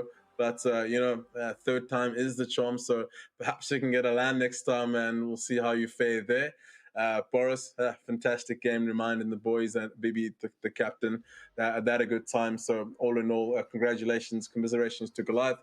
But they had a good showing nonetheless. So we're going to throw it over to the desk, and they can break it all down for you. But for myself and Goals, we're going to sign out. Much love. Thank you once again, Goals and Lighter, as well as Legend and Moro. That was the last game of the tournament. We are finally done, and I am happy to declare to you the final top ranking of our tournament. For first place, Nasser Esports takes it away. A well-deserved win, absolutely dominating 3-0 in their best of 5. Second place goes to Goliath Gaming, a very, very respectable team, and we really applaud their efforts towards Nasser Esports. And our third place, of course, goes to 15 Average Gang. And we need to give them a round of applause here. A round of applause for these teams. They did fantastic. They really deserve to be here in this tournament and to have these rankings. They showed us really good CS, and are we proud of them? I'm super proud of my predicted team.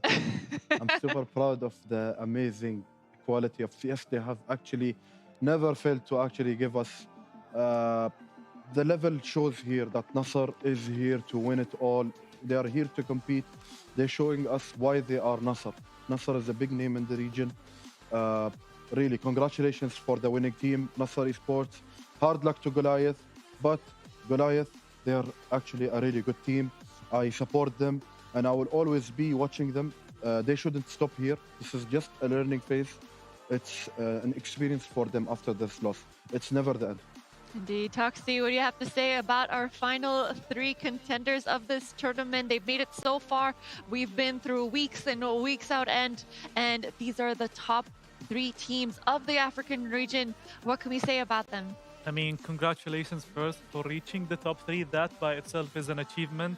So this is a big region and a big, fierce competition. So being there in the top 3 is an amazing achievement. And, hard luck to whoever lost, whether it's today or throughout the competition. Learn from mistakes, come back stronger. Now, to the winning teams, Nasser Esports, these guys have been there in the scene consistently, and they showed so much confidence in this final. And this is a good thing. It's bad for Goliath. I mean, they lost, but it's good for the region. It's good for the competitive scene here. So I'm very happy that we saw such a performance. And hard luck to Goliath Gaming. They really did play out their heart. I mean, they tried their best. They tried to adapt. They couldn't, adapt as much as they want, but still they managed to reach the final. And that effort by itself is uploadable. And 15 Average Gang and ATK Academy as well, they really played amazing. I mean, we're all happy that we've seen this competition. We're all happy that we've seen the level of the teams just rise up game after game.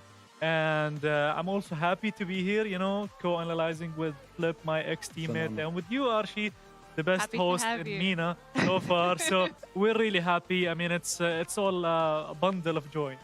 We're so happy to have you guys here, and we're so very excited to finally know the result of this very, very long and strenuous tournament. But we do need to do a little bit of analyzing of the game that we just had. So let's go ahead and take a look at the player stats from the last game of this best of 5. We can see Isa is actually the one who stepped it up in this game from Nasser Esports with 30 whopping kills. And for Goliath Gaming, ADM again, one of the top fraggers. Can you run this game down a little bit for us? So Isa was actually the top fragger here. He is, I believe, the in-game leader of Nasser Esports. And right after him, we have a difference of 11 kills between him and Remind. Boros coming up in the middle with 18 frags. And then we have Mini and Bibo as well. Goliath, hard luck to them. Not really good of a performance there. As again, we have ADM in the top and Zox as well. To be honest, talking about this map, coming to this 2, Nasser Esports were actually, it was a round by round in the beginning, 3-3. It was a bit of a close start. However, Nasser took it actually to deep waters here, and Goliath couldn't contest that. It was basically mostly Goliath was trying to actually play aggressive in mid area, but Nasser was actually reading them. They were expecting what Goliath will do. It's nothing new from an experienced team such as Nasser Esports. Hard luck to Goliath. As I said, this is a loss. It's a learning phase for them. They should take it like that. You have two things, a good loss or a bad loss. A good loss is where you learn after that loss. So I hope they take it as a good loss and not a bad loss where they just don't learn anything from it. Toxie, do you have anything to add about this last game of our tournament? I mean, Dust 2 was the best map out of the 3 maps, so it was the closest. Let's say Goliath managed to get some rounds in it, and I predicted it very accurately, 16-7. But I have to point that out. Because, No worries, it's your people are right. gonna- But yeah, anyway, seriously, Goliath, they did put a fight there, but Nasser continued what they started, just the over-aggression, whether it's mid or lower tunnel or short. Nasser were really having fun. They played stress-free. I remind you again, or remind as well. So it was overall like a very, very, very strong performance by Nasser. And Goliath, learn from this match. Learn from this whole matchup. Take that away. And, you still have a lot to improve and a lot to fight for in the upcoming days. Maybe we see another tournament by Legion, by Lenovo, maybe others. So this is a good learning experience for them, and they still managed to walk away with $5,000, which is still a lot of money. I mean, Nasser 12,000, that's a lot of money. So either way, it's a very good prize pool, and do not think about this money at this instant, and just think about how you can improve that, how you can compete, maybe regionally, maybe internationally. Take this money, take this investment, and improve your team. And hopefully we see both the teams and whoever reach the final stages, strive and maybe give even better competitors, better competition to the competitors out there. Thank you so much to our analysts. I really do appreciate all the help that you have brought here to our tournament. Our prize pool has been assigned to our winners, but the $50 has yet to be assigned to one of you guys to be added to your Steam wallet. So this is your last chance. All you have to do is go on gaming.lenovo.com, and you can either post a clip from the broadcast or you can go and vote for your favorite team. And while you're there, make sure you don't miss out on the opportunity to look out for some other offers. All right, so I believe this is the last bit of our tournament, the last segment ever. We are so very proud to be here and be able to be on your analyst desk. So a big thank you to Sami, aka Flip, for the last time. And thank you so much, Abdullah Toxie. We really appreciate having you here and having your expertise on the analyst desk. A big thank you to our English commentary goals and Lighter for never giving up, always showing us with integrity and with emotions with their casting. And a big thank you to Legend and Moro for their Arabic commentary as well. And a big thank you to Arshi. Oh, thank you very much. I appreciate that. Thank you to the production team here at the studio. We appreciate everything here. And the biggest thank you, of course, goes to Legion by Lenovo, because without them, this tournament would not be possible. And we wouldn't be here, and we wouldn't have seen such good CS, such good esports players from the African region. So once again, thank you for everybody, as well as PLG Studios for helping set up all of this. Without you guys, it really wouldn't have been possible. Thank you so much, everybody.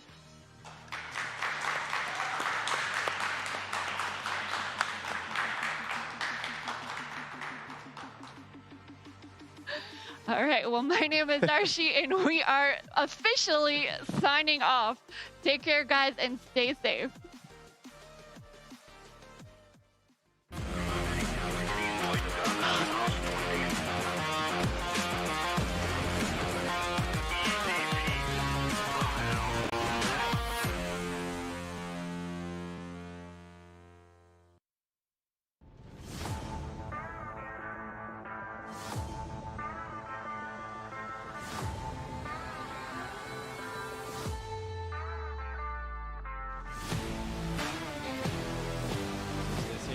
The smoke exists, he doubles up, can he get the triple?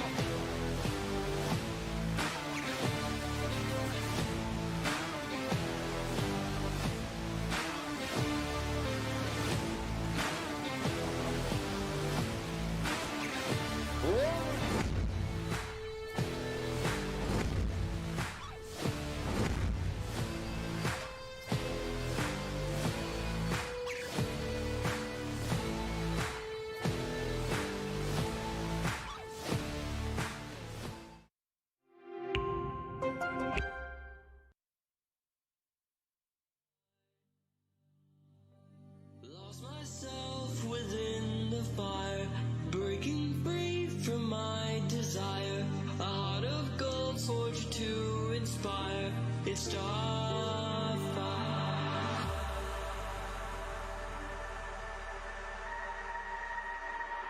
It's Starfire.